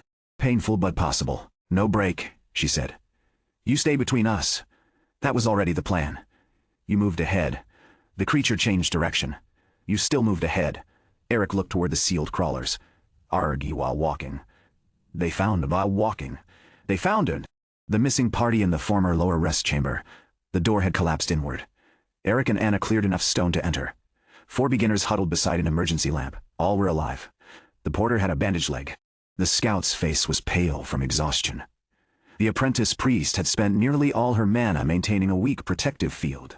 The swordsman stood between them and a cracked inner door. Something struck the other side. Again. The whole chamber shook. The swordsman turned. "Guild?" "Yes," Eric said. "How long has that door been holding?" "Maybe an hour. We lost track. What is behind it?" "Stone lizards." "At least 2. Leo inspected the door. The creatures were not trying to enter. The Corps had designated the rest chamber as an active combat room. It was repeatedly commanding them toward the party. The door blocked the trial. The dungeon interpreted that as an incomplete encounter. "Move everyone away from the inner wall." The beginners obeyed. Leo touched the floor. "Local trial authority. Corps override active objective. Defeat all challengers." The wording stopped him. Not defeat all creatures. Defeat all challengers. The Corps' purpose had inverted. "Eric, I see the door. The dungeon is targeting the party. Can you cancel the room?" "Not locally." The door cracked. Anna positioned herself beside it. Eric stood opposite. "When it opens, we move the lizards out of the chamber," Leo said. "There is nowhere safe behind us," Anna replied. "The former habitat route is beyond the inner door." "So we go through them?" "Yes." The apprentice priest struggled to stand. "I can reinforce you." The apprentice priest struggled to stand. "Once. Save it for the injured," Eric said. The door broke. The first stone lizard forced its head through. Eric struck its jaw sideways. Anna entered the gap before the second could charge. The room beyond had once been a rest garden. Its healing plants were gone. Mana channels poured violent energy from the walls. 2 lizards circled a third creature lying near the center. A moss wolf, wrong floor, wrong habitat, barely alive. The Corps had gathered every available monster and turned the chamber into a killing trial. Leo entered behind Anna. "You said stay between us," she said. "I need the control point." The local objective marker glowed beneath the dead fountain. Eric and Anna kept the lizards away. Leo reached the fountain. The Corps resisted his inspection. Silver text broke apart. "Foreign authority denied trial in progress. Challengers must be defeated." Leo placed both hands against the stone. "I am not claiming authority." The system did not respond. He changed the request. "Challenge is impossible to complete fairly." The words paused. Architect Principle 1. A challenge must be possible to overcome. The room contained injured beginners, displaced monsters, failed exits, and no valid reward. The Corps had violated the first law Leo received upon awakening. He submitted a formal rejection. Trial validity, review challenger, escape route. None creature habitat support. None reward function. Failed difficulty balance. Invalid purpose. Corrupted the system, struck the room like a bell. Trial rejected. Local Corps authority suspended. The mana channels closed. The stone lizards stopped. One collapsed from exhaustion. The other retreated toward the wall. The surviving lamps stabilized. For the first time since entering, the degradation level stopped rising. 39%. Eric kept his sword raised. "What did you do?" "I invalidated the room." "Can you do that to the whole dungeon?" "Not without reaching the core network." The old map showed Foundation Hall directly below. The cracked inner passage led there. The missing party could not continue. The porter's leg required extraction. The scout could walk with support. The priest needed rest. The swordsman refused to leave them. Anna checked the route behind. Every temporary repair remained active, but not indefinitely. "We take them out," she said. Leo looked at the descending passage. "The Corps may reactivate the room, then suspend it longer. I cannot from outside its range." Eric understood. "If we leave now, the dungeon may collapse before another team reaches the Corps. We cannot take 4 injured beginners deeper." "No," Leo said. "You take them back." Anna's answer came immediately. "You are not continuing alone. Eric knows the route out. Eric knows the route out." Look toward the beginners, then toward the descent. Command responsibility pulled in both directions. The scout spoke weakly. "There is another person." Everyone turned. "Who?" Eric asked. "We heard someone below us." "When?" "After the route changed." A voice through the wall. "Male or female?" "Male." "He told us not to follow the silver lights." Leo felt the architect legacy connection pulse. The dungeon contained no other registered entrant. Cole said the site was discovered more than a century ago. No architect maintained it. Yet someone below understood the changing routes. "What did he say exactly?" Leo asked. The scout closed his eyes, remembering. He said, "The trial has forgotten its purpose." Silence settled over the chamber. The words resembled the recovered architect's principles, not system language, advice, recognition. Anna checked her sword. "We continue?" "The injured?" Eric began. The swordsman stepped forward. "I can help them out. You are exhausted. I know the marked route. The worst creatures are contained. The bridge is temporary," Leo said. "Then tell us how long." He checked the remaining support duration. 42 minutes. The route to the entrance had taken less than 30 with combat. Without delay, they could make it. Eric gave the swordsman his spare signal stone. "You remain together. You do not stop for equipment. If a route changes, return to this chamber and activate the stone." The apprentice priest looked toward Anna. "You are going farther down?" "Yes. Why?" Anna glanced at Leo. "To stop the dungeon from doing this again." They moved the injured porter onto a support frame, made from broken benchwood and rope. The four beginners began their return. Eric watched until their light disappeared. Then he turned toward the lower passage. "We should have escorted them." "They have a valid route," Leo said. "That does not make the choice comfortable." "No." Eric drew his sword. "Good. You understand." They descended. The passage beneath the rest chamber had no record on the guild map. The old map ended at Foundation Hall. The current structure continued beyond it. Silver lights flickered along the walls. Not blue core lamps. Silver. The scout's warning returned.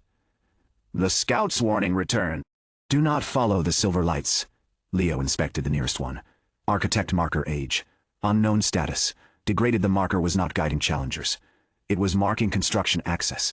Someone with architect authority had moved through this passage long before Leo. The legacy connection increased without notification. 5% remained visible, but the line beneath it trembled. They reached Foundation Hall. The chamber was enormous. Broken pillars surrounded a central platform. Mana channels entered from every direction, carrying the dungeon's remaining energy toward a fractured stone structure suspended above the floor. It resembled a core. Not the crystal sphere described in guild manuals. A network of rings rotated around a dark center. Several rings had broken. The remaining pieces turned out of alignment, forcing mana into the wrong channels. Dungeon Foundation Array current function. Core substitution. Leo stared at the words.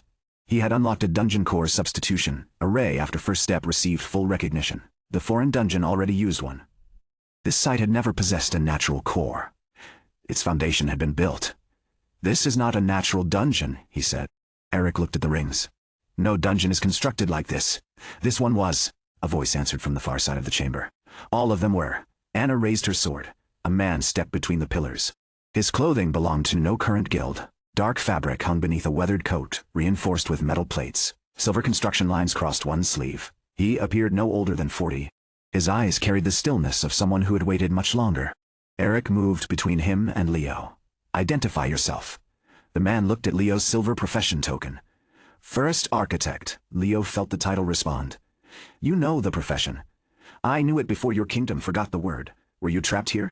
The man glanced toward the broken array. "I remained. For how long?" "Long enough to watch maintenance become myth." Anna did not lower her sword. "Name, Kane." The name carried no recognition. No guild record. No royal title. The architect interface opened around him. Dungeon authority detected profession. Dungeon architect status. Incomplete legacy alignment. Unknown. Leo's certainty shifted. He was not the only architect. Kane looked toward the failing array. "You restored one room?" "I rejected an invalid trial. You delayed collapse?" "Can the dungeon be repaired?" "Yes." "How?" "Allow the weak systems to fail." Leo looked at the connected habitats. "People are still inside. They are leaving. The creatures will die. Some. The lower structure may collapse into the forest aquifer." Kane's gaze remained on the array. "Then the land adapts." Eric's sword lifted slightly. "You caused this?" "No. I stopped preventing it." "Why?" Kane finally looked at Leo. "Because a trial that cannot survive without constant rescue has reached its end." The broken rings shifted. A pulse traveled through the chamber.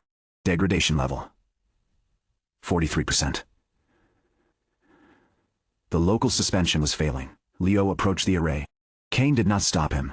"You maintained this dungeon for years. Why stop?" "Because everyone entering learned the wrong lesson."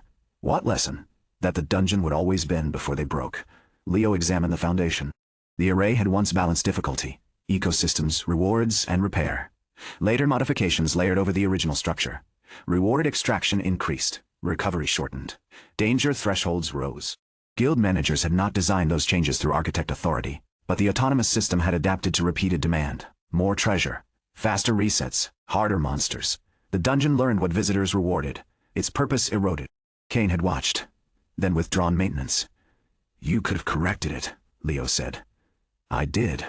Repeatedly. "Then why abandon it?" "Because correction taught them nothing."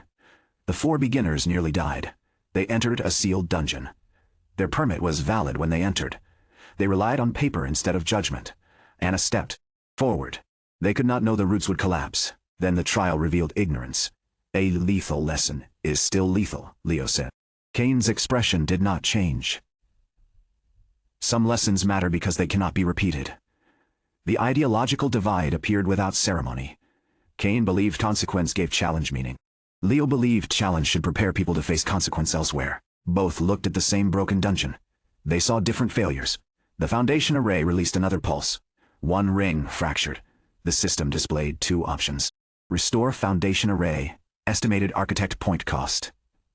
1640. Required authority. Joint or legacy override current points. 701. Authorized controlled collapse. Estimated survival zones. 62% creature loss. High surface damage. Moderate mana contamination. Low. Leo did not have enough points to restore it. Kane had authority. "Help me repair the array," Leo said. "No, you remained here because you still care what happens." "I remain to ensure collapse follows the correct channels." "You planned this, accepted it. 4 people were trapped. And rescued, because we came." Kane looked at the silver braces along Leo's route. "Yes." The answer was not praise. It was judgment. Leo opened the failure map.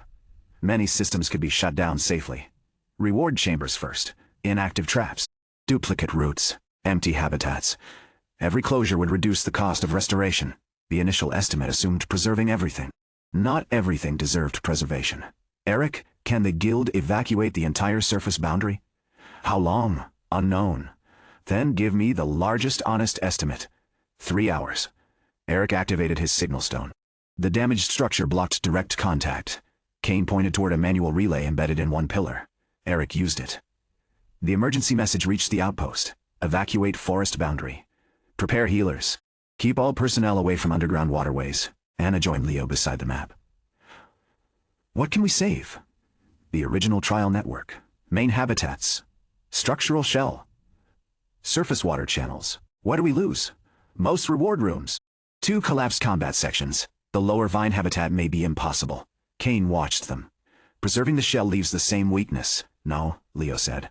"Preserving everything would." He began shutting down failed systems. The fused dagger chest disappeared from the network. Mana returned. 3 duplicated reward chambers closed. A trap corridor that no longer led anywhere went dark. An empty monster spawning room released stored energy. Restoration cost fell, 1410. 1280. 1105. Still too high. Leo found the guild modifications.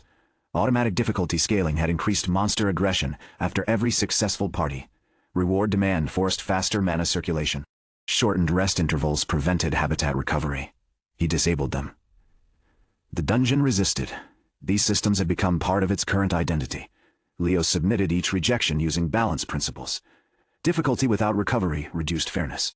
Rewards exceeded renewable value. Aggression no longer matched purpose. The system accepted 2. Rejected the 3rd. The stone lizard scaling remained tied to the core loop. Kane could remove it. "Disable the combat escalation," Leo said. "It produced stronger survivors. It destroyed the habitat. Then the habitat was weak. It forced creatures beyond sustainable behavior. They existed to challenge. They existed to challenge. They existed to challenge." Within an ecosystem. Kane's eyes narrowed. "You built a beginner garden and mistook gentleness for wisdom. I built creatures that teach without being consumed. You built safety around people who will eventually enter places without it. That is why they need to learn before they arrive." The Foundation shook again. Restoration cost, 982. Leo had 701. Kane possessed enough authority to close the remaining gap. He refused. Anna looked at the fractured ring. "Can the dungeon generate points?" "No." "Can First Step transfer them?" "The sites are not linked." "Can completed rescue objectives reward you before restoration?" Leo opened the directive. Optional objective. Rescue trapped challengers. Status unknown. The party had not reached the exit. The temporary bridge had 6 minutes remaining. Eric checked the relay. No response. If the beginners failed to cross, the rescue remained incomplete. Leo could not wait. He searched the array for a lower-cost repair. Not full restoration. Purpose stabilization. If the dungeon stopped interpreting every entrant as an enemy, the surviving systems could recover gradually. He found a damaged central instruction beneath decades of adaptations. Original trial purpose. Prepare novice parties for environmental dungeons. The dungeon had once been a beginner training site. Like first step. Its challenges taught habitat awareness, route judgment, resource use, and retreat. Reward farming had transformed it. The central purpose remained buried beneath corrupted objectives. Leo selected it. Restore original purpose cost. 420 architect points effect. Suspend incompatible systems. Stabilize foundational routes. Reduce active dungeon scale by 58%. Preserve viable habitats. Require future reconstruction. Kane spoke before Leo confirmed. You would reduce it to less than half.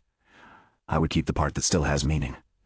You would remove every advanced trial. They no longer prepare anyone. They kill the careless. That is not a purpose. It is not a purpose.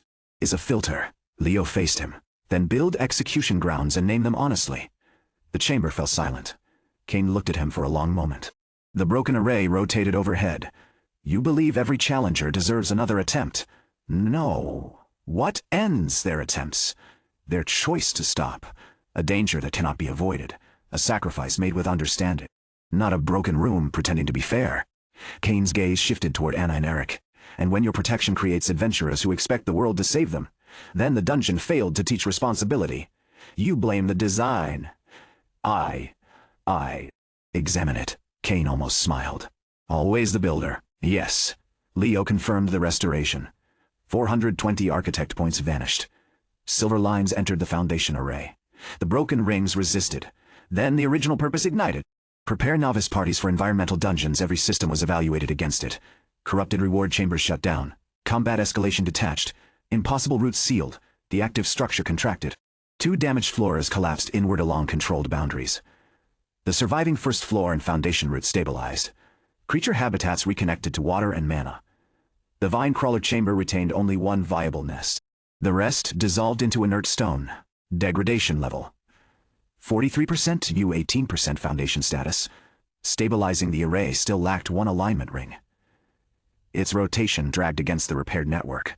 Cost to complete stabilization, 126 architect points. Leo had 281. He reached for the final repair. Kane placed one hand on the opposite side of the array. Do not. Why? The purpose is yours now. It was the dungeon's original purpose. You chose what survived. Someone had to. Kane's silver lines entered the broken ring. Not to oppose Leo. To align it. Joint Architect Authority, detected stabilization, cost reduced 126 Ju 34, Leo confirmed. The final ring locked into place. The dungeon became quiet. Not dead, resting. Water returned to distant channels. The blue lamps dimmed to a steady glow. The remaining creatures stopped moving through invalid routes. Foundation restored active floor count. One reconstruction required new site status. Dormant training dungeon, the emergency directive completed. Inspect the degrading trial. Complete identify structural failure. Complete restore function, or authorize collapse. Restoration complete optional objective. Rescue trap challengers. Pending Leo check the relay. A signal finally pulsed. Cole's voice broke through. Rescue party reached the entrance. 4 recovered. All alive. The optional objective changed. Complete rewards appear. 600 architect points Foreign Dungeon Inspection Authority. Dungeon Restoration. Blueprints Core Substitution Array Mastery. Basic Profession Level. Increased Dungeon Architect Level 8 Level 9. New Designation.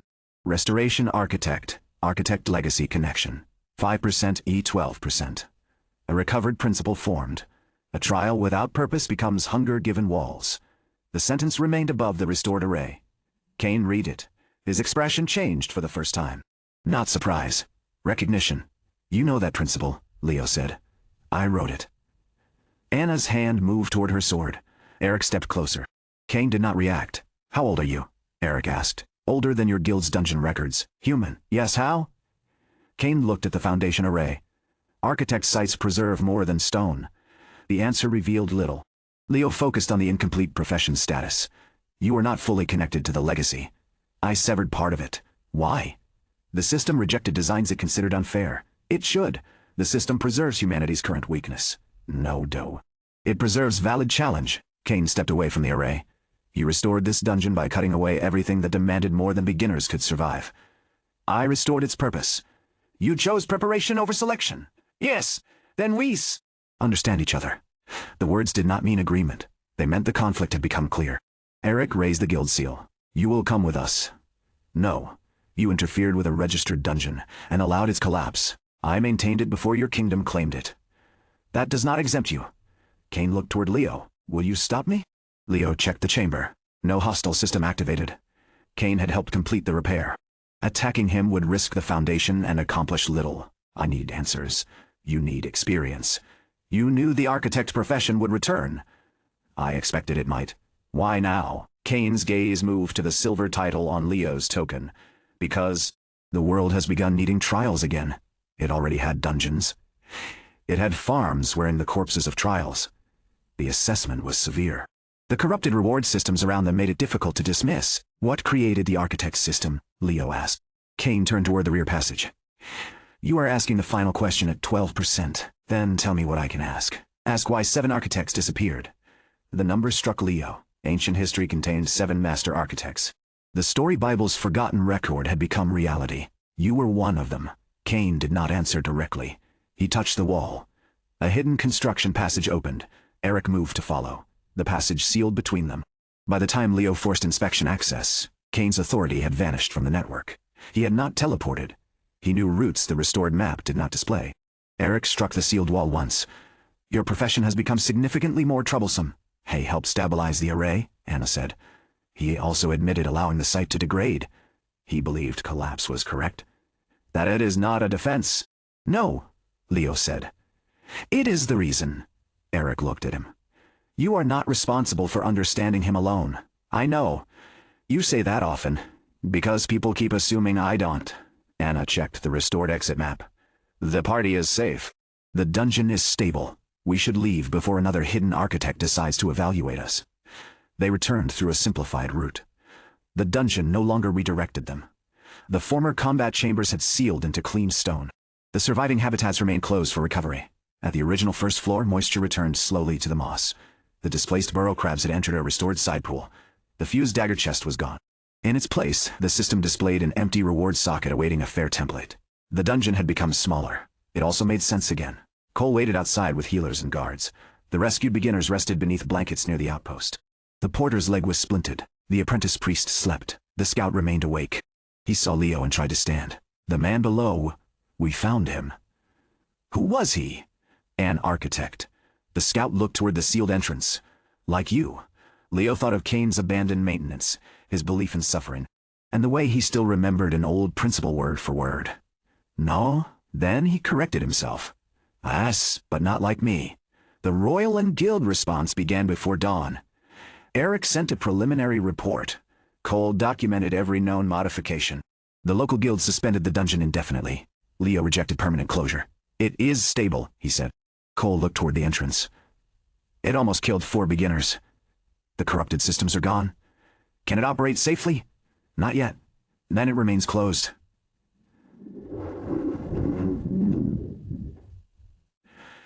Temporarily. Cole agreed after Leo added the word to the official report. The dungeon needed reconstruction, habitat recovery, new rewards, clear routes, a complete inspection. It did not need burial. The 4 rescued adventurers asked no questions that morning. They had survived. Understanding could wait. Anna found Leo beside the forest boundary after sunrise. He was reviewing the recovered Foundation map. You spent most of your points. I received more. That was not my concern. Leo closed the map. My shoulder is fine. It will bruise. The safety field worked. It broke. It reduced the impact. She looked toward him. You were afraid. The statement was not an accusation. Yes. Before the crawler hit you? No. When? When I saw the invalid trial objective. Defeat all challengers. The dungeon had converted people into targets because its purpose had collapsed. You thought first step could become that, Anna said. Any system can drift if people reward the wrong result. Your dungeon has you. This one had Kane? And he? Stopped correcting it. Leo looked toward the quiet entrance. Because he wanted people to learn from the collapse. Will you? Yes. What? That maintenance cannot depend on one person's beliefs. First Step Dungeon followed his authority. Its fairness came from his decisions. If he changed, disappeared, or stopped caring, the systems could drift. The support network helped operations. It did not govern purpose. The instructor integration system, guild reviews, adventurer feedback, creature welfare measures, and economic records could become more than tools. They could become safeguards. Anna understood before he explained further. You are going to let others challenge your designs. They already do. You are going to make it permanent. Yes, that will be uncomfortable. Yes, good. Leo looked at her. You say that too. Often. Only when you need it. They returned to First Step Dungeon that afternoon. The quarry road came into view through the trees. The regional guild hall stood half completed. Merchants operated normally. Beginners waited in organized groups. Milo saw them first. He left the entry table and ran down the road. You took too long. It was one night. Dan closed the beetle route after 7 runs. That was correct? He says the habitat indicators changed. That was also correct. He enjoyed having final authority, Dan called from the Hall Foundation. I can hear you again. Milo noticed the bruise forming beneath Leo's shoulder. What happened? A foreign dungeon rejected maintenance. That sentence means nothing. It will be in the report. Did you find the beginners? All alive. The tension left Milo's face. He covered it with irritation.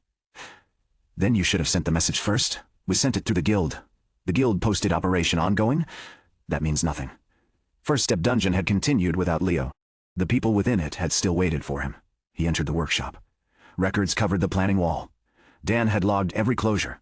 Milo had recorded every withdrawal. The guild clerk had separated regional requests by urgency. Anna placed the emergency packet on the table. 1 trace shard remained. Milo counted it. You used one. Yes, for what? Vine crawlers. Did they buy something? Leo looked at him. Anna laughed. The ordinary sound inside the familiar workshop eased something the restored dungeon could not. Leo opened the architect interface. New systems waited. Foreign dungeon inspection. Restoration blueprints. Core substitution mastery. The multi-site authority map now displayed 2 locations. First Step Dungeon glowed steadily. The eastern dungeon remained dormant. Between them stretched a faint silver route. Restoration site. 1 status. Stabilized reconstruction ownership. Unassigned a local guild controlled access. The architect's system recognized Leo's intervention. He did not own the site. That distinction mattered.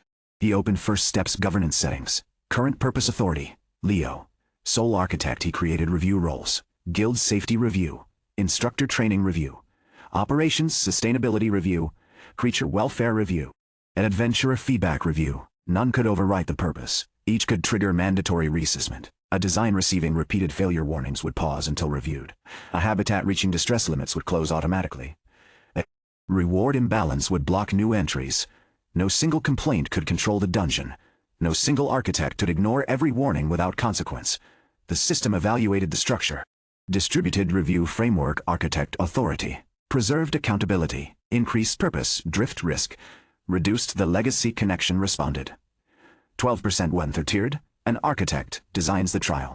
A guardian ensures the architect remembers why. Leo read it twice. The word guardian did not refer to a monster or boss. It referred to oversight. Perhaps the 7 ancient architects had not worked alone. Perhaps their disappearance involved more than abandoning maintenance. He assigned the initial review roles. Eric received guild safety review. Sarah and the regional instructors shared training review access.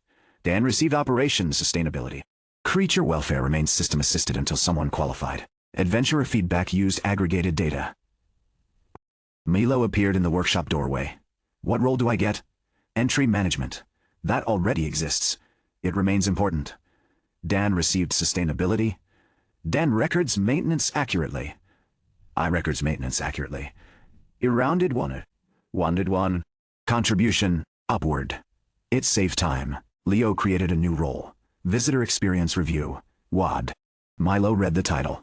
That sounds important. It allows you to flag unclear notices, queue failures, access problems, and repeated visitor complaints. Can I change signs? No, then it is limited. You can propose changes. Milo accepted it. The review framework activated. First step dungeon did not change visually. Its future did. Leo looked toward the third floor permission. The empty foundation remained sealed. Leadership had seemed like the next lesson. The degrading dungeon revealed something more fundamental. Responsibility. Not simply directing others, maintaining purpose under pressure. Knowing what to preserve, knowing what to remove. Accepting scrutiny. The third floor's design purpose formed. Responsible choice, he did not confirm it. Not yet. The first and second floors needed review under the new framework. The eastern dungeon needed reconstruction. Kane remained somewhere beyond the known routes. 7 ancient architects had disappeared. 1 had returned incomplete. The profession's deepest mystery had moved from theory into the world. Leo closed the third floor interface. Milo noticed. You are not starting construction? No. You have enough points. Yes. Then why? Because I know what happens when building continues after purpose is lost. Milo looked toward the active entrance. First step has not lost its entrance. Purpose. No. I want to keep it that way. That evening the dungeon closed at its usual time. Leo walked through every room with the new reviewers. Dan inspected recovery schedules. Sarah tested instruction clarity. Eric examined safety thresholds. Milo complained that the guide chamber notice contained too many words. He was correct. They shortened it. The green slime received a new habitat warning trigger. The team keeper's accumulated behavior records were archived rather than allowed to grow without limit. Reward generation remained tied to renewable material. The dungeon passed its first distributed review. Purpose alignment. Stable Leo stood beneath the entrance marker after everyone left. First step, dungeon model beginner dungeon architect. Leo, the title no longer represented only achievement. It represented obligation. Anna joined him beside the road. Kane will return. Yes, you sound certain. He wanted me to see the dungeon. Why? To test what I would save? And I think I gave the answer he expected. Was it the answer he wanted? No. The valley. Lamps shone behind them. The regional guild hall rose beside the old quarry. First Step's support network had become a small settlement. People worked, trained, argued, recovered, and returned. The dungeon did not select who deserved to survive. It helped them understand what survival required. Kane believed suffering revealed strength. Leo had seen suffering reveal many things. Fear, ignorance, loyalty, stubbornness, courage. None became meaningful merely because the cost was high. A well-designed challenge gave those qualities direction. The Eastern Dungeon had forgotten that. Kane had allowed it to starve. Leo had restored only what still served its purpose. That choice would not end their disagreement. It had begun it. The architect system opened one final notification. New long-term objective. Discover the fate of the 7 master architects' known status. 1 active architect. Leo 1 incomplete architect. Kane 5 unknown unlock condition. Increase architect legacy connection. Current connection. 13%. Anna read the notification. 5 more. Possibly. Alive? I don't know. Like Kane. I hope not. She looked toward the dark road beyond the valley. You always wanted proof the profession had a history. Yes, you found it, Leo thought of. Broken habitats, corrupted rewards, and a man who treated collapse as instruction. History is not always proof that people understood what they were doing. No, she faced the entrance marker again. But now you know what question comes next. Leo looked beneath First Step Dungeon. 2 completed floors rested within the stone. A third waited. Beyond the valley, another dungeon slept after surviving collapse. Farther still, unknown architect sites remained hidden beneath kingdoms that believed dungeons formed naturally. He had awakened thinking dungeon architect might be a useless profession. He had built 1 dungeon to prove otherwise. Now the world's forgotten trials were beginning to recognize him. The next stage would not be about building the perfect beginner dungeon. It would be about discovering why the architects who came before him had allowed perfection to become ruin. Leo closed the interface. Tomorrow, he would begin planning the Eastern Dungeon's reconstruction. Tonight, First Step Dungeon rested exactly as it should, alive, balanced, and still capable of becoming better. The Eastern Dungeon rejected its new name. Leo tried 3, Eastern Training Dungeon. Rejected purpose too broad. Forest Foundation Trial. Rejected identity not aligned with surviving structure. Second Step Dungeon. Rejected existing legacy designation detected. He stood in the restored foundation hall while the array rotated above him. The dungeon had remained dormant for 12 days. Water flowed again through its surviving channels. Moss had begun returning to the first habitat. The burrow crabs occupied a protected pool beyond the entrance route. No challengers had entered. No rewards had been generated. The structure waited for reconstruction without accepting that it had become something new. Anna walked around the central platform. Maybe it already has a name. The guild records call it East Forest Dungeon. That is a location. The system says a legacy designation exists. Can you access it? No. Architect Legacy Connection? No. Architect Legacy Connection? Required. 15% current connection. 13%, 2%, separated him from the dungeon's identity. Leo opened the reconstruction plan. The original active structure had contained 3 floors and more than 30 rooms. Only one floor, the foundation hall, and several habitat routes had survived. Rebuilding the old layout would be possible. It would also repeat the mistake he had just corrected. The dungeon needed to serve its original purpose. Prepare novice parties for environmental dungeons. First step taught awareness and cooperation. This site should teach adaptation when the environment itself changed.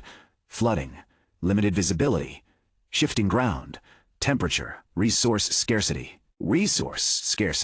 unstable routes, not all at once. A beginner trial became unfair when difficulty came from too many unknowns. Leo selected one central principle. Environmental adaptation. Purpose accepted. The dormant foundation respond. Silver lines spread through the damaged first floor. Anna watched the map unfold.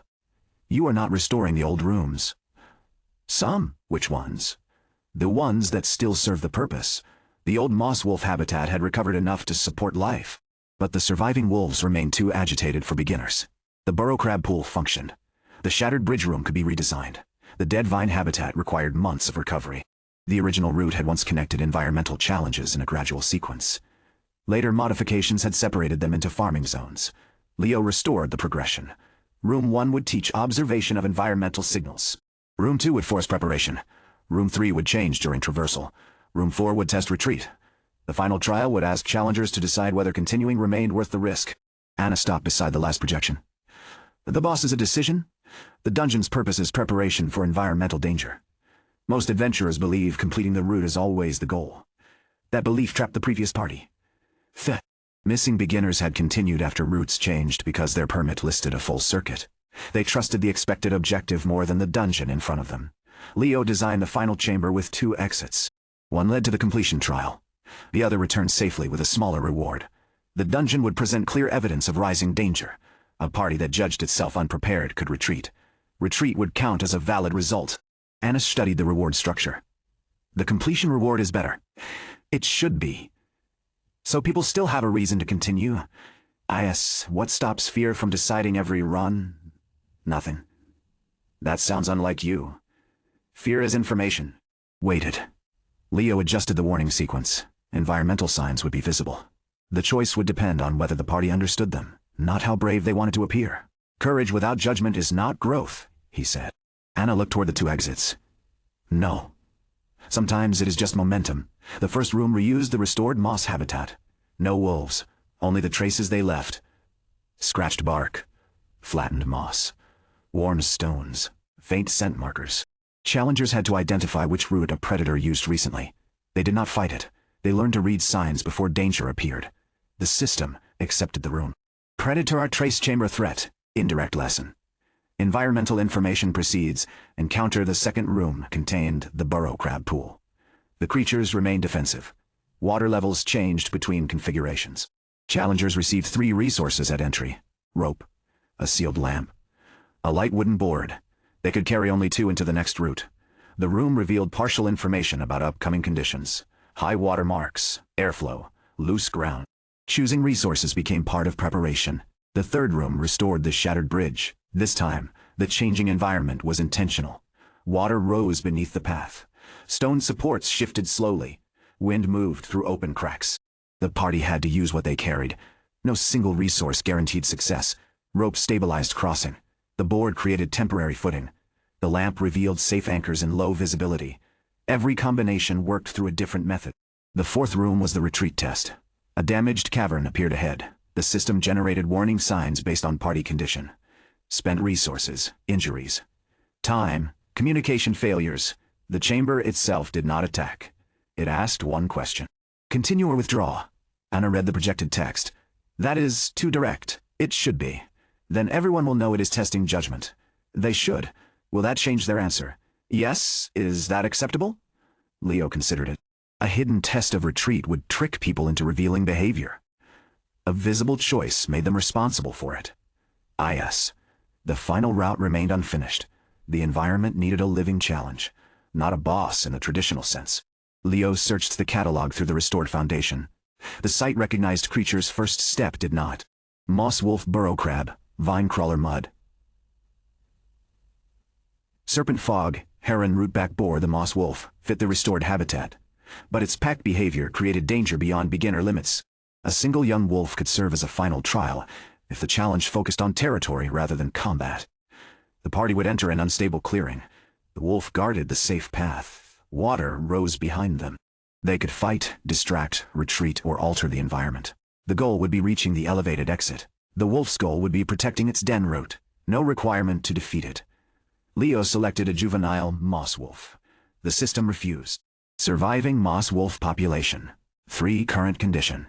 Recovering removal from habitat not recommended. The dungeon would not allow him to treat recovering creatures as components. That meant the welfare safeguards worked beyond first step. He closed the catalog. Wait. Anna looked toward the empty final chamber. For how long? Until the habitat supports assignment or another solution appears. The guild expects a reconstruction report. It will receive one. They expect a reopening date. It will not. She nodded. Good. Leo looked at her. You agreed quickly. I wanted to see whether you would. The Eastern Guild had prepared temporary rooms for them at the outpost. Leo spent 4 days moving between the dormant dungeon and first step. He could inspect the eastern site remotely, but Reconstruction Authority weakened with distance. The multi-site map displayed both structures. First step remained stable under distributed review.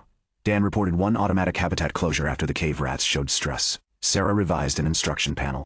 Milo submitted 11 visitor experience complaints, 6 of which involved the same bench. The dungeon functioned without Leo. The eastern site did not. Its restored foundation followed his purpose authority, but every new room required integration with damaged systems. The first unexpected failure came from rain. A storm passed over the forest. Water entered channels Leo believed inactive. The predator trace chamber flooded to ankle depth. The moss patterns disappeared. The room lost its lesson before a single challenger entered. He found the ancient channel beneath the floor. It had once carried seasonal overflow through the habitat. Later repairs blocked its exit. The dungeon remembered rain even when the guild map did not. Leo reopened the channel instead of sealing the water out. The room changed. Trace signs now shifted with weather. Scratches remained. Scent marks weakened. Flattened moss disappeared. Footprints became clearer in mud. The challenge adapted to real conditions. Environmental authenticity. Increased static design dependence. Reduced the legacy connection rose. 13% 1% remained. The second failure came from the burrow crabs. The resource room used their movement to indicate water depth. When the board was offered as an entry tool, the crabs climbed onto it and refused to leave. Anna found 2 sleeping on the test equipment. They like it, she said. It is part of the challenge. They disagree. Leo moved the board. The crabs followed. Their behavior made the resource unreliable. He could forbid contact. That would be artificial. He changed the wooden board into 3 smaller floating panels stored outside the habitat. The party could connect them using rope. The crabs could still interact with them, but no single creature could occupy the entire resource. The room gained another possibility. Challengers could guide the crabs onto the panels and use their weight to test water movement. Creature interaction. Unplanned design value. Accepted. Anna looked toward the crabs. They improved it. They complicated it. Those are not opposites. The third failure came from guild procedure. Cole entered the reconstructed route with 2 inspectors to test safety. They reached the retreat chamber. Their condition remained strong. Resources available. No injuries. Low completion time. Environmental warning, moderate. The correct decision could reasonably be either. Cole chose retreat. The inspectors argued, "We are here to inspect the final route." The chamber asks whether we continue. "We know it is safe. We know the architect intends it to be safe." That is the same thing. Cole looked toward the observation point where Leo monitored them. "No," he said. "It is not." He withdrew. The system evaluated the decision. Retreat basis. Insufficient information risk tolerance. Low result. Did one inspector objected afterward? Hay failed the trial? No, Leo said. He did not complete it. That is different. Then how do we rank parties? By what they learned. The guild needs measurable results. The system records judgment. Quality. It called his retreat valid. Not correct, because continuing may also have been valid. The inspector shook his head. A trial without one correct decision cannot be standardized. Anna stood beside Leo. Real dungeons are standardized? That is not what I meant. It is what I meant. You require. Cole ended the argument. The Eastern Branch asked for training that prepares adventurers for changing environments. If every answer is fixed, it prepares them for examinations. The room remained. Its evaluation records were revised. Not success or failure. Decision. Evidence considered. Risk accepted. Outcome. The guild would have to learn a different way to read results. On the 8th day, the surviving moss wolves left their protected habitat. Not because Leo assigned them. Because the restored water and mana channels reopened the old boundary. 3 gray-green shapes moved through the first-floor forest route. The largest wolf stopped at the sealed trial gate. The other 2 remained behind. Leo activated inspection. Moss wolf, pack condition. Stable territory. Expanding behavior. Cautious, the leader marked the gate. The dungeon recognized the claim. Habitat expansion request natural creature. Behavior had requested access to the final clearing. Leo could reject it. He inspected the route. The clearing contained water, shelter, and a den shelf originally built into the old design. The system had refused creature assignment because the population was recovering. The wolves had chosen the space themselves. Anna watched from the upper path. What happens if they claim it? The final trial becomes part of their habitat. Can challengers enter safely, with controlled boundaries? Will the wolves accept them? They accepted adventurers before the 4. Dungeon degraded. That does not answer the question. No. Leo approved conditional habitat expansion. The gate opened. The pack entered slowly. They inspected every stone and water channel. The smallest wolf found the den shelf. The leader remained near the elevated exit. The system updated the final chamber. Moss wolf territory trial objective. Reach elevated exit or withdraw creature objective. Protect en route combat. Optional lethal force. Suppress the environment supported the trial without removing the wolves from their lives. The final chamber had appeared through restoration rather than invention. Legacy connection increased. 14% jumped at 15%. The dungeon reacted. Every blue lamp extinguished. Silver lights spread through the foundation hall. The rotating arrays stopped. A name appeared above the central platform. The verdant threshold original designation recovered the words reached beyond the chamber. Stone near the entrance shifted. The old guild carving cracked and fell away. Beneath it, an older inscription emerged. Verdant threshold preparation trial for the Eastern Wilds. Anna traced the translated system text in the air. Threshold, not dungeon. The original builders called it a trial. Leo opened the restored records. The name unlocked more than identity. A fragmented archive appeared. Original architect. Master architect, Selene Purpose. Prepare novice parties for Environmental Dungeons Foundation. Era, Legacy Cycle 6 last verified maintenance. 312 years ago, current architect. Nanun Kane had maintained the site. But the record did not recognize him as current architect. His authority had been incomplete. Leo searched for Selene. Access remained restricted. Architect legacy connection required. 20% he could see her name, not her history. Anna read the maintenance date. Kane said he maintained it for years. He was not its original architect. Was he one of the 7? The system still does not confirm it. But he knew the principle. And the hidden roots, the verdant roots. The verdant threshold had been designed by Selene. Kane preserved it, then allowed it to degrade. One missing architect had become 2 possible histories. Leo completed the reconstruction report. The reopening required 20 controlled tests. Guild safety approval. Creature welfare stability. Environmental variation assessment. No deadline. Cole accepted every condition. The royal administration did not. Lady Vera arrived 2 days later with a sealed directive. The kingdom needs the site reopened within 30 days. No. She looked at Leo across the eastern outpost table. Cole stopped writing. Eric, who had traveled with her, remained silent. Vera placed the directive flat. This region has lost its primary beginner dungeon. New adventurers are traveling to first step or entering higher-risk sites without preparation. The verdant threshold is not ready. You reconstructed the active route. The ecosystem has not completed a full cycle. The system lists it as stable now. The royal office has authorized increased monitoring. Monitoring does not replace recovery. Vera's expression remained controlled. What timeline do you recommend? 60 days. before full reopening.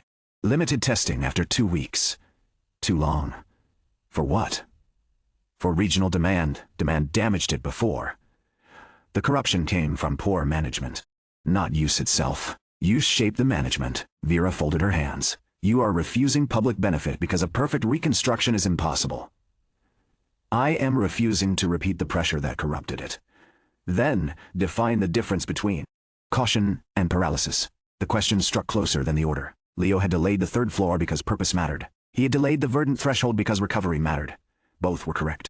They could still become excuses to avoid risk. He opened the habitat projections. The moss cycle required 18 days. Wolf territory needed 10 undisturbed days before controlled entry. Reward cycling needed 6 successful resource generations. Water variation required 1 heavy rain test, already complete. The dungeon did not require 60 days. He had chosen that number because it felt safe. 21 days, he said. Vera watched him revise the plan. Why? Because every critical system completes 1 cycle by then. Limited tests begin on day 14 for parties. No repeats. No public rewards. Full reopening. Day 21. If the tests pass, and if they do not, it remains closed. Vera looked at Eric. He nodded. The royal directive changed. Not because Leo accepted the deadline.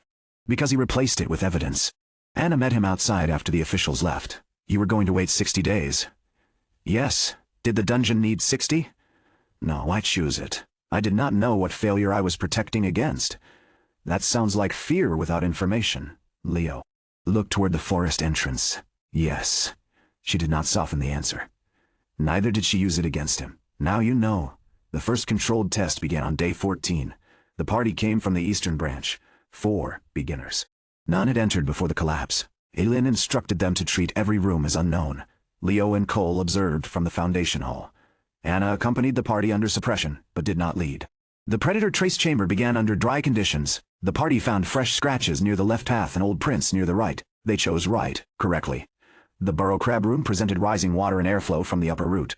The party selected rope and lamp. They left the floating panels. Their reasoning was clear. Rope for unstable ground. Lamp for low visibility. The bridge chamber activated rain simulation. Water rose. The lamp revealed anchor points. The rope allowed them to cross. Their choices matched the environment. At the retreat chamber, the dungeon displayed their condition. No injuries. 1 resource remaining. Time within safe range. Environmental signs ahead. Wolf prints. Rising water. Strong wind. Known exit distance. Uncertain. They argued. 1 wanted to continue.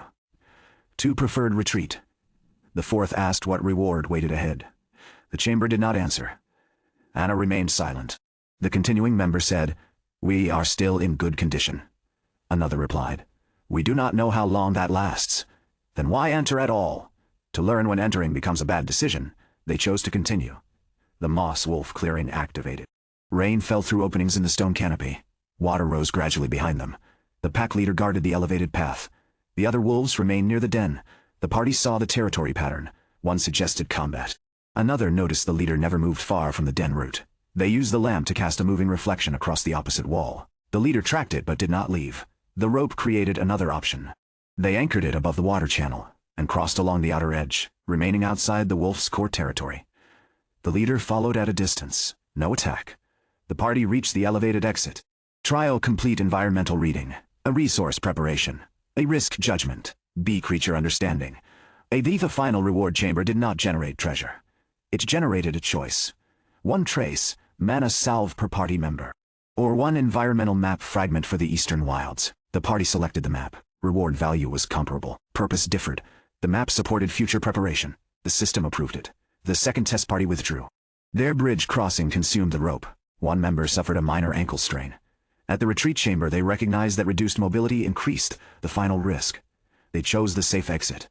The smaller reward contained basic salves. Retreat judgment, and no one called it failure. The 3rd party continued despite poor resource use. They reached the wolf clearing without rope or lamp. The weather configuration produced fog. They could not identify the outer path. The wolves remained unseen. The party waited.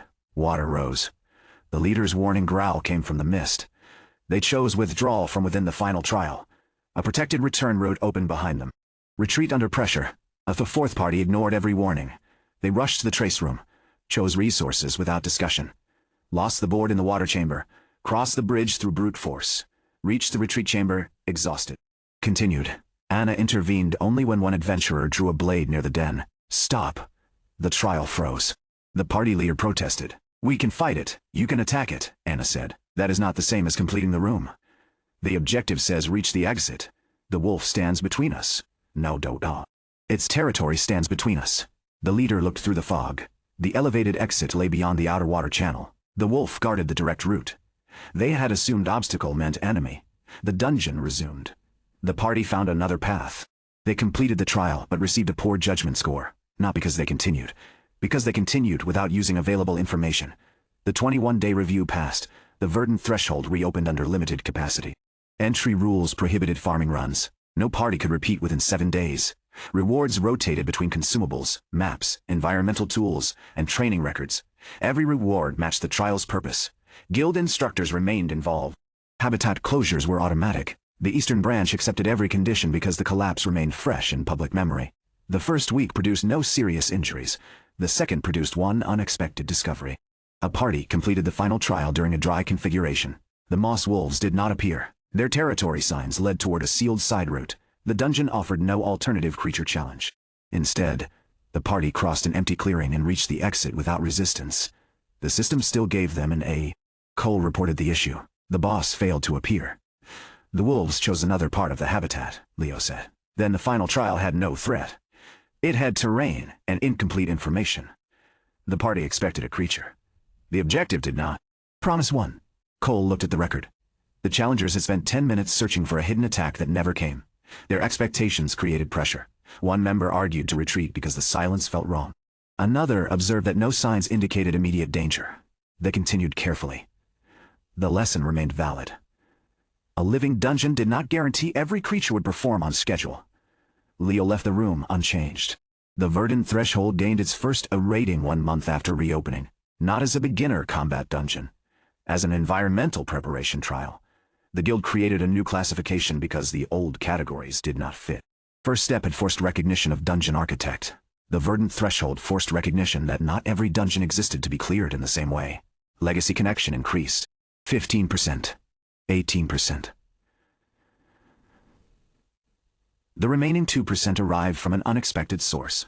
A letter reached First Step Dungeon from the Northern Branch. The mining lord whose request Leo had returned for revision sent a second proposal. This one contained no demand for disciplined recruits. It listed a problem. Beginner miners entering old tunnels failed to recognize structural warnings. Combatability did not protect them from collapse. The lord requested a training site focused on underground judgment, evacuation, and responsibility for shared crews. The purpose was clear. The proposal included creature welfare standards copied from First Step, fixed merchant contributions, independent guild review, no exclusive access. Someone had learned from the rejected request. Leo approved preliminary inspection. Legacy connection rose. 18%, 19%. The final percent came when the verdant threshold denied entry to a royal inspection party. Vera arrived during the wolves' breeding period. The habitat had closed automatically. The royal schedule allowed no delay. The outpost requested an override. Leo refused. Vera requested a formal explanation. He sent one sentence. A trial that teaches respect for changing environments cannot ignore its own. The royal office rescheduled. Legacy connection reached 20%. The archive opened. Not fully. Enough. The foundation hall at the verdant threshold projected a memory. Leo, Anna, Eric, and Cole stood beneath the rotating array as silver light gathered into human shapes. 7 figures surrounded the platform. Their features remained blurred. Their voices did not. A woman stood nearest the eastern map. Zelene, we cannot keep expanding trial networks while the cities demand shorter cycles. A broad figure answered from the northern position. Then, refuse. We have refused. They continue altering local cores. They call it optimization. Another voice spoke from the western station. Reward demand exceeds renewal in 11 sites. A younger man stood near the central ring. Kane, not older in appearance. His posture was different, less still, more impatient. Let the failures happen. Celine turned toward him. People will die. Then they will stop treating trials as farms. They will blame the dungeons. They already blame difficulty for every weakness. A 7th figure remained. Apart from the argument, The system was not designed to govern civilization. No, Celine said. We were. The memory shifted. Maps filled with red failures. Kingdoms demanded resources, guilds demanded access. Merchants demanded predictable rewards. Architects maintained balance while every institution pushed against it.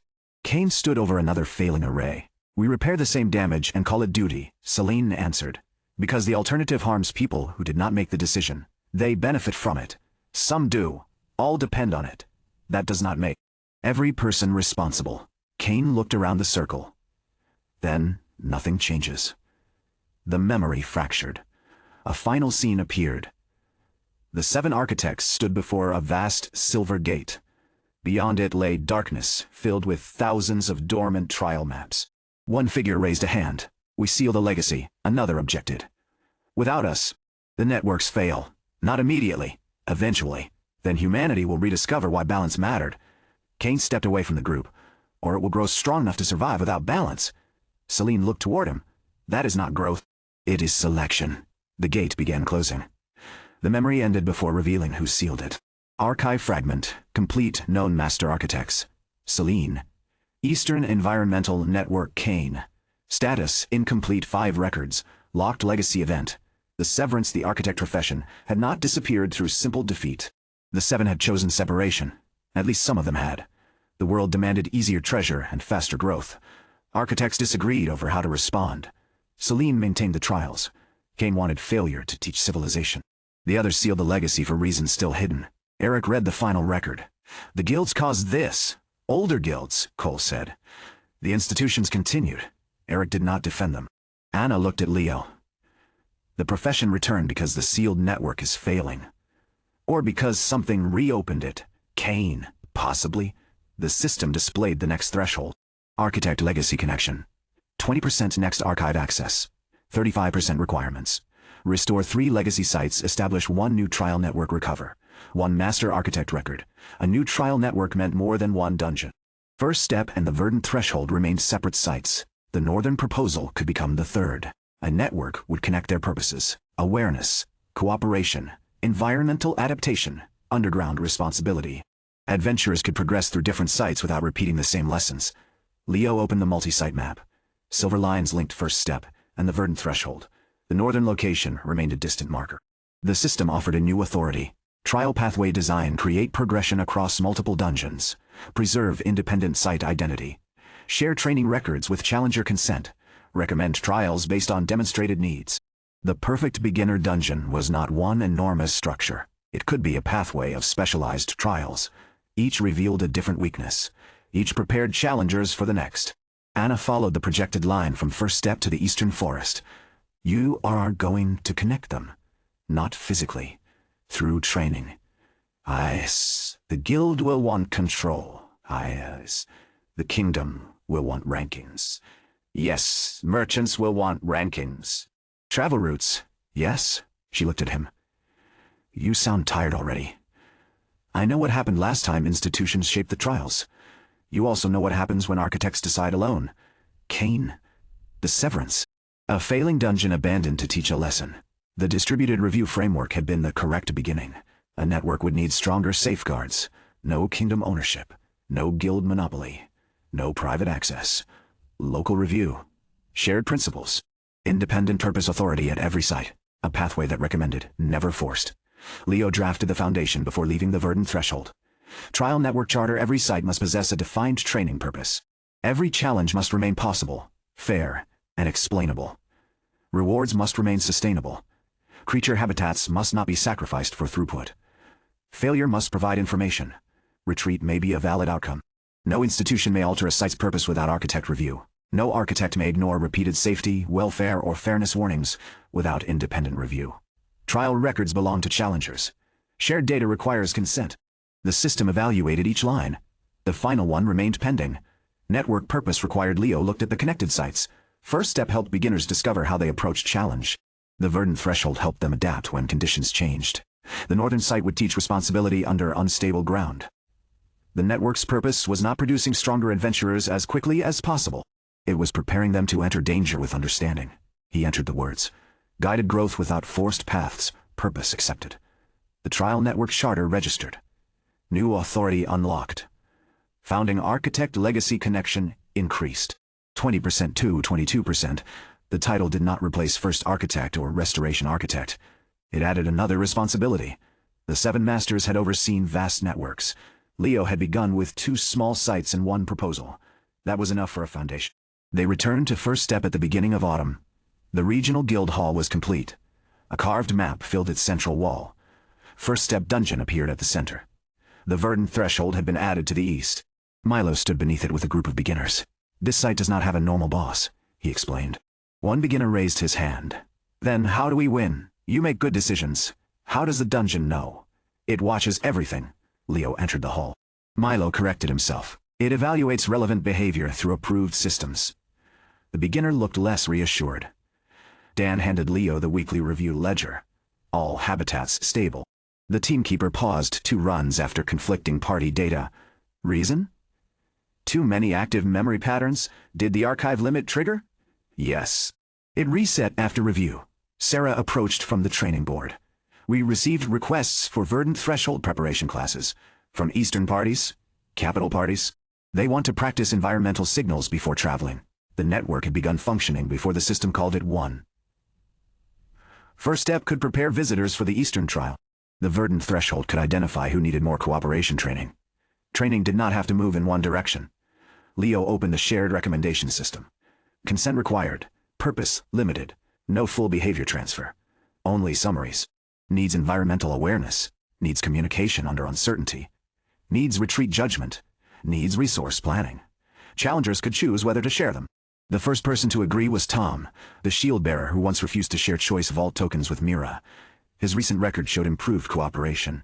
He planned to enter the verdant threshold with the same healer. The recommendation identified one unresolved weakness. Leadership under changing conditions. Tom read it. That sounds like criticism. Mira looked over his shoulder. It is. You have one too. Resource decision confidence. She folded her arms. That one is accurate. Tom consented to transfer. Mira did too. They traveled east the next morning. 3 days later, their result returned. They reached the retreat chamber after using both primary resources. Tom wanted to continue. Mira presented the evidence for withdrawal. He listened. They withdrew. Retreat judgment. A shared leadership. The recommendation system updated. Growth had crossed between sites. The network worked. The architect system awarded no dramatic level increase. It gave Leo something more useful. Proof of concept confirmed trial network viability. High Northern site registration, available upon inspection. Leo closed the notice. Anna stood beside the guild hall map. When do we leave north? After the first winter supply caravan returns. That is 6 days. You already prepared. Yes, you already prepared. Yes, you were going to leave without asking. Assumed you were coming. Anna looked toward him. That is poor communication. The second floor would score it poorly. It would. Are you coming? Yes, the exchange should have ended there. Neither moved. First Steps Hall remained active around them. Guild clerks sorted records. Beginners studied route maps. Milo argued with a merchant about sign placement. The ordinary noise gave the question more weight than its words. Anna had entered the first floor as an inspector, then a challenger, then a test partner, then a rescue companion. Every new site expanded the distance from what either of them had planned. Leo had assumed she would remain beside the work because she had so far. That was not the same as giving her a choice. The northern site may take weeks, he said. I know. It may not be a restoration. We may need to build from an empty foundation. I know. First Step will remain operational. I know you have guild work. I arranged leave. When? Before you prepared the caravan request. You assumed I was going. Yes, that is also... Poor communication, Anna smiled. We can both improve. The third floor permission pulsed beneath them. Responsible choice remained saved but unconfirmed. Leo had found its central mechanic. Not leadership, not sacrifice. Choice made with incomplete information and consequences that affected others. The northern site might provide the data needed to design it. He did not open construction. First Step no longer advanced by adding rooms immediately. Its growth now included what existed beyond the quarry. That night, an old maintenance signal appeared on the multi-site map. Not east, not north. Far west, beyond the kingdom border. The marker flashed once, then disappeared. Kane's incomplete authority remained in the system record. No location, no message, only one line appeared. Another architect has rejected your network charter. Leo opened the rejection details. No name, no argument. One alternative principle had been submitted. Trials do not exist to guide everyone. They exist to reveal who can continue without guidance. The system did not identify the author. It did not need to. Kane had seen the network. He opposed it. Anna read the message beside him. He knows what you built. Yes. Can he interfere? Possibly.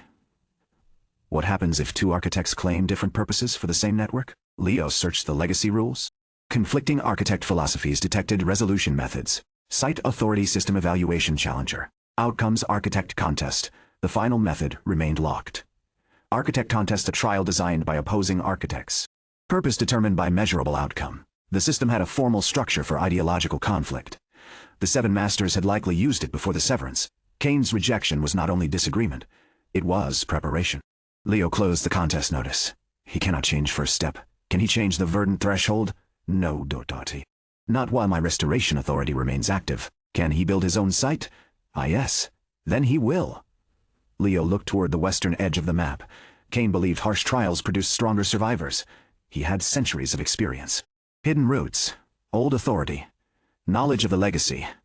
Leo had two beginner sites, one northern proposal, and principles the world had only begun to recognize. The difference in scale did not change the question. Which philosophy created better growth? The system intended to measure it. Outside the guild hall, first step dungeon closed for the evening. The green slime returned to its pool. The teamkeeper lowered its arms. At the verdant threshold, moss wolves moved through a recovering forest, while an eastern party chose whether to continue through rain. Two sites, two purposes, one growing pathway. The ancient architects had severed their legacy when civilization turned trials into resource farms.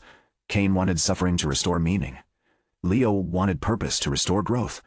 Their conflict had begun inside a collapsing dungeon. Now it would shape what came after. Leo placed one hand against the trial network map. The western signal did not return.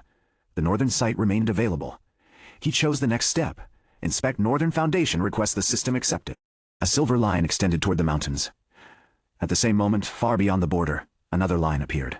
Dark, sharp, moving toward the same region. Kane was not waiting for Leo to finish building. He had chosen the next trial too.